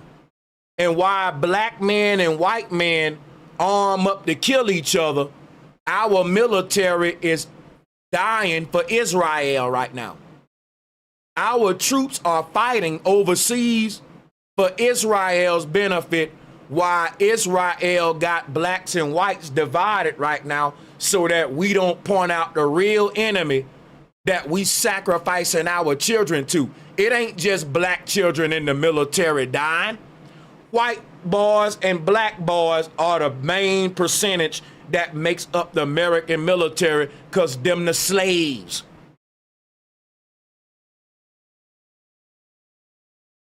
Black people weren't the only slaves. White folks were slaves too. And there were white people indigenous to America. They were Vikings. They were enslaved by the same people that enslaved us. But when they rewrote history, they said, because this is what you got to realize. When the Pilgrims took over and they rewrote history, do you think they're going to say, we took everybody's shit? If I take over your land and I'm in charge of rewriting history, I'm going to blame my thievery on another group. And guess what? When the Pilgrims rewrote history, they said it was white folks that did that to you black folks. And we started beefing with white folks. White people ain't the original slave master. The slave masters get off of the Mayflower. The slave masters came over on wooden ships. The Nina Pina Santa Maria. Didn't no Vikings get off them ships. I'm telling you what I know, bro. I will debate anybody, and I'm finna open up the lines and do it in a minute. I'm telling you, bro, that the Vikings were not pirates. I'm telling you, when you go and research the origins of the Vikings, their origins start right here in America, just like the natives. And when you start saying, well, where did the Vikings come from?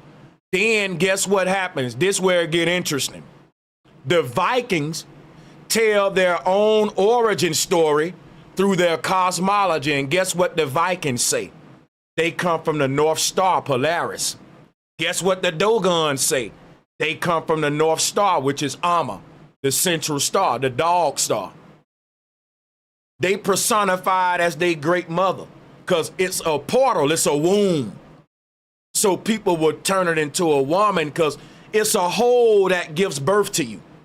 Like when your soul go through Polaris, you're gonna be a baby leaving the vagina of your mama in a higher realm. Like when you die, you see a white light, but that white light is your mama's legs open in the hospital, pushing you out again in a higher realm.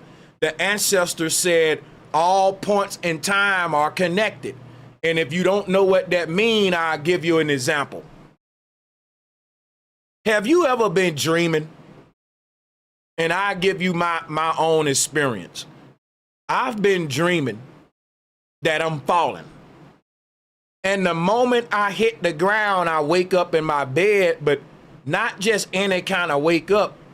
I remember clearly one of my siblings throwing a pillow at me to wake me up. I'm asleep on my back. Next thing you know, boom, a pillow hit me in my face and I wake up abruptly. Abruptly. So what's happening is in the dream, I hit the ground. But at the exact moment I hit the ground in the dream, the pillow hit me in this world at the exact time. What does that mean? That means that actions that take place in these other realms are tied to actions that take place in this realm. All of these realities are tied together. And in one world, you may be raising your hand to chop a tree down, and that same action in another world is you pledging allegiance at a football game. You raising your hand in both of these worlds, but it means something different. And that's proof that each of these realities are strung together by events in time. Because at the same time I hit the ground in one world, which is death, awakening happened in another world where a pillow hit me. So this thing is very intelligent, what we're in. We're in a simulation, and it's very intricate because details are tied together with other events. Meaning that something new, okay, when he hit the ground, make sure that the pillow hit him at the same time. This got to happen together so that these events can be tethered together seamlessly. And it's all a paradox because if you die in one world, you wake up in another one. So I'm hitting the ground and I'm dying, but nope, I'm waking up in this world with a pillow. It wasn't the ground, it was a pillow I hit. And instead of me falling to the ground, the pillow is actually falling toward me. So everything is inverted and flipped around because it's a paradox. In one world, I'm dying and I'm falling toward the thing that's gonna kill me. But in the other world, I'm living, I'm waking up, and the thing that's waking me up is actually coming toward me. I'm not coming toward it. So I'm using my dream to show you how these different realities are inverted, how the actions mean something different, but it's still the same action. You get what I'm saying? It's the law of polarity inversion, the paradoxical nature of reality, and string theory at its finest. Just when you think of you hitting the ground and the pillow hitting me at the same time, is so much data to unpack that I can do a whole stream just on that dream. But that's showing you how the ancestors saw reality. You see what I'm saying? They saw all events connected, even if they were totally opposite events. But I'm showing you how they saw that with my dream example. You know, how they was perceiving reality. I'm giving you, you know, I'm tapped into how they was seeing this thing. You know what I'm saying? That's right. But like I said, the Statue of Liberty is literally Thor. It's Thor. It's the feminine form of Thor, which is what my aunt originally was. And I just want to move on. And I want to show you how, give you the history of how the Pilgrim blamed his thievery on the Vikings. And the Vikings are our brothers, our white Tartarian brothers. We was cool with these are totally different people. Don't let the skin color throw you off. The Vikings are good white people. They are gentle, loving, good people, man. But these other white people, these pilgrims, these are the fucking devils from the pits of hell. And now I'm trying to tell you, all people with white skin ain't the same. That's the same for black people too. There are some black people who are pilgrims and barbarians, or what we call non-player characters. If you think black skin makes you a god, you're funny. You didn't know that gods and devils come in all shades and skin tones? Somebody told you all gods are white and all devils are black. And that made you very Stupid. Made you very Stupid.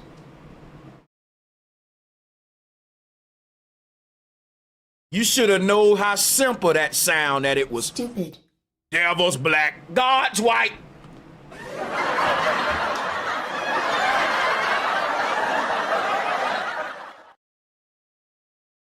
You dumb.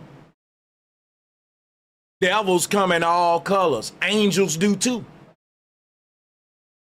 The person that saved you in a critical moment might be Asian, might be white. Hey, the next nigga the next person that break in your house may be black, may look just like you. Your devil may be black, and your angel may come with white skin, Negro. Quit letting these folks divide and conquer y'all, man, for real. That's right. We knew this simple stuff before they dumbed us down. So again, let me tell you what the slave masters did. The slave masters said, look, when they took over, they said, look, now that we running shit, because when the slave master, when the pilgrim came here, what we call black and white skin colors were united, working together. But when they took over, they didn't want us working together, united no more. So the new system that they established was a class system. And they said, we're gonna put the white humans above the black ones so they can hate each other and fight while we run everything. This is called the house nigga, field nigga tactic. Drop a one if you know this tactic. The slave master said, look, we gonna put some of these slaves in the field and give them the hard work. And we gonna put some of these slaves in the house under the air conditioner, give them the easy work, let them walk, sit back and chill out sometime.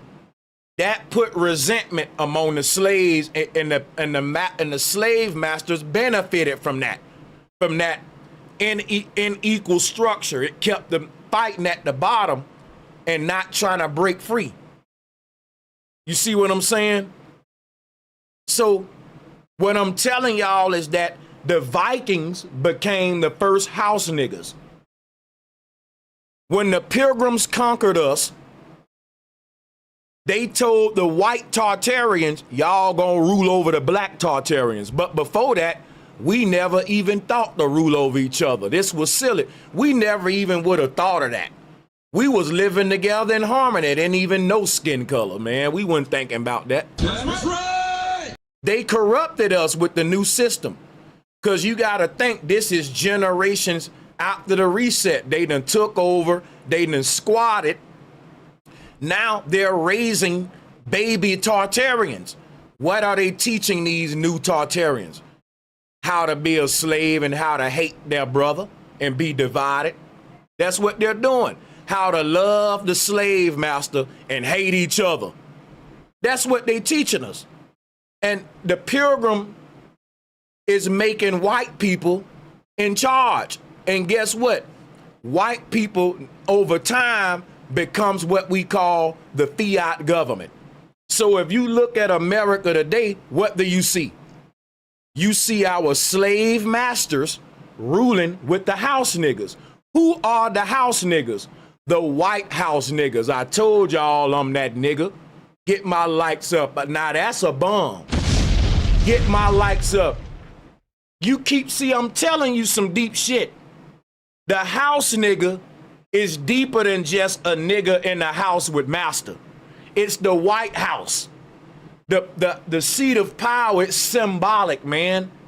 It's the fiat government that we said a white man. When we get mad at the white man, it's because he is the American government.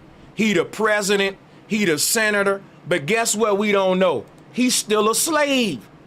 Look at him. The white man been the house nigga who the Jews let run the house or the White House. Yeah, black folks don't run the White House. Because we ain't the real house niggas. It's levels to this. The black folks who we calling house niggas, they ain't even in the house, nigga. They on the front porch. It's levels to this shit. These black folks who sold out, them ain't house niggas. Them front yard and porch niggas. See, because look, you got the field nigga, you got the field niggas, then you got the front yard niggas, then you got the front porch niggas, then you got the house niggas. Black folks ain't made it into the house yet. We thought we made it into the house with Barack Obama, but he ain't black. That's right. Black people can't be house niggas. They gave you the wrong idea of the house. It's levels before you get into the house. And I'm telling you, the people that worked in the house were Vikings. Them were Vikings. Black folks work on the front porch, the front yard, and in the field. Yeah, you got niggas making into political seats today, but that proves my point. We're just becoming house niggas, man. That's right. And most of the niggas that they letting in the house ain't legitimate FBA. So they don't really qualify as a house nigga, but I'll give it to you. Okay, you got brown skinned people in political positions today. People, it took us that long to get here, man. So we just becoming house niggas. So check this out, right? When you look at the government, you see a bunch of white folks. And we aim our anger toward the government. But guess what? Everybody in government is a slave and a pawn, or what I just said, a house nigga. Why you mad at the house niggas for doing what Massa told them to do? You know why? Because that's what Massa wanted. Massa don't want people being mad at him, because then you will go against him. That's why they created this new system to divide us with. If it wasn't for the house nigga, we would be mad at Master, and we would be trying to take over and gain power back. So Master put a buffer class in between them. Master said, they'll never really be mad at me because they won't even know who the fuck I am. I'm gonna hire this dumbass nigga to say he's in charge and let the people burn him at the stake. And when they through burning him, I can just replace him with another puppet. And every puppet that the people burn at the stake, we just replace them. That's what presidents are. They are a representative of a hidden power, of an anonymous power structure. It's an anonymous hidden power running shit. And what they show you is they puppets, but they never show you the hands that's controlling the puppets, man. So we get mad at the puppet and not the hand that's controlling it. That's stupid. And every time, listen, every time you get mad at the little puppet, guess what? I just take him off and replace him with a new puppet that you like. And this is Mr. Cowman. Eat your vegetables. Now you do what this puppet tell you to do, little children. Mr. Cowman says, eat your vegetables. And when the kids get mad at this little puppet that's on my hand, I just take that skin off and put Mr. Birdman and make them do what I say do. They never get mad at the hand. They just get mad at the little puppet slip that I'm putting over that. The real power is the hidden hand, not the puppet suit cover over that. But what they done, they got you mad at the slip, the puppet suit, which is the president.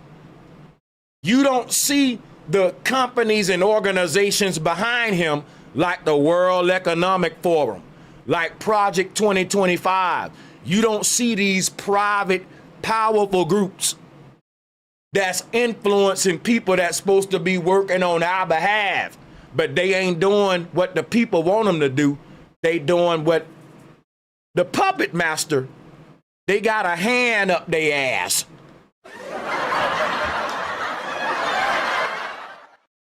And you need to quit being mad at them and start getting mad at that hand that's up their ass. Because that's what's making that puppet do everything you don't like. And until you get mad at this hand, it'll just keep changing puppet slips, and presidents will come and go, and you will be mad at every puppet, every president, every generation. Just like everybody who voted for Trump mad at him now. And they saying, give us a new president, which is what? A new fucking puppet slip.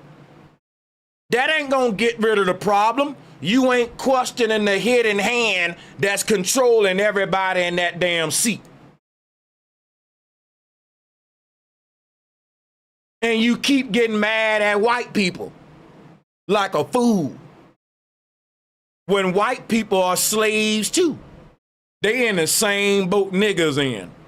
White people ain't got a better life than black folks, nigga, and I'll debate it. I'm about to open up the lines, and I want all the smoke. White people, yeah, they hung us. I ain't gonna take that away now, don't get me wrong now. The Vikings, white people, our brothers, hung us on trees, but they did it as slaves. Think about this, right? Not only did the Pilgrims make our white brothers turn against us, they made mama and son turn against each other. If the slave master can make a black mama and a black son hate each other, then you know they can turn the white Tartarians against the black Tartarians. Nigga, they can turn your brother against you. What are you talking about? These are the master manipulators when it comes to divide and conquer. No one does it better. So they had years and generations to program these stereotypes and biases in us for us to hate each other. And we define ourselves with these division and these stereotypes. And when you challenge them, your person will call you a name like coon. You trying to love on white people? No, I'm trying to love on slaves. And if you research history, you can't say that white people were slave masters. You can't. I'm finna drop the link. Want me to tell you how this ain't up for debate? History tells us where the slave masters come from. The pirates and buccaneers came over here on wooden ships. That's a fact, bro. Ain't no way around that. And it's a fact that the Vikings didn't come over here on wooden ships. That's right. It's a fact that the Olmecs didn't come over here on wooden ships. Whoever the Vikings is, they was here over here with us, black copper colored folks. People ask me all the time, were there indigenous white people? Yes. There were indigenous whites that always been in America. They were called Vikings. They've been here with us. They indigenous to this land. They are true Americans in every sense of the word. I'm talking about good-hearted people. They follow the law. I'm about to prove this shit. Watch this. The Vikings got all the symbols we got, y'all. Them our people. Bro, I don't care what your skin color is. If you throwing up my hood, you one of us, gangster. You one of us, gangster. That's right. This gang shit ain't no skin color shit. Nigga, you can be black just like me, but if you ain't from my hood and you don't wear the same color bandana we wear, you ain't now one of us. The white boy more of my people than you. I'm not a gang member. I'm teaching you something. Shout out to Holy Viking. He said, thank you for being here, bro. Thank you for being here, bro. Shout out to Holy Viking. What a very fitting name for today's topic. Listen, man, shout out to all of this. Gonna turn a lot of y'all off if you still operate on a low vibration. But let me give a shout out to my Viking groups like Holy Viking. Let me give a shout out to my Gnostics, right? Let me give a shout out to my Druids. And let me give a shout out to my Wiccan people, because there's a lot of different groups that follow my work, and these are all Gnostics. They're the same. These are awakening systems. People don't realize Vikings, Wiccan, think Druids, right? This is Tartarian stuff when we say, where are indigenous white people? These who white people aren't pilgrims, man. White people aren't pilgrims. I'm sorry. And white people don't even know who they are. If you're white right now, and I'm teaching you something about your origins, drop a one. Watch this. Watch this. You finna see. People think white folks run the world and white folks hide the knowledge. No. White folks at the bottom too. And they ignorant as hell too. White folks bowing down to a graven image called Jesus, just like you.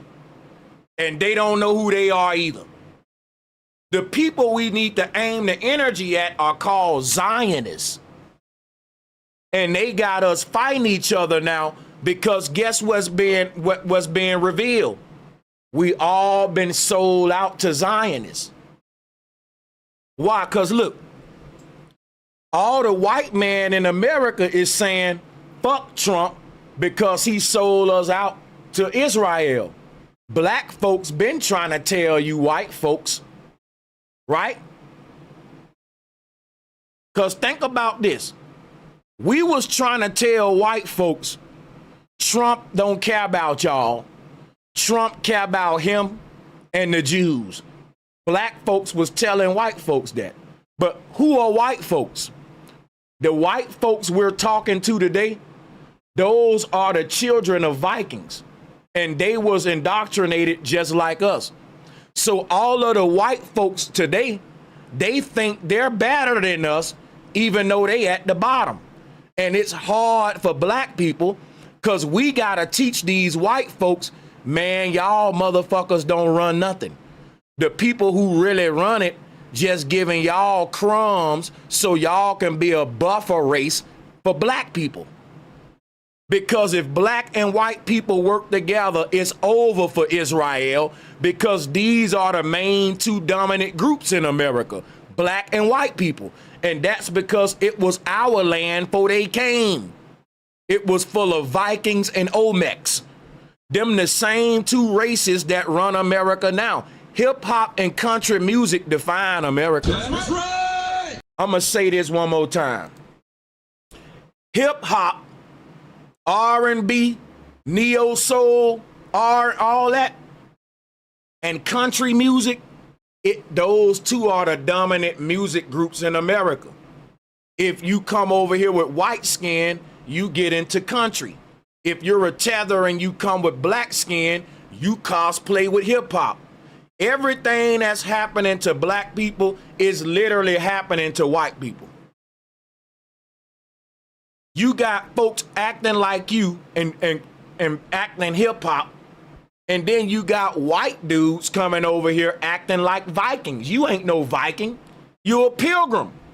But the pilgrim will come over here and put cowboy boots on, listen to country music. He will act like Billy from down the street when really you're not that. We don't know who you are, man. You're a different mother. You might not even be human, nigga. And we putting that on Billy. Billy got a soul. Billy just sold his soul, just like Tyrone did. Black men, black people and white people in the same boat. We sold out to these people. We got a soul, we just sold it. On the other hand, anybody who want to buy a soul must don't have one. Hello. Come on now. Come on now. I'm dropping Jews today, man. Support the show, bro. Shout out to everybody in the building. Come on now. Anybody interested in buying a soul must not have one. Tell me I'm lying.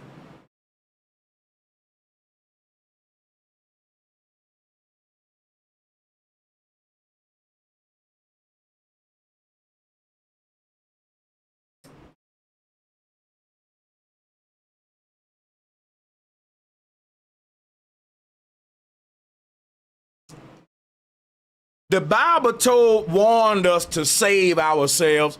The Bible tells us, save your souls, because the devil is going to tempt you and try to lead you to hell.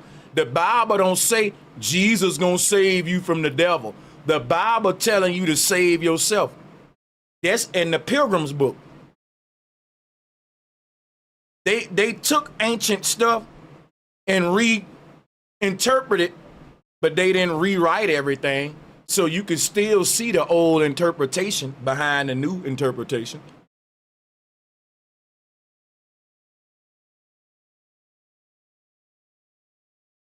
Bible told you to save yourself.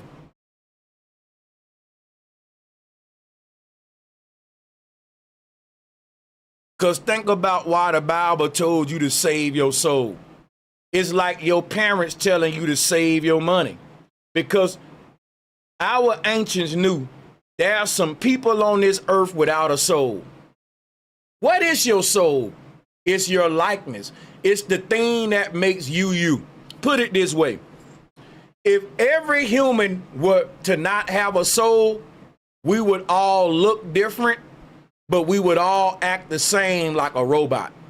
the same tone of voice, like I am robot. You know how all robots talk the same?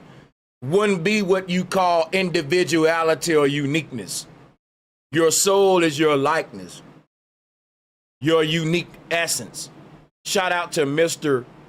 8569. That was fire. Anyone wanting to buy a soul must not have one. Facts.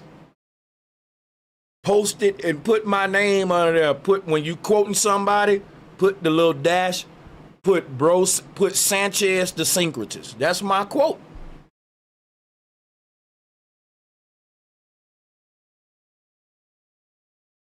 Share it with others. Because check this out. You can spend your soul, which is to sell it, like you spend your money. You know, it ain't that you're bargaining your soul. You're making a bargain. You're using your soul as currency to get something you want, like you do with your money. You're bartering. So it's selling your soul, but you don't sell your money. You use your money as a tool of bartering, which is why it's equivalent to your soul. But in this situation, what I'm trying to tell you is like, when a person say save your soul, that's like a person telling you, save your money, man. Quit giving your energy and your likeness to things that don't reciprocate an equal return to you. It's like a rapper, right? A rapper would sign a contract with a record label, and the record label will make millions of dollars off that person's character, off their swagger, the way they talk, their likeness, their essence, their unique personality. The label will market that and sell that and make a lot of money. That's that person's soul that the label monetizing. If that person end up broke as hell and the label end up rich, guess what? They just sold a soul. And they sold it for a cheap price. In other words, the part of that person that made others be attracted to them, they used it for another entity to promote alcohol, clothing brands. If you like a personality and your influence, they can promote good health. They can promote world peace, like what Michael Jackson was doing. See, everyone like Michael Jackson, he's influential. With that amount of influence, you can promote Rolex, Nike, you can promote world peace, love, you can promote whatever you want, and people gonna do it because you got influence. You're a powerful person.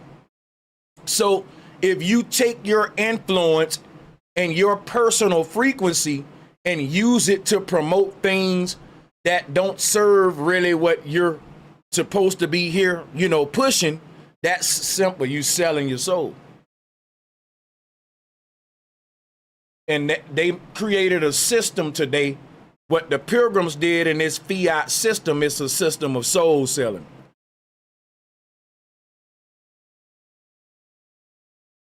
But what I wanted to point out, man, throughout this whole stream, my whole point of being here today is to say, white people ain't pilgrims. And if white people ain't pilgrims, they ain't the original slave masters. I'm simplifying this whole claim.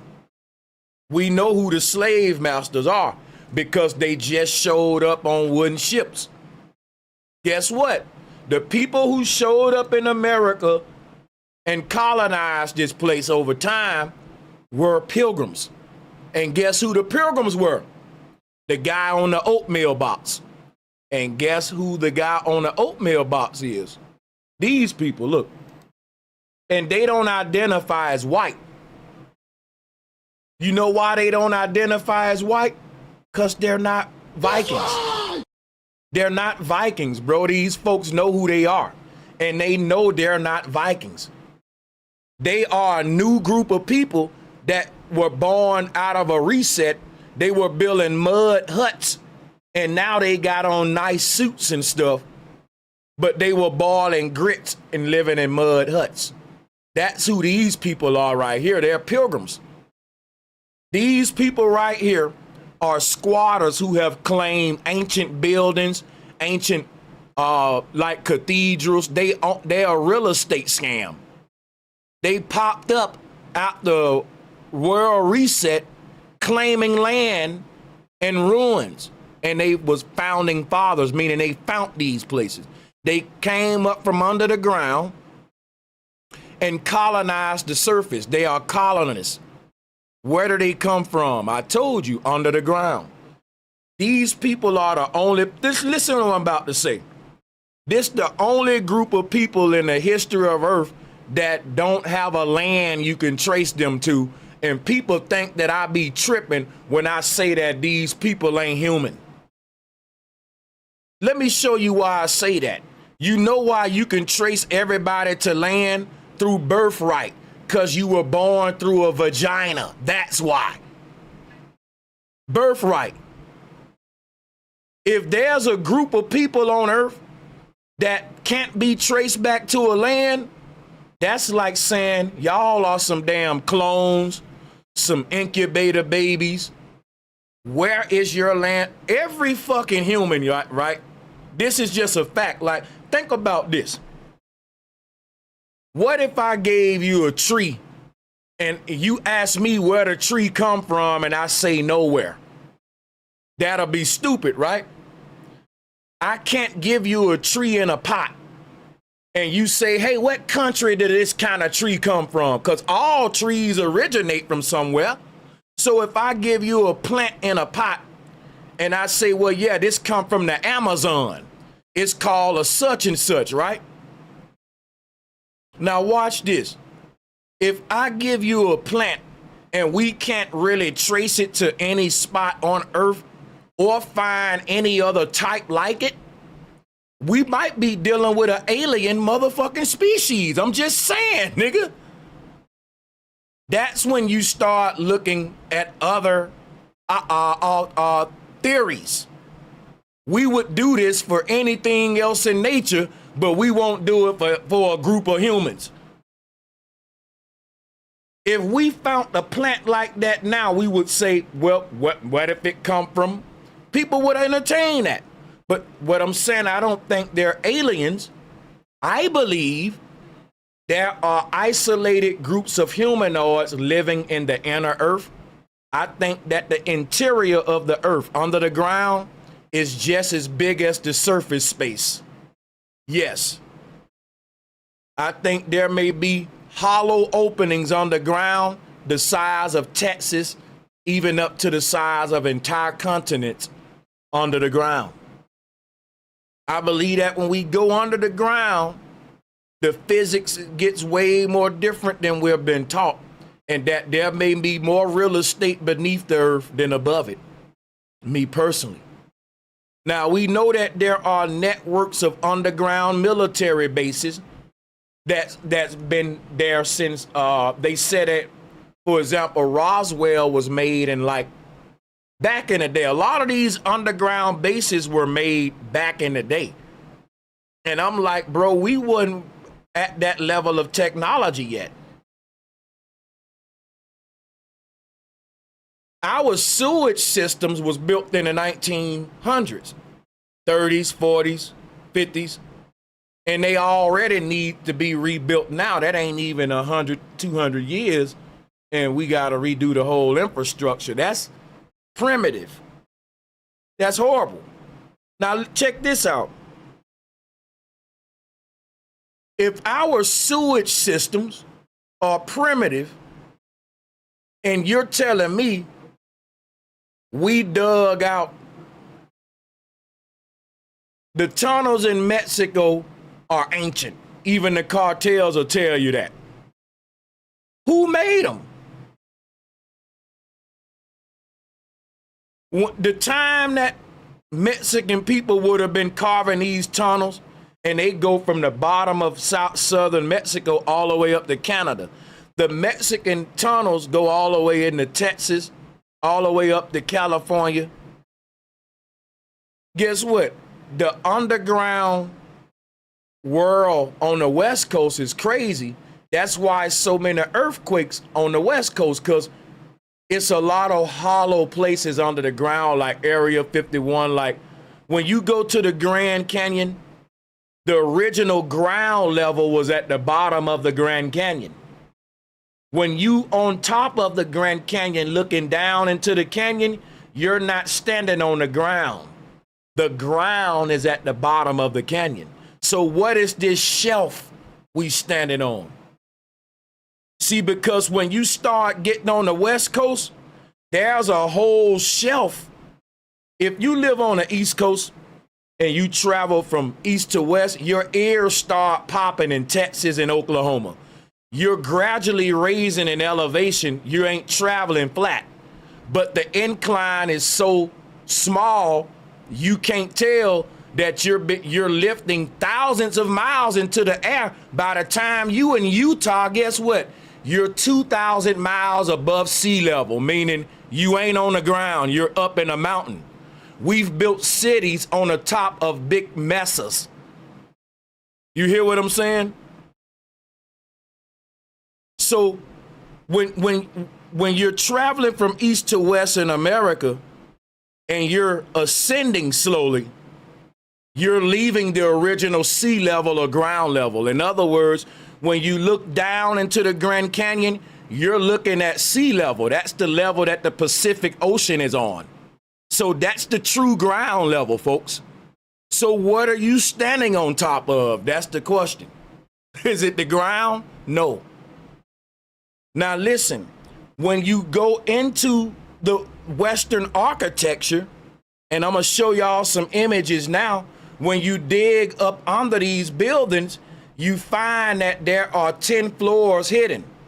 How many of y'all been researching this? They call it the mud flood theory. And when you're at the cutting edge of all of the theories and science and the arguments in the world, you ain't gonna make sense to nobody. You're ahead of the world. They only know what's popular. You are doing the due diligence research and shit that ain't popular yet. So when you say it and it ain't became popular to everyone yet, because they ain't gonna repeat it till the experts say it. But we are, like, think about this right now. I'm gonna give you an example. The experts are already saying we live in a simulation. But if you go outside and say that, they gonna call you a conspiracy theorist and say, I follow science. No, you don't. You don't. Because science updates itself every day, and the newest innovations in science are identifying with a simulation theory. But because the rest of the world ain't keeping up and ain't up to date, and it ain't trickled down into the mainstream yet, you being ahead of everybody gonna make you be looked at like you don't know what you talking about when you're dealing with the cutting edge science and they need to update themselves. They plan every day having fun while you researching new shit. And when you tell them the new shit, they say, well, I didn't hear that yet. I know because I'm ahead of the curve. I do this for a living. I got to be up on what's new. This my content matter, and I got to be making a video before everyone else do it. So it's I might as well go get a job if I'm not what's up on what's happening in reality and science. But people will call me the conspiracy. That's just like I debated Unc, and I used his own science to beat him. Because most folks that say they follow science, they don't. They outdate it. The reality they believe in, the scientists that they say they follow don't even subscribe to that shit no more. Science is always changing and updating. And if you really science, you keep up with the updates. Guess how I be embarrassing folks that call me non-scientific?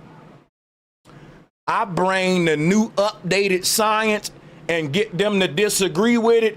Then I go to Berkeley, Harvard, and the scientific websites, and I show that they're backing me up and not them.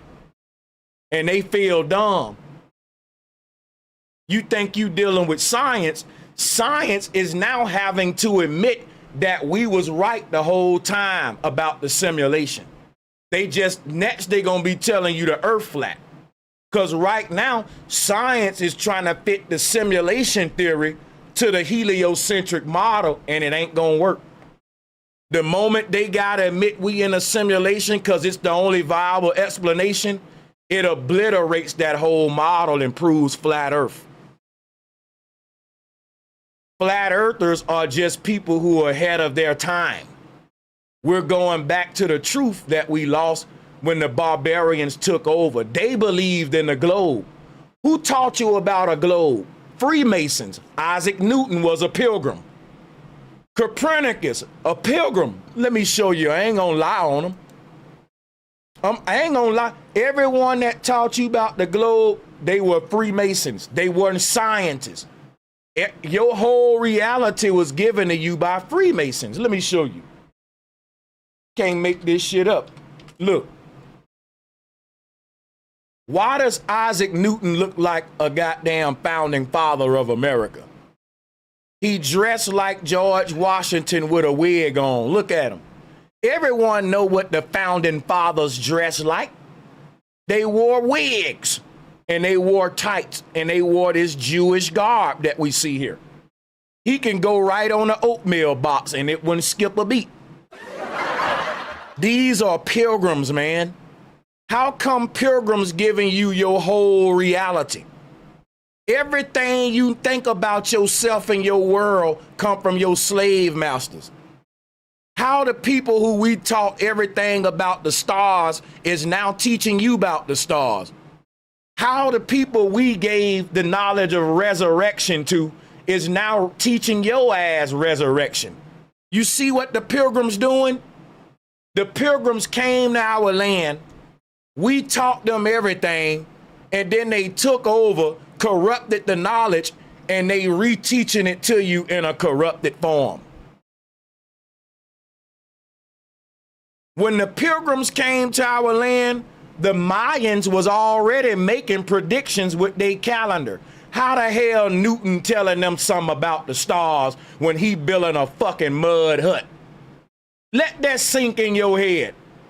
Let it sink in your head that the Mayans had stone pyramids and they were predicting the stars well into the future. The Mayan calendar still making predictions now. How you gonna teach them about the stars, Isaac Newton, when you got off of a wood boat and was boiling grits in the damn jungle with a mud roof? And now you about to teach the Mayan how the stars work? Man, sit your ass down somewhere. And y'all falling for that? You gonna let these folks just hijack our legacy and dumb it down and give it back to you watered down. Let me give a shout out to Jay Bandito for that donation. I really appreciate the love, Jay Bandito. And I'm gonna keep the show going because y'all are really showing love. Appreciate everybody. We're gonna open up those phone lines, but not until I get this. I'm feeling it right now, man. Drop a 1 if y'all want me to get all this energy out, because it's like I got the Holy Ghost. The ancestors, man, is using me. And I'm giving you the download, bro. I didn't rehearse this. And I got so much to say. I'm feeling it. And I want to get it all out, and then we can let the people take over. But I don't want y'all to get, I want you to get the whole download, man.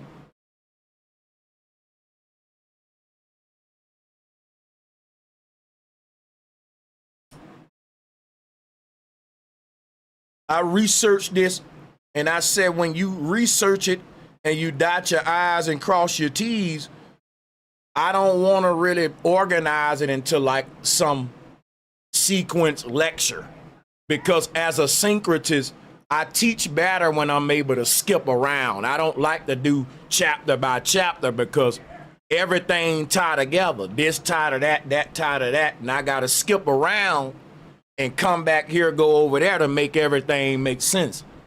You know what I'm saying?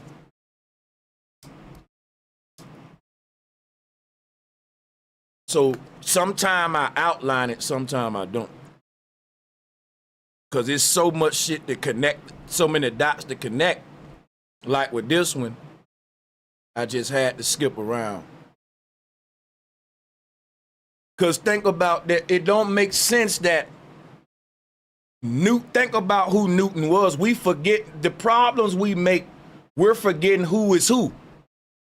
And everybody you see wearing all black with a wig on or a top hat, them pilgrims, man. Them pilgrims, they squatting on everything. Because think about it. These pilgrims weren't scientists and all that. Let me show you how I know. Let me go back to, let me show you something. Look at here. Here's what the pilgrims was living in. But see, the pilgrims inherited big observatories, expensive telescopes. The pilgrims inherited libraries that's priceless. I'm talking about you can't put a price on these libraries because the knowledge in those books is invaluable. Right? Now watch this. These folks burnt up a lot of that shit and revised it and reinterpreted it to hide the rich knowledge that was in it. You feel me? Who would do that if they are the creators of it?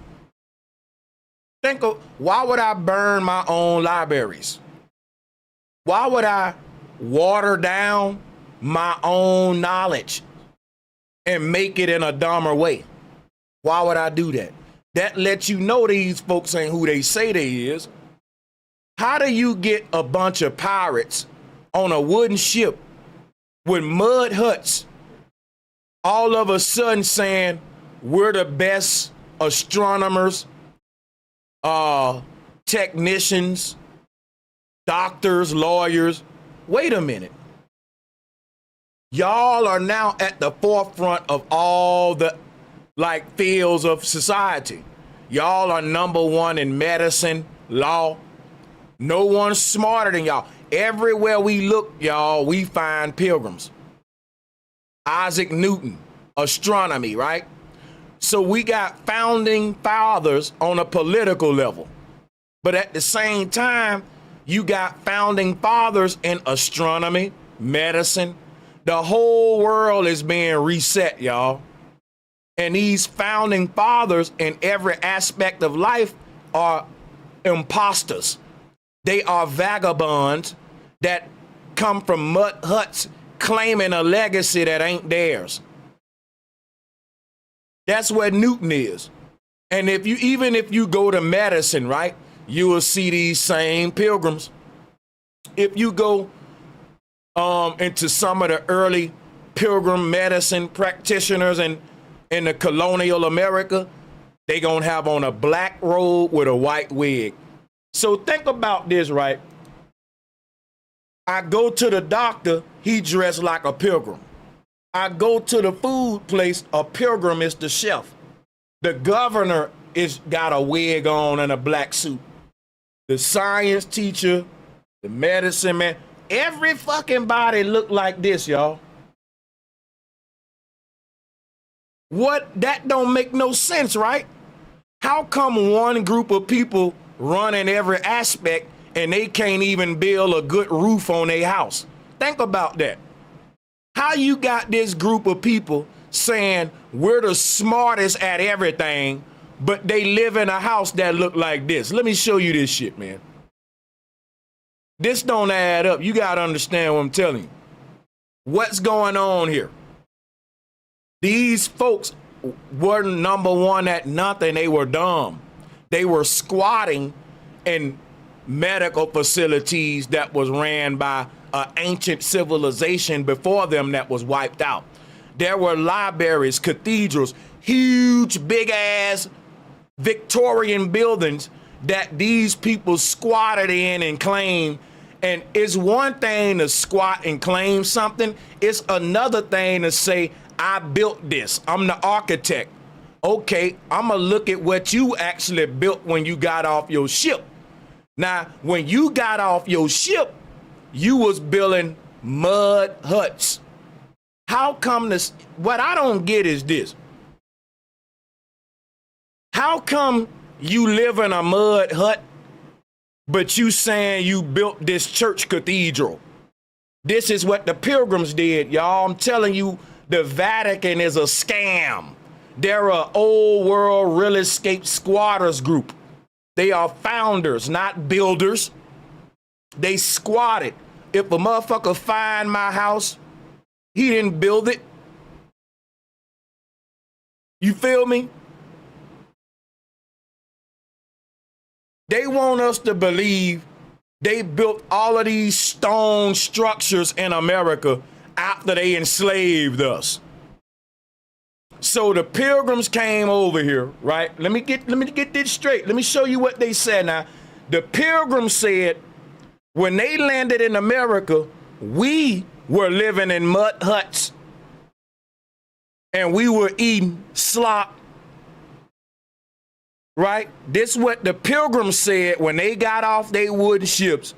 They said, man, we saw some barbarians running around the jungle living in mud huts, teepees. And we taught them how to work stone and metal. That's what the history that the Pilgrims tell us today.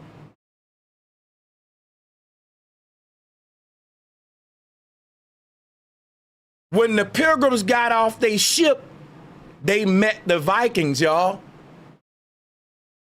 And ain't no way that the Vikings were living in mud huts with metal helmets on. Ain't no way Vikings living in a mud hut and they carving stone colossal structures and they got metal suits that cover their whole body with armor that's shaped just like they fucking breast muscle. Think about what I'm saying now. The Vikings had full metal armor suits, and for you to fit metal to a person's torso size, because think about this, if you never had a suit fitted and tailored, you don't know what I'm talking about. I've had suits tailor-made and fitted. If you're a man in the chat room, not bragging, but if you're a man and you've had custom suits in your life, drop a one, because you're going to know what I'm talking about. To get a suit to fit perfectly to your body, you may have to go back 3-4 times and get them to edit it because it ain't hanging right. It's a very precise thing because they measuring you so many times to tailor that suit, and you still may have to take it back 2-3 times. So you can't be precise enough. But think about what you're paying for. You're paying for a suit that conforms to the unique shape of your body. That's actually something very hard to do. That's hard to do, man. You know what I'm saying? Try doing that with metal and iron. Think about that. You can't say, well, I guess you can heat the breastplate back up and kind of bend it and tweak it. But working with that metal, trying to conform it to a unique body type, that's damn near impossible. I'm serious. It's damn near impossible. The fact that we're making full metal suits that's bending with my knee when I move and just conforming in my body, ain't no way a nigga with a mud roof teaching me shit. I'm sorry.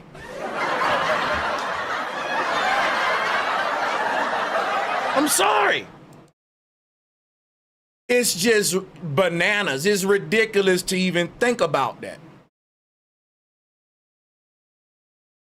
So the Pilgrim telling me you met primitive folks living in mud huts. Really, huh? And the first thing you build when you get off your ship is a mud hut. You see, they giving us their history, y'all. History told in reverse. And when I mean reverse, because the people who telling history is projecting their history on other people. They're trading places with you. They claimed your legacy. And when they did it, they had to say, oh, we built those big old stone structures. Well, how you built it when you was living in a mud hut? That's what I'm telling y'all. The people that's living in mud huts are reclaiming museums, old world planetariums, and they plan like they doctors. This is cosplay.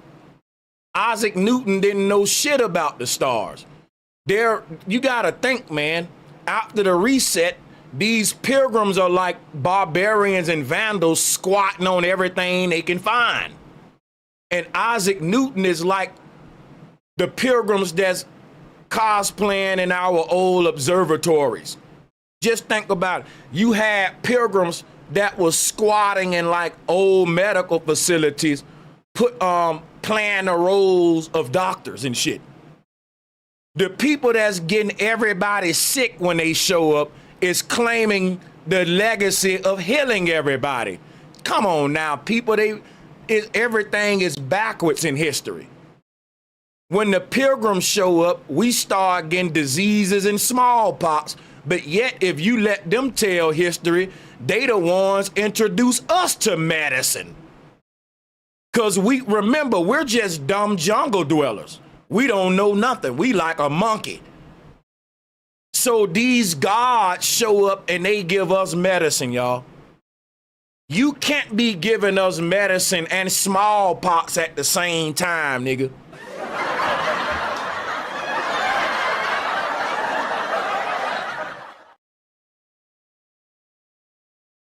Why don't none of this add up?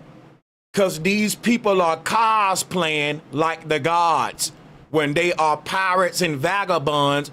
Listen, let me show you what they ships was so overcrowded, y'all, that the reason they brought a lot of disease over here, let me show you why they brought a lot of disease. Everywhere they showed up, they brought disease. I'm gonna show you why. Look. Now remember, I'm gonna show you, this is what the Mayflower is, y'all. There were many Mayflowers. Look at this. You see this wooden ship? I don't see no black Africans from West Africa on there. I see a bunch of Jewish people. Look at this. You want to know how these pilgrims get over here? They've been doing this since the early 1900s to 1940s, taking this country over and blaming it on immigrants. The people that's talking about illegal immigration, they the real immigrants and pirates. The people they kicking out was here before them. That's right. The Hispanics, all the people that's under the ICE program getting kicked out of here, they supposed to be here. This they land. It's these pilgrims that don't supposed to be here.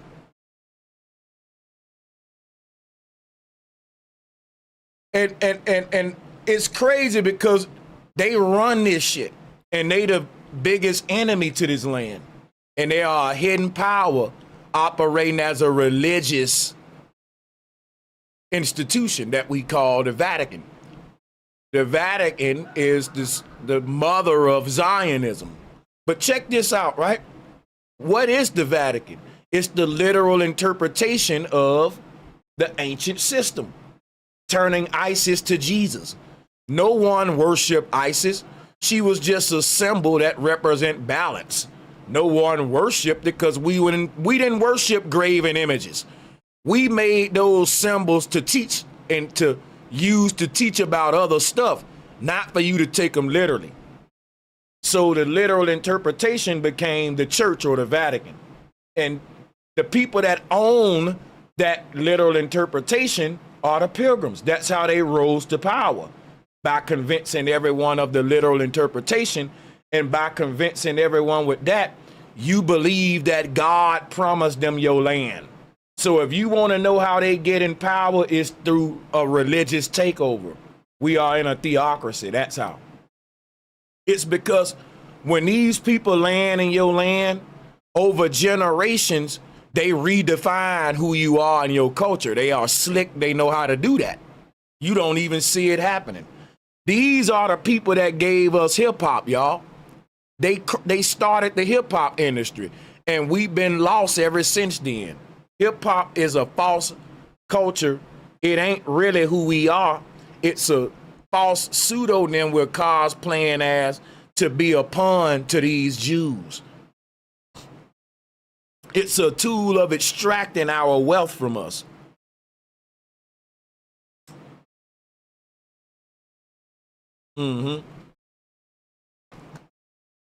The thing about these people, they've been coming over on wooden ships. Look. And they guess what they said? Let me show you something. Now listen. When slavery happened, let me put this shit out. Man. Woo. Put that out. When slavery happened, when we were supposed to be coming over during the transatlantic slave trade, guess what? Cameras existed. We had cameras. Why didn't they take pictures of it? Why drawings? Why do we get these drawings of black people coming over on slave ships? Where's the real pictures? Cameras existed. Look at this. Cameras existed, people. Think about what I'm about to tell you. They got pictures of black folks picking cotton, but they don't got pictures of us coming over on ships. Why? Let me show you something.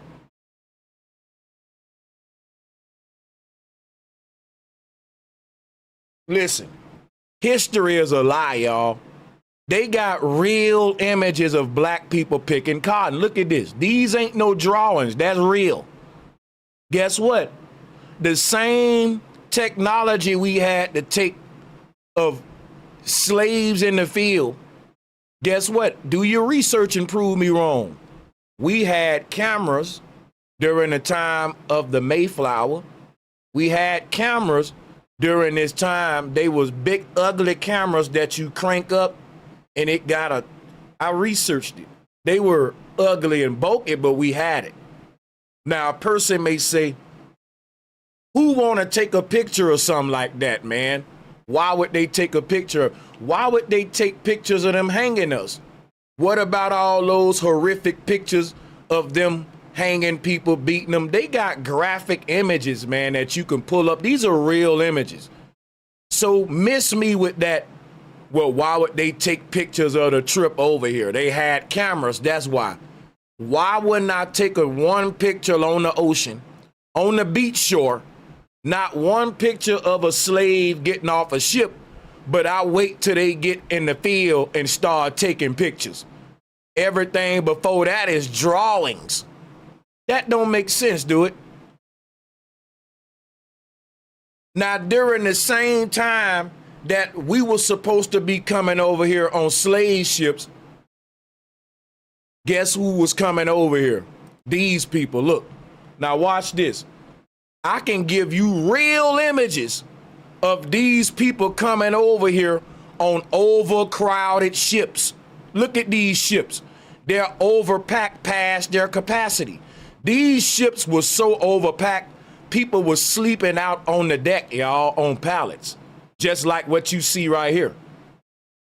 They were refugees. Now watch this.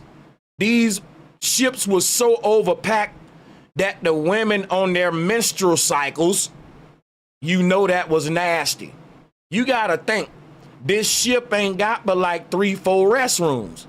Now it's a huge ship, but they didn't make that many. You think they're gonna put 100 restrooms on here? Think about what I'm telling you, right? A cruise ship is different. This ain't a cruise ship, people. It's a refugee ship. It's basically a floating toilet stool. It's a floating waste system. What they had wooden chairs that would hang over the side of the ship, and you basically, your butt would hover over the ship, and you would drop your fecal matter right in the ocean. But the reason that wasn't very efficient is because it was so many people in the inner decks, inside the interior of the ship. And just think, traffic problems is so overcrowded that if I'm in the middle of the ship and I gotta poop or pee, it's thousands of people on this ship. It's only like 8 restrooms hanging off the side. Every time you gotta go, it's gonna be people in front of you in a long line. So guess what was happening on these refugee ships, y'all? People were just shitting and pissing where they was. And guess what they said about black slaves? That we was so overcrowded on the slave ships that we was pissing and shitting on each other. And they said that we got off the ships with diseases. Now think about this, right? How you telling me that the black slaves got diseases, but yet the natives said that the white pilgrims were the ones giving them the diseases? That's right. They didn't say some slaves from West Africa gave them diseases. They said a white man pirate on the ship gave them that disease. So this drawing is a lie, because I can back up what the natives saying with visual photos that, listen, when this ship pull up to your country, it's a nightmare because it's gonna be diseases break out on your land. Nobody wanted these ships pulling into their country, because guess what? These ships would be out at sea so long. This is like you know how people try to come to America on banana boats and escape here, immigrants and stuff. They risking their life to get here. This what these people did. Shout out to Sucker Free. He said, "Thank you, brother. Let's go." I got you. Check this out, right? This is a big banana boat, a big desperation ship. The people on this ship know that they might not make it. They may die, because check it out. It ain't enough food. It ain't enough water. It's like a death mission. It ain't enough adequate restrooms. If you survive this mission, God damn it, you deserve to be here. It's damn near one of them, right? But check this out. This was the first illegal immigrant problem in America. The people who run this country right now, and they talking about getting the illegal immigrants out, they were the first fucking illegal immigrants, man. And not only illegal immigrants, when this ship put into your land, it was flies flying around. Think about how smelly this thing was. Now, this thing, people been damn near practicing cannibalism on here. It ain't a lot of food. People robbing, mugging each other, women getting violated against their will. This was a horrible ship to be on, but folks was desperate, right? People getting thrown overboard. It's basically a pirate ship, meaning it's lawless. Ain't no law going on. It's just a bunch of vagabonds, and this is like a lynch mob. It's a huge mob of just lawless people. They don't have no system of order, you know? And this shows right here that they don't have no organization. Look at this ship. Just looking at this is a safety hazard, let alone being on it. Me looking at it right now make me put me in danger, nigga, just looking at it. Look at this, man. They overcrowded these things. And once you set off and you're at sea, that's it. Ain't no turning back. Now watch this. When these people get to the land that they trying to tether off of and leech off of, right? They have a whole nother story of their history. Everybody know vagabonds, drifters. Every new land they go to, they recreate themselves. If you go to every land and ask about these people, you may get a different damn history. I'm serious. Because they projecting their real history on the people they conquer. And no one really know who they are.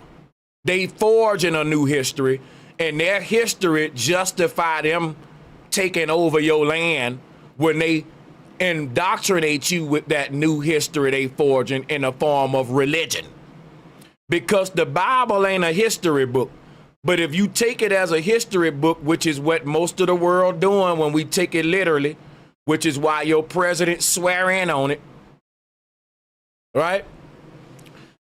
They removed the Bible from the courthouse, but they didn't remove it from the White House. You know why? Because they got to be able to bend the rules in the courtroom. If you hold that Bible to them in that courtroom, they can't let their rich buddies off. They can't let their rich buddies off. Right.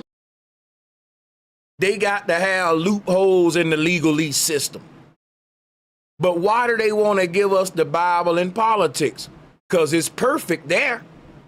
Because now they can say, well, we are following the Bible, and the part of the Bible they follow is, well, God promised Israel the world.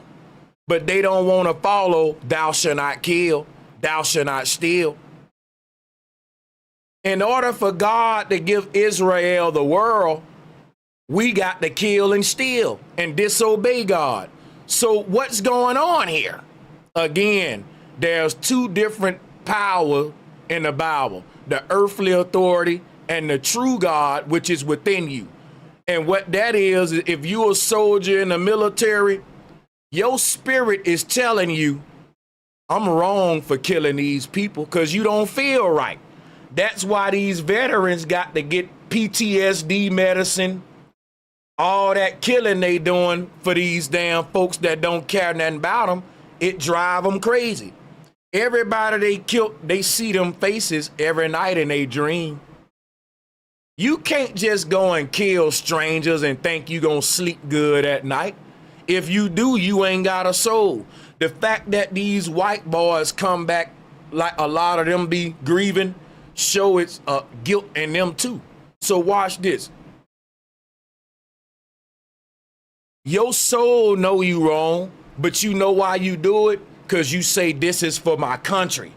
But when you say that, you're saying this is basically for my sergeant, my authority, my earthly masters. Because you ain't doing that for me. When I was in the military, we wasn't killing for y'all. We was killing for the rich people in charge. What we do in the military very rarely trickle down to the average American citizen. It's hard to justify being in the military. Other than you getting out the hood, that's your only way you can say, well, I'm proud of you. And it's still the same for me today. I got loved ones in the military, and I'm proud of them for joining. You know why? To me, it's better than what's going on in my, if you know where I'm from, bro, go look up Bessemer, Alabama. That's all you got to do. Do your research on it. And that's all I'm going to say. That's where I'm from. Yeah, Google it. That's it. Now look. If a nigga in Cali and he gonna get in a gang and join a gang, yeah, I'd rather him be in the military. Both of them unfortunate, but the military, like y'all said, a lesser evil.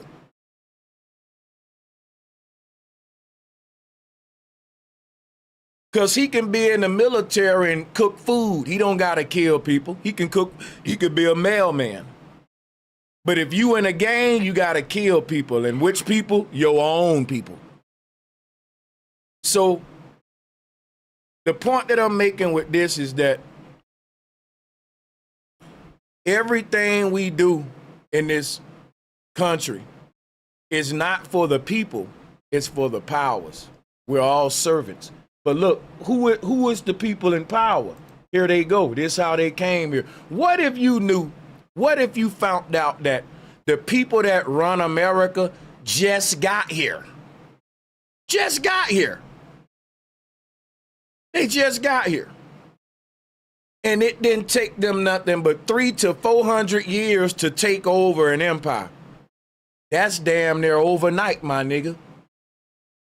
When you study history, for these folks to get off a wooden ship with diseases and ending up now running everything within 300 to 400 years, I ain't gonna lie, that's actually impressive. And that's one thing they're good at, infiltrating and taking over. It's crazy because you got to think about it. You live in a mud hut, but you good at taking other folks' stuff. And I put two and two together and I said, you know what? People like this are good at stirring up shit. You can imagine, right? This is a lynch mentality, meaning a crowd mentality, like a moving swarm of lawless people.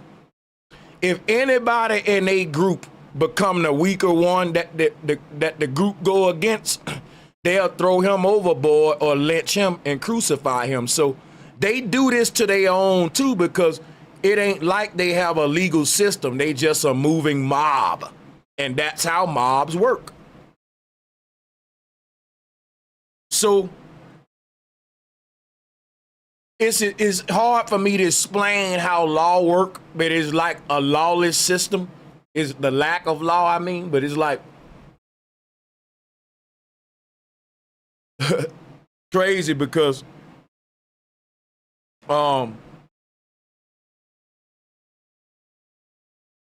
these folks are able to take over the world because think about what they're good at.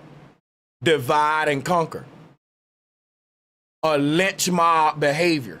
It's the kind of behavior where you can single a person out in society and have them lynched for no reason just because the crowd came together and agreed on it. This was happening in the South a lot. A black dude can be innocent. A white person just might not like just how the Negro teeth look. He may think that the black man got ugly lips. And for no other reason, I just don't like this N-word. I want him lynched. He'll say, you know what? This N-word just winked at my wife. And guess what? These people ain't gonna take the N-word word over the white man. That white man can lie on you. And they ain't gonna say, prove it. They're gonna say, oh yeah, that's what the N-word did, lynch him. They not gonna make a white man prove himself over a Negro. A lot of folks was dying like that. Didn't do nothing wrong. Emmett Till died like that. He didn't whistle at that lady. A lot of people tell the real story. They'll tell you it was made up. And guess what they said, right? If you go, Emmett Till family say this too. And I think I'm quoting this right, was his family. It turned out that the white woman herself, I think eventually said it was a lie. I think that, now I may be wrong on, ain't that part of the story? Then they eventually find out that the white lady rumored to someone that it was to something about her crying wolf. But I don't know. I've heard that, but I haven't proved that. But the thing is, I wouldn't be shocked, you know, that was a regular thing. But that's how they move. And you think about it, the same people run our country. They use that same mentality to turn us on the voice of truth, the you know, like, let's say a person rise up in America, grassroots, and they really speaking the truth. These people can use their media system to target that person as a terrorist, give them a name, and have society cancel them, even if they didn't do nothing wrong. And that's why when these people come to your country, the first thing that they want to take control over is media. I ain't making this up. These people show up in your country with no power, with nothing. And guess what they build in your country? Something called a media industry. I ain't making this up. Look, go around the whole world with a media industry. Guess who you will find run it? These people. And it's different forms of these people. They come in different creeds and styles and forms in different lands, but they got the same agenda: control the narrative in every land to promote Zionism and the papacy's agenda of the literal interpretation and the graven images and the Abrahamic faiths or world religions, to keep expanding what they call the Western world, which is not really a geographic location, it's a mindset, or the left brain, the barbaric mind. That's what the Western world is. It's the left brain. So look, they show up in your land with nothing. And the only thing that they do is set up media industries. Like, if you think about what I'm telling you, we didn't have a media industry until they showed up. Like, media is something that they literally is unique to them. And the reason for that, Gutenberg with the printing press, they want to be the ones to be able to tell the story, to control the narratives, right? Rewrite everything. That's why the first thing these people do when they land in your country is publish newspapers. They start opening magazine companies. They open up, book companies and all. They start getting into pressings and like spreading their agenda through media. Because the warfare starts spiritually, and it ain't even for the adults. Once these folks print out so much propaganda and flood your damn land with all they filth and propaganda, it's inescapable. You see it everywhere you look. There go Jesus, there go the Bible, there go a scripture. Guess what? If you're born into that world, it's like the They Live movie. Obey, shop, consume. Everywhere you look, that billboard quoting for God so loved the world. Oh, there go a Jesus statue. They're enforcing the literal interpretation. They're enforcing Zionism and the idea of you literally bowing to the graven image for salvation. And it's working. It's everywhere you look. It's embedded in everything. And it looked normal to us. But once your eyes get open, you see that we're surrounded by their propaganda everywhere. On your cereal box, you can't escape it. It's on your toothpaste, nigga, on everything. And they did that on purpose. Because the children are normalized to the new system that the Pilgrims is giving us to hide who we are. That's what they do when they come over. And once they get everyone's minds, we hand them over the land. We give them control over the money, the banking. We do it out of what? Service. Let me show you what I mean. It's a theological trick. Look at what your president is doing. They're posing as a religious order. See, instead of them saying, we're rewriting history, forging a new false history, they're saying, no, we're giving you the Bible because we love you and we want you to go to heaven. So these false historians who are rewriting history, they don't tell you that. They say, we giving you God because you was in the jungle and you didn't know God. And now, because of us, you can go to heaven. But when they give you God, they give you this new history star with Adam and Eve and this Bible, which is a false history. Bible ain't a history book.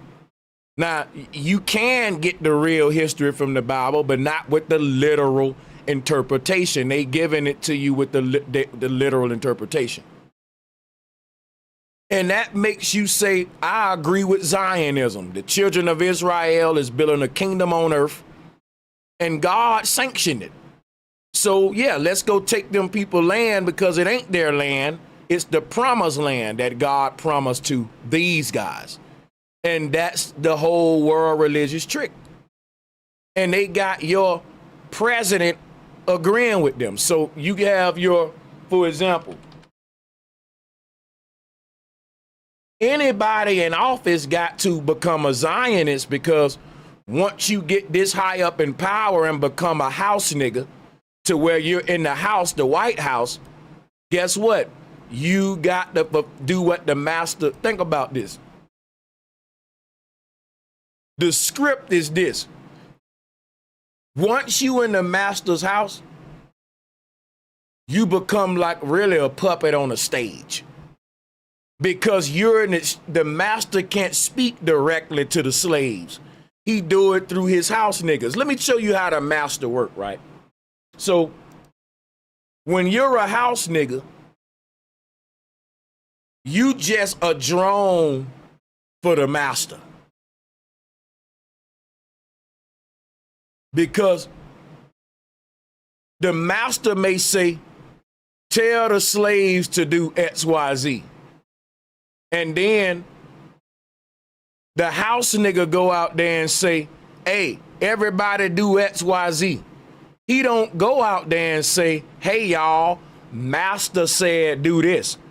Because if they don't like whatever the activity is, guess where their anger is going to be directed? To master. So master is saying, no, tell them it's because you want to do it, house nigga. You in charge. Master ain't got nothing to do with this. In fact, tell them master don't even live in this house no more. And basically, that's your president. He walking around the house. He live up in there. He got a bed up in there. He move his family in there. But he don't own that damn house. He's posing as the owner. And the real owners of the White House, their will is being carried out through the president.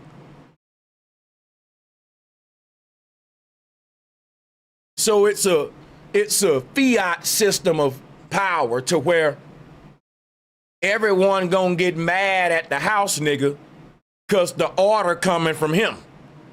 But it ain't his commandment. He's just trickling down a commandment from a hidden power. And the hidden power is telling him when he give the order to own the order. It's your commandment. You're in charge. Don't tell him I said nothing. You give the order directly through you. In other words, I'm giving you power. I'm extending my power through you. And so we get mad at Donald Trump. We get mad at Joe Biden because we don't like what they doing in the house. And we think they own the house. We don't like what the president's doing, so we revolt. We say, I'm not going to vote for him again, and they don't care. Again, they'll replace the puppet, but not the hand. The hand control the puppet. So Trump is a house that anybody in charge, like, and that's the person to misdirect our energy to, so we don't address the real hidden power. I'm finna start opening up the call lines now. Y'all get the point. White people were Vikings, and they had the same deity we had, which is Thor. That come from Egypt, which is free energy and all that. So I'm gonna sum up this thing. We about to open up the call lines. Let me open it up the Zoom calls right now. Let's do it. I wanted my Zoom call closed. May have to reopen it. That's no problem. Prepare y'all. I'm gonna drop the link.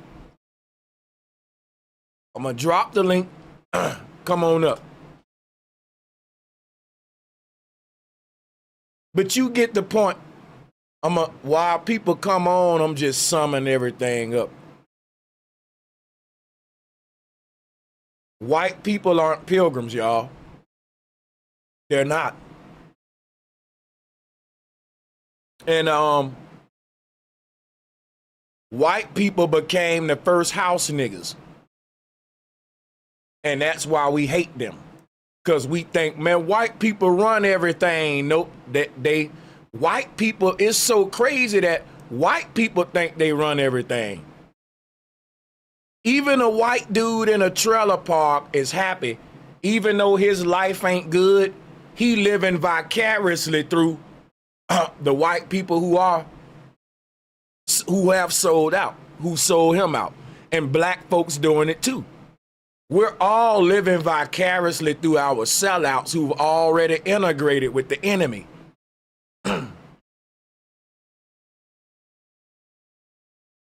Like black folks do. You know, we live through the boule and the rappers and the niggas who sold us out too. We identify with our enemies too. White folks too. White folks strive to be Jews, even though they're not really one of them. Just like kind of how black folks strive to be like Egyptians. Like Egypt would be one of those Tartarian areas in the empire that when the reset happened, my theory is that a lot of the people that would be in the Egyptian area of Tartaria, they started to bow down and submit first to the enemy. And the Egyptians bowed down and lost and sold out, and the Vikings did too. Now, black people aren't Egyptians, right? What I'm showing you, people in Africa have all skin shades, is one of the most diverse countries. And all over Africa, we see the same symbols in the old world, which means it didn't matter what color your skin was. It mattered what your symbols was, just like gangbanging. Like in the old world, it ain't really geographic boundaries on a map. It ain't really like what part of the world you born in for real. It ain't what color your skin is. I'm gonna be honest. The main thing that dictated what you was in the Tartarian era were the symbols that you bear. People wore symbols.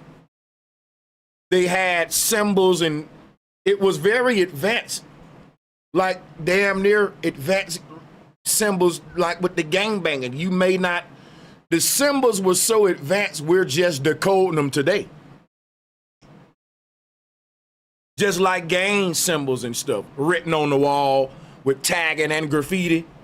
You see it just like old world people, like it's like these carvings and inscriptions was telling you who we are over here based upon what we stand for. All right, so you will see symbols like the serpent, the balance and scales, and you would know where I'm at, okay, who hood I'm in, based on what symbols I see. Gangbangers know what I'm talking about. Because when you saw these big architectural things with the carvings, that let you know, okay, that's why Columbus said, I'm in India. He saw the symbols, the meditation statues in the meditating position, pretty waterfalls with like serpent symbols. He said, man, okay, I'm in India, but what he didn't know is you're in Tartaria, bro. And Tartaria big as hell. You never gonna get out of India with your dumb ass. Stupid ass. I'm in India. And you just left India. And this is what I'm trying to tell y'all, how dumb. Because check this out, right? You just left India and you've been selling for, I think, 3 months to 6 months. And you think you back at India. You really think you did a big circle. How identical was America to India for you to think that? But I'm showing you that the Statue of Liberty is Krishna awakening minds. Can you hear me? Salutes to my brother. Yeah, bro, I can hear you. Keep going. So you gotta be either dumb as hell if you Columbus. It don't add up. No pirate gets in a ship for months, leaving a location and think he's right back in it. Did you go in a wormhole, nigga? So you must have got off your ship and said, damn, the exact shit I just saw, here it is again. And he was right. Now, he wasn't in India. But I'm showing what that is a testament to how connected the world is over vast distances. The same symbols, same architecture. He couldn't escape India. So Columbus, so dumb, he would have kept exploring, saying, damn it, why do I keep landing in India with his dumb ass? Why? What, can I ever escape India? And am I in a loop?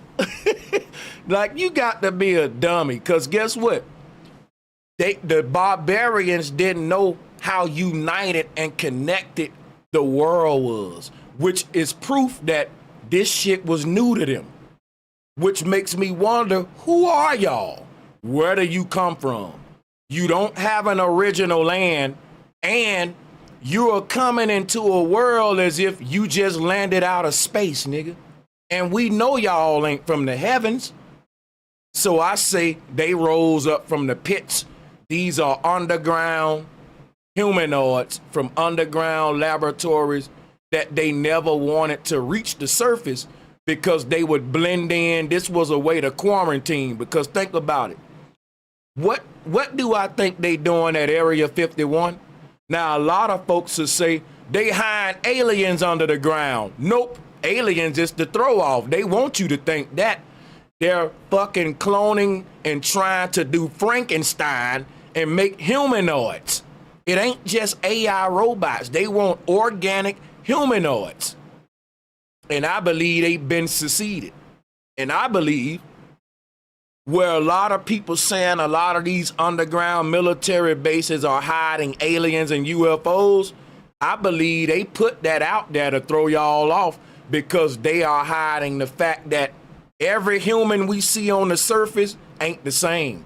It's some people walking around that come from an underground laboratory, and this is a secret, and they blending in with us. Ain't no other explanation, y'all, because guess what? When I tell you there's a group of people that ain't like us other humans, they seem to just spawn out of nowhere like non-player characters in a video game. They don't have a... How the fuck you don't have a land of origin? See, that right there ought to be the giveaway. That's the giveaway. Not only do you not have a true land of origin, your origin is mysterious, and you're claiming everyone else's origin, acting like you don't know where they come from. You giving them a new mysterious origin, which is Australopithecus in evolution, which is your way of saying, I don't really know who you are. You just fell out the sky as a single cell organism and evolved from a monkey to what you are. That's my, and that don't links me to nothing but a theory. Not a land, not a people, not a culture, not nothing. Because that's what the Pilgrims give you when they take your culture. Theories that link your ass to nothing. And guess what they keep? They say, oh, we're Americans. And the black man, he's a god. He's a king. Why do they want to give you all these big inflated titles? Wow, they just say, oh, us, we're just Americans. Because that linked them to a land that they can control. You can say you're a god all day, but where has that gotten your ass? Huh, God? Huh, God, where you at? Them people, they just call themselves Americans, and look at where they at. The power ain't in these inflated titles, and you will accept those because it feeds your ego, but it don't give you back what you lost. Truth is, it's simple what we are. We're foundational Americans. We are original Americans. If you start saying that you're that, they gonna get mad at you, man. That's why they hating on that FBA movement. They have preserved this title as original American to the ones who started, who lineage go back to the founding fathers. And them the squatters here. Them are pirates. How they gonna say they are original Americans? Big facts. Hey, salutes though, my brother. Hey, Salutes. big salutes. Big Hell yeah. salutes. You killed this shit. Not only just explaining the story, but on a spiritual level too, you know. I wanted to bring up, and salutes to you though, but I wanted to bring up when you brought up the Mayflower, you know what I'm saying? That ship, Yeah. that was merchant ship also, you know what I'm saying? And that arrived in America in the 1600s, you know, and the people that actually owned that ship, they were the so-called Josians, or Jones. It eventually became Jones, you know. That's why we have that term, keeping up with the Joneses. But Okay. the Zion is the Jew Zions, you know. This is where the word break all the way back down, Okay. you know. And then that ship, it was owned by three people, including the Rothschilds, and this goes back to even the Germany, you know, even that's a word you can even put up in what do you call etymology, and you see that the Germans who switch, German, right? yeah, and then they switch, you know, a lot of our language comes from that system too, the Germanic language, you Mm-hmm. know, Inaki Jews, who eventually became the Sacs, who became England, London, you know what I'm saying? And the Mayflower, my nigga, that came from Plymouth, London, you know? So, you know that quote, Plymouth Rock landed on us, you know what I'm saying? Mm-hmm. It's the same shit you've been saying, you know, bringing this type of ideology. But in the 1600, bro, you know, the Bible was so called revised by King James in 1611. Okay. You see what I'm saying? These people came over and they found, that's why they're the founders, and Come they on. manipulate Right. the language by giving you a savior story. You know what I'm saying? So I don't want to get into the technology point, but they've been using this script over and over, as we can see in today's day.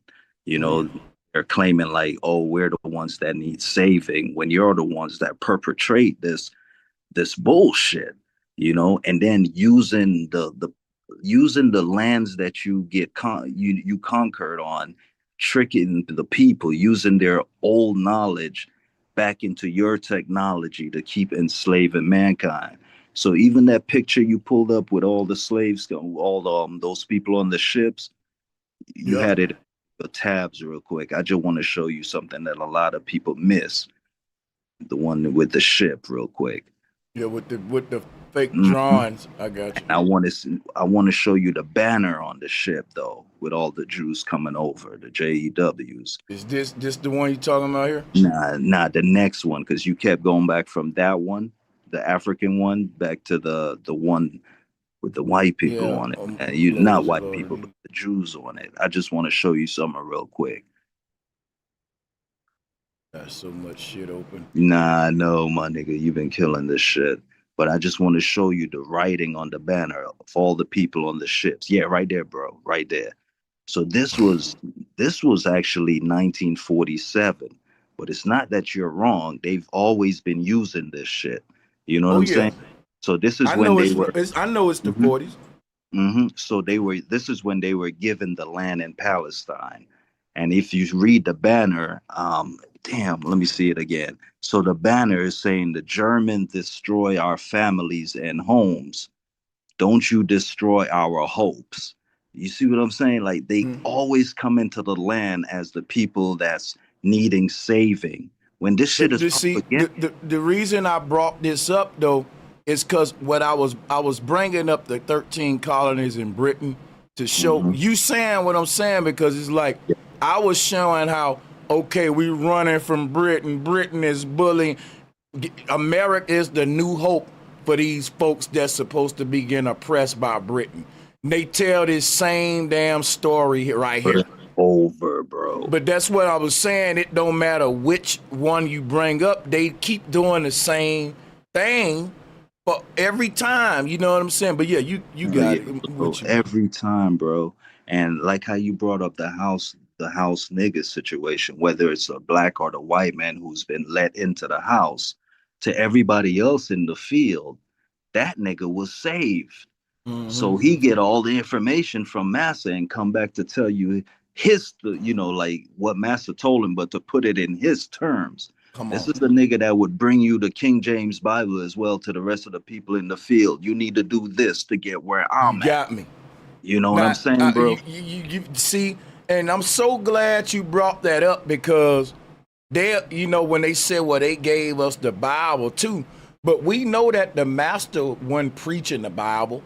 So this would have been a job of the house niggas, these other cronies, like, and we still see that today, like the fiat government is also the Catholic bishops, the fucking Pope. That's an extension of this theological government system we in, because at this point, I think that it's kind of playing on our intelligence to say that we live in a democracy when we clearly live in a Zionist theocracy that's catering to Israel. And it's all based on religion, which I'm saying a theocracy, not a democracy, theocracy.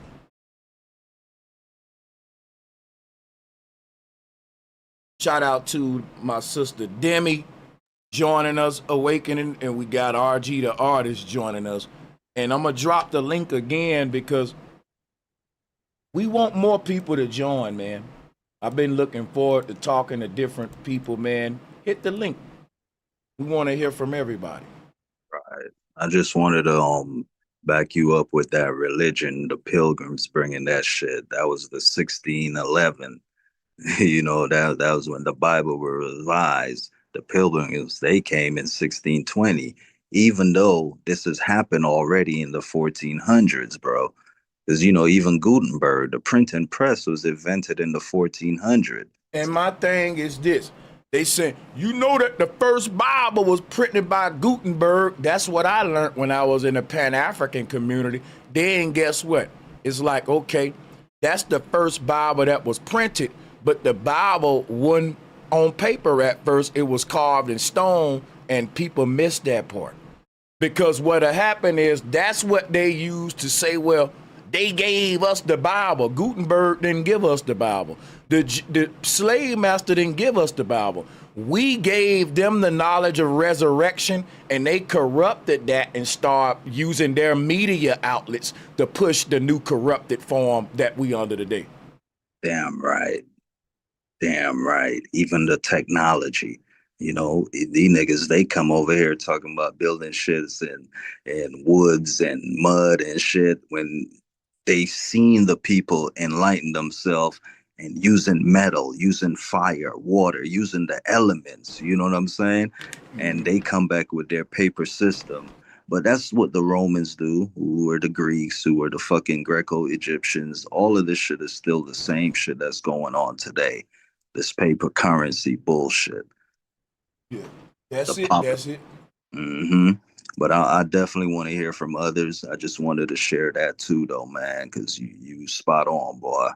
Hey, man, appreciate you. You know, hell yeah, man. That's what we about to do. Shout out to everybody on the call, Awakening Mind. Yeah, you do your thing, man. This brother RG Demi, we're gonna let them take over. Go ahead. All right, man. Thank you for having me up, bro. I appreciate that. Oh yeah. And well said. Yeah, I did want to give the floor to Demi though, if she wants to speak first. You know, Oh, no, ladies go first. ahead. Oh, no, respectfully, go ahead. Okay, all right. Thank you, ma'am. I appreciate that.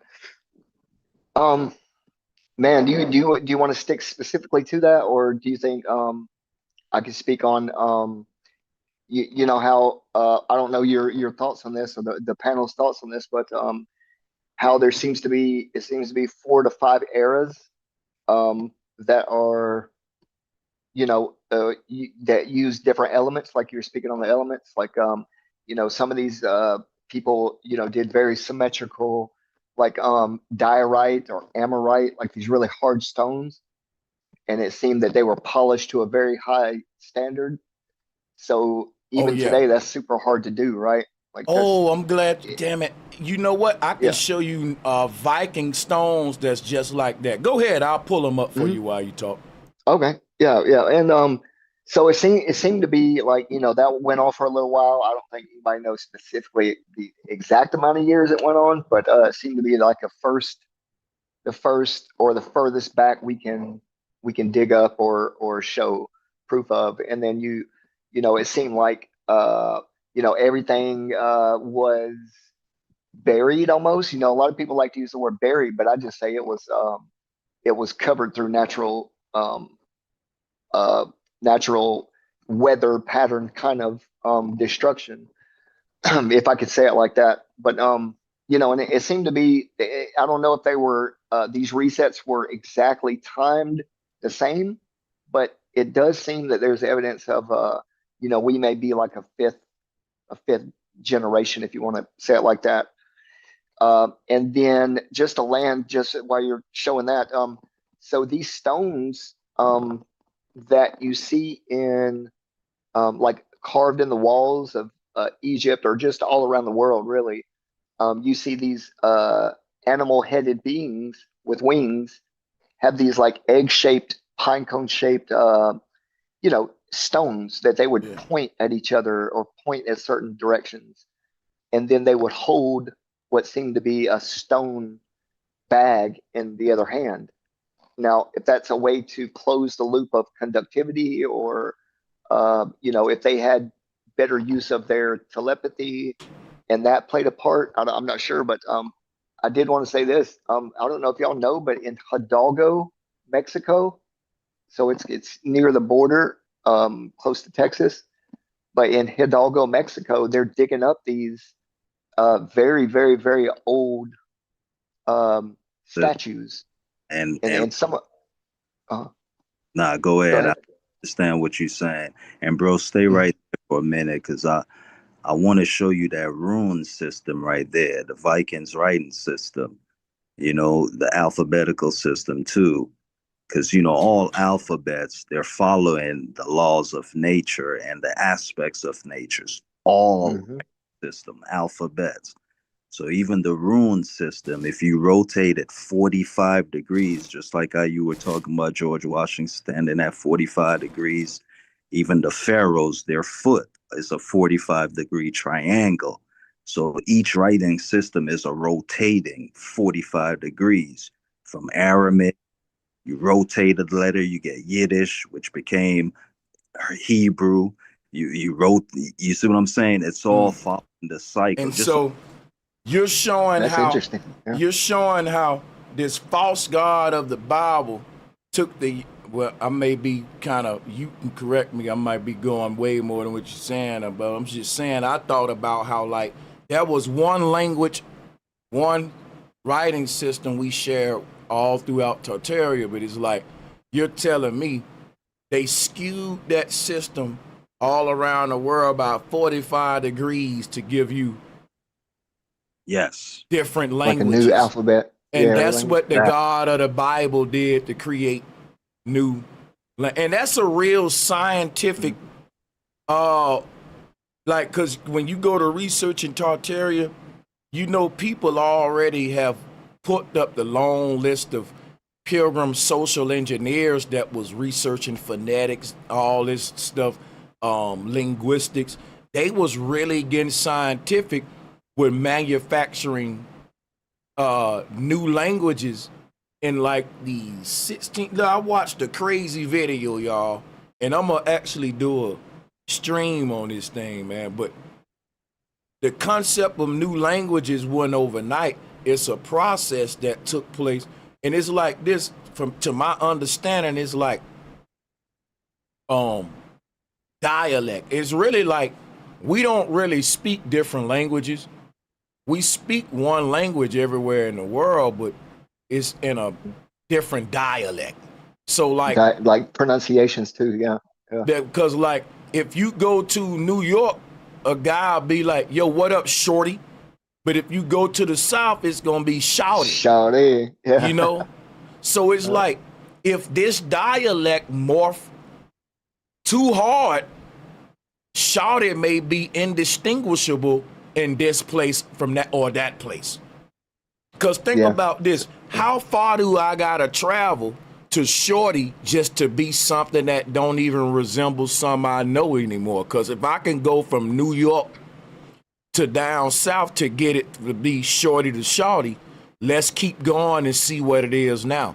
That's how you get these other languages, but it's still the same language, different dialect is what I'm saying. Mhm. Yeah, But I think after you skew the languages, the saying goes it was 70 different dialects, I guess, if you want to say. I'm pretty sure it was 70.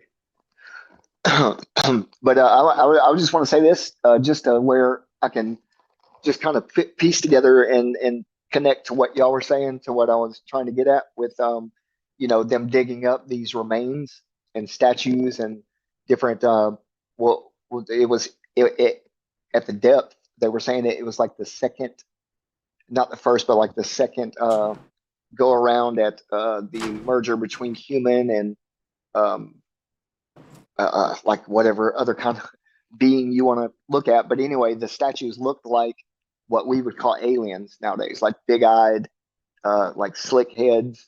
But it was Saturn worship, because they would have the Saturn thing carved in all these statues, and uh, it was a very hard stone, and it was a very good job. Like, it was very symmetrical, not your run-of-the-mill kind of clay or something. And I just wanted to end with saying this: the symbols that we were talking about in one part of the world, or one type of um, um, symbolism. Well, anyway, do you guys remember the Pizzagate symbol, where it was like a triangle, just one line, but it was a triangle within a triangle?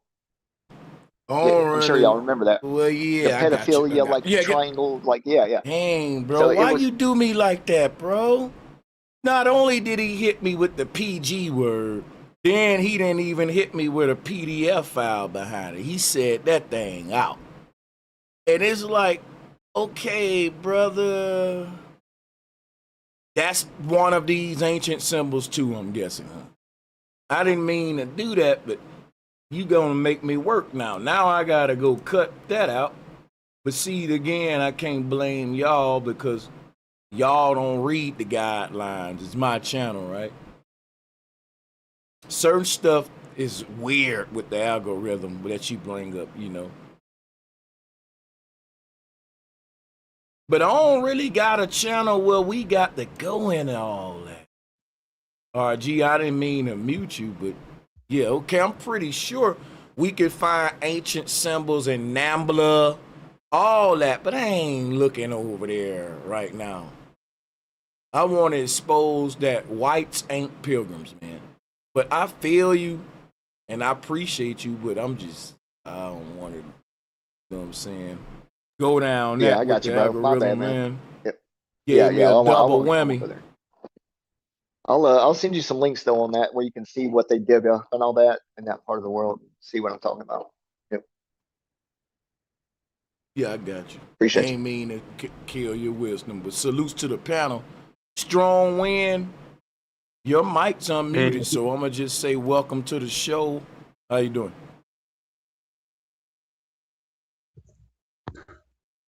can you hear me? I can. Oh, okay.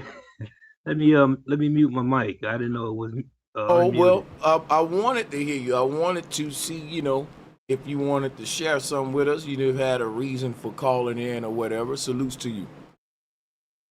Well, yeah, my brother. I do like the topic you're talking about, because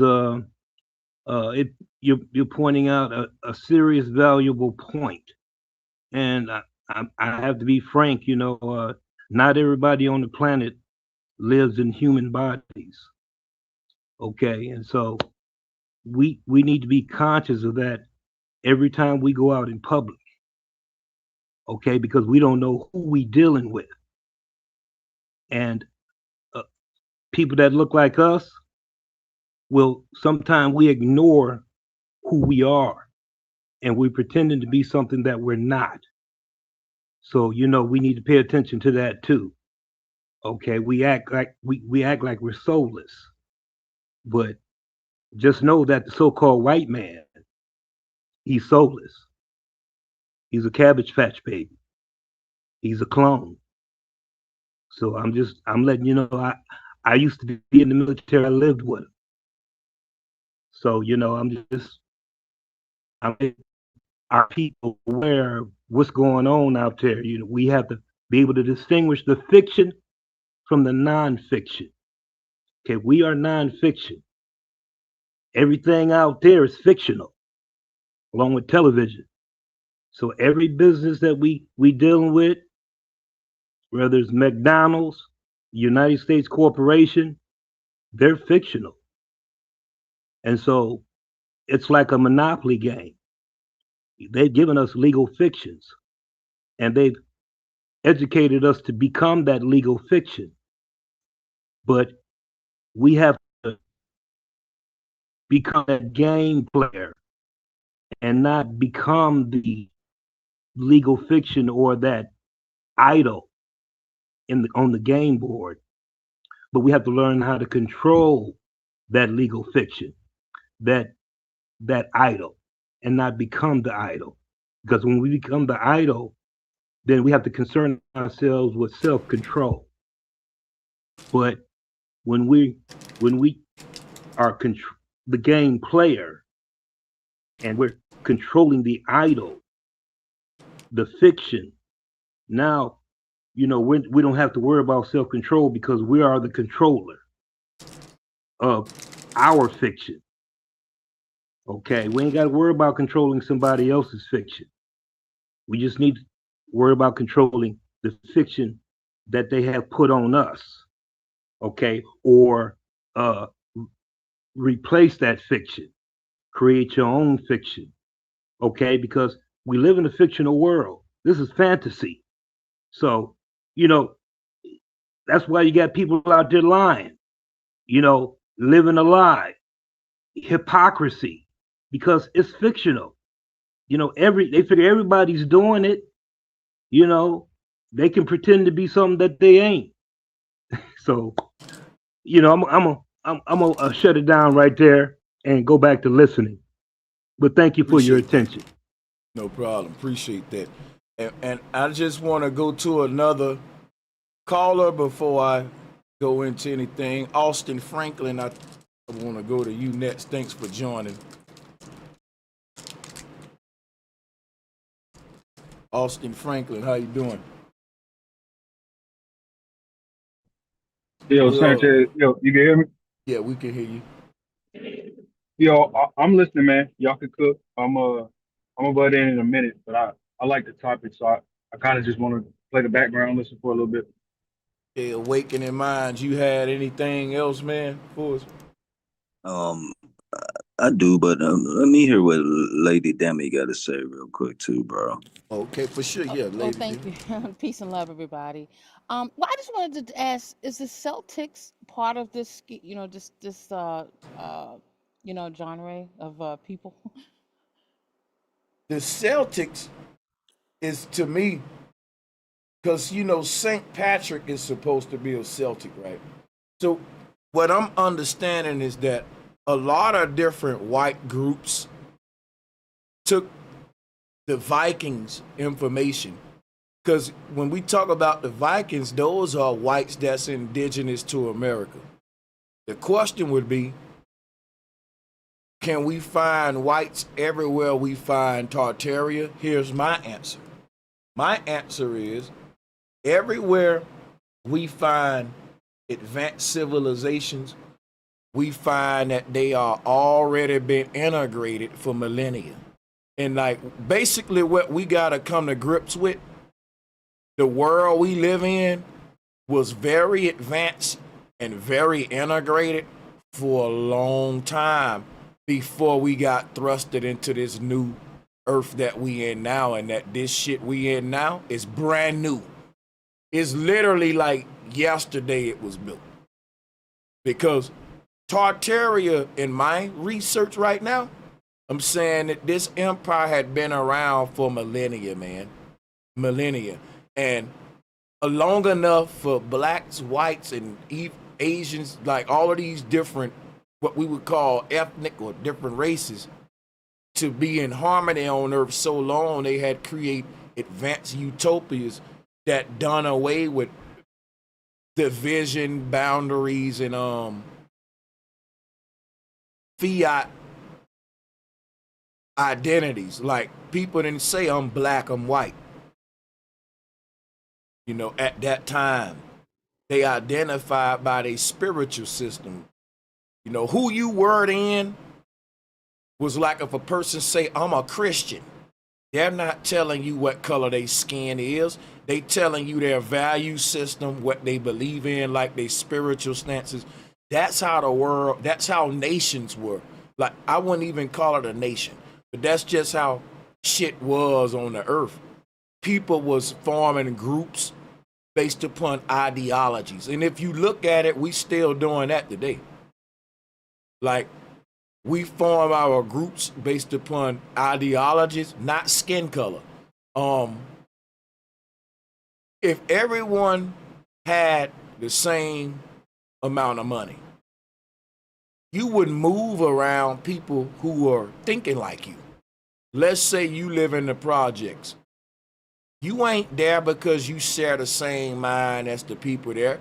You there because you share the same tax bracket as them, which is why when you get your money up, you lead them niggas. But I don't care how rich a Dogon person get, they ain't leaving a tribe because they didn't form a bond based upon tax bracket. They formed it based upon we think the same for real. It ain't even no, it ain't fake. You know what I'm saying? Like, if you can you can join a tribe. They accept people in. And guess what you gotta do? Adopt all of their ways and abandon yours. So what is the tribe telling you? Our tribe is our vibe and frequency. You think like us, move like us, you one of us.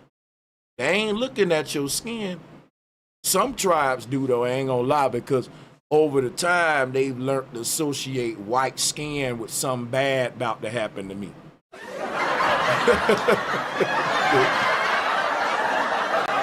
And also, some people believe that the Vikings were black.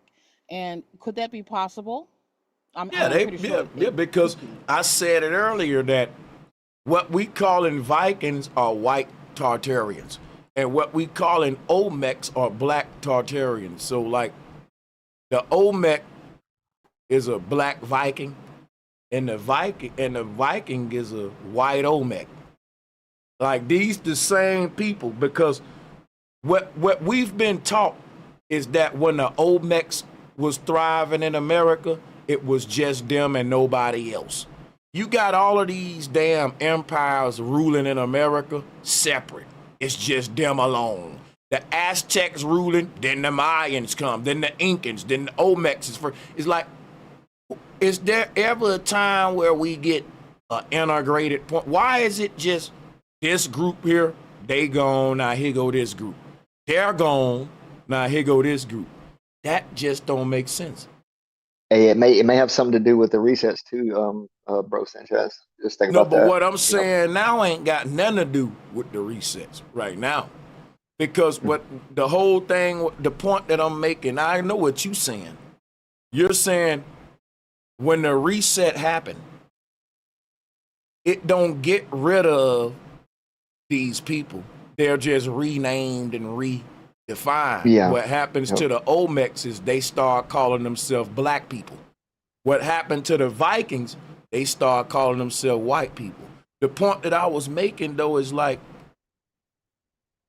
why, when they tell history, only one group can be here at a time? Because they got to say integration in America is a result of slave trades. That's the point I want y'all to see. The Pilgrims, when they rewrote history, they start all of the continents empty of humans.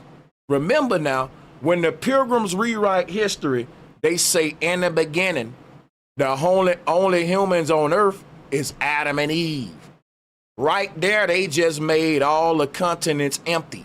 And now they got to explain how every human get on these continents. And now we go into evolution, Darwinism, Australopithecus, Neanderthal, all this stuff. Because the Bible now needs to have a scientific explanation of how only two humans on earth can create a diverse world full of different humans integrated. And it just can't satisfy me scientifically. Yeah, either. And the simplest answer is, hey man, if the Bible is new, how they telling us about in the beginning? And the simplest answer is, dude, the earth is so fucking many trillions of years old that when the people who come with the King James Bible show up, they saying shit is new. Think about it. They're saying, we're gonna name this Newfoundland. That was one of the earliest names of America where the seat of power was. Newfoundland. So to them, they're stepping on continents where people been thriving for millions of years, and they using words like new. Then they say, in the beginning, there was only two humans on earth. And that's what I'm saying. Like, these folks are coming up 400 years ago, rewriting everything we know about history and the world. But before that, we going back millions of years of history deleted behind in the beginning with Adam and Eve. And no one gonna go beyond Genesis because the world is a religious cult. They've done a good job indoctrinating most of the world with the false history and religion. Yeah, that's a good point. And and I don't mean to jump in like this. I was just kind of also put in there that you know how beside just the people, like, you know, now we're still finding these huge megalithic buried, like, I mean, huge, perfectly cut, you know, laser precision, like underground. I mean, you just can't describe it. You know what I mean? Like, we're still finding these things. Like, so when they say the Stone Age, yeah, I think they used, it just wasn't like they try to trick our minds, like, oh, people were stupid and didn't know what they were doing. But bro, like, you just see one of these blocks, 1,200 tons or something. It's ridiculous, you know. But there's so many all around the world that's buried at a very similar level, you know, to a certain depth. And I think they just get bigger and bigger. That's why you got interconnected tunnels all around the world underground, is because, you know, it's architecture. It just is what it is. I think, and that's just my opinion, but you know, I'll land it there. Yeah, so a lot of people act like they know what I'm saying, but they don't, because they'll still turn around and say, white people run everything. They ain't gonna really take away from this stream what my title say, y'all. White people are not pilgrims. White people ain't the slave master, y'all. You can't be a slave master with a slave master. What does that make white people? The fiat face of power. And they wear it proudly. They wear it proudly. White people are like the people walking around the house with their chest out, and mom and daddy left them in charge. And they don't got to let you know mom and daddy left them in charge. They can, you know what I'm saying? Like, they can act like they in charge, you know. But the whole thing is, that's what it is. Like, white people ain't in charge for real. People, man, white people run the world. I've been thinking that so long until now, because I had to think it through. I'm like, wait a minute, white people are servants of Zion. They are like Israel got these folks wrapped around their finger. Like, white folks don't really run shit though. They don't. You really look at the average white person in the same boat with you. Sometimes I would argue Negroes probably, if not equal, because when they giving us the generational wealth gap, the rich versus poor, that top 10%, that's what you call small hats. White folks ain't in that, when that generational wealth gap and they showing you how the most powerful people in the world's wealth compared to everyone else. Oh, white people at the bottom with everybody else. That's what y'all don't realize. See, when you get the kind of money these people got, like, you got to understand, they own the banks. They own the banks. So that's why I said, like, you want to know who run the world? The people who own the banking system. White people don't own that. It's a specific group of people own that. And they got us targeting white people. And I keep telling you, even Tariq Nasheed won't talk about these people. He's FBA, I fuck with him. Listen, I'm going to tell you something. A lot of niggas ain't got no problem saying white, but they won't say the J word. Telling you, even me, I watch how I say that. I do it in code. In every video where I'm not coded enough, I can hang up monetization. They got everyone by the balls, right? Anti-Semitism can't be monetized. So what does that tell you? You got a constitutional right of freedom of speech to talk about whoever you want to talk about, but not the masters. That's just how shit been ran for years. You know what's crazy, bro? Because you tying pilgrimage to the J words. That's just facts. That's anybody can really look that up after what you done presented. And that's true, bro. Even the people that came over on the boats, the 22 captains called masters, you know, who eventually became massa, you know. Grandmasters, yep. Nah, that's just facts, bro. Like real shit. It The is. person owned the freaking the Mayflower where the Joneses and the Rothschilds. This is documented fact. Who were the JWs? Literally, Jones is the Josians. Like I'm not just saying that shit because it rhymes and it's similar. Nah. That's facts. Okay. The Josins. You know what I'm saying? That gets traced back to Germans, the Ashkenazi Jews, who are the Romans. This is just facts, you know. So you tying them to the pilgrimage, even with the hats, you know. And it's so funny, they're called the small hats, but they stole all the knowledge from the helmets. You know what I'm saying? Like the big helmets, but they're the small hats, you know. That's just crazy. It is, man. Um, All this shit. hey, bro. Bro, have you ever did an interview with Santos Bonacci? You know who I'm talking about? Yeah, I've done a Santos couple Bonacci. on.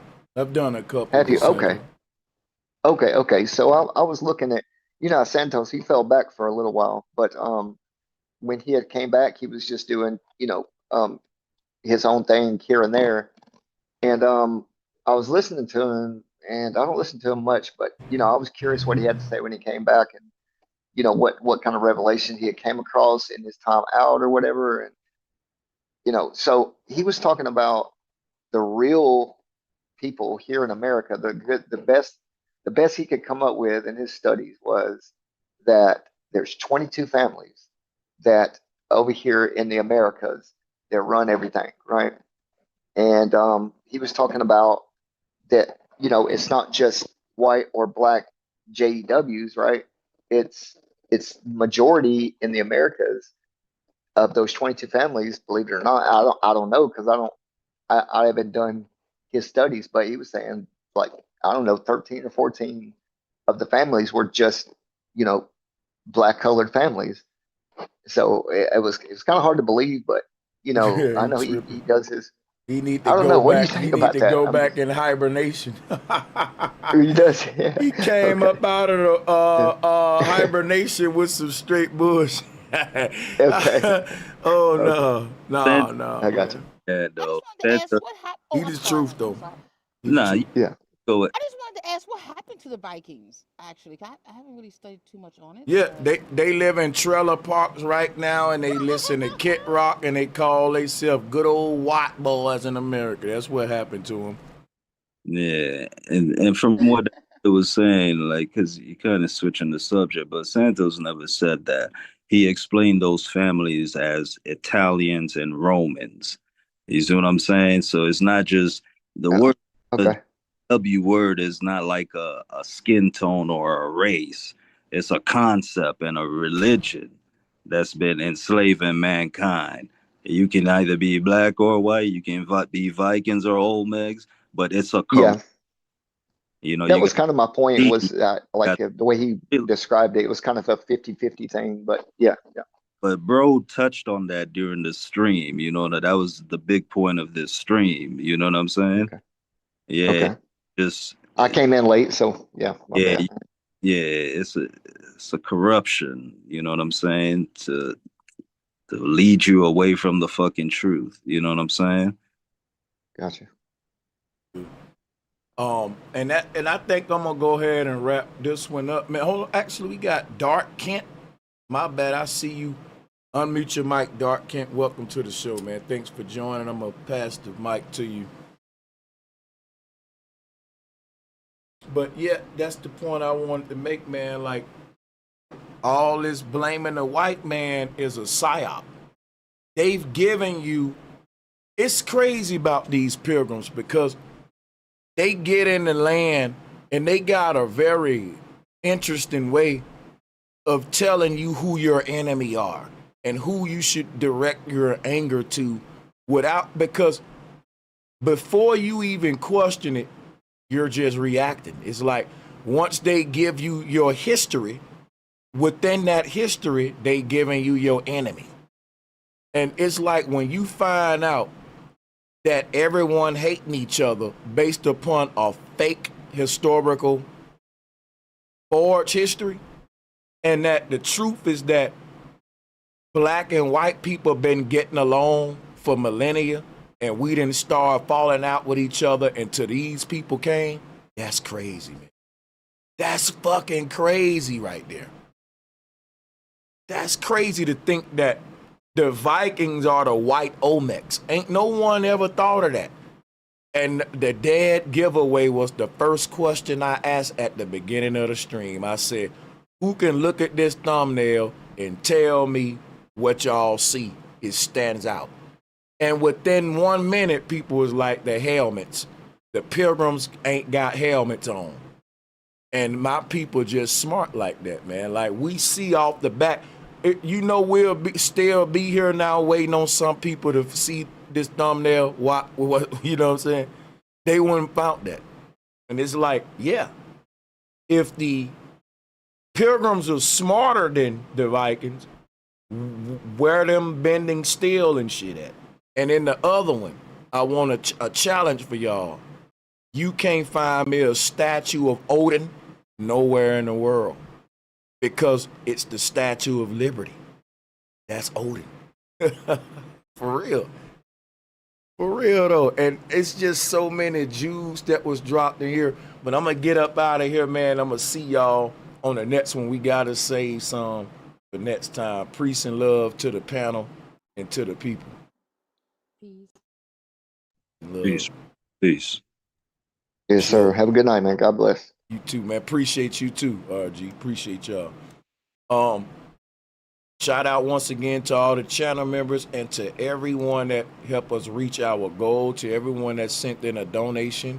You sponsored this piece of history, right? Your name is called out. We appreciate your support. See y'all on the next one. Peace and much love.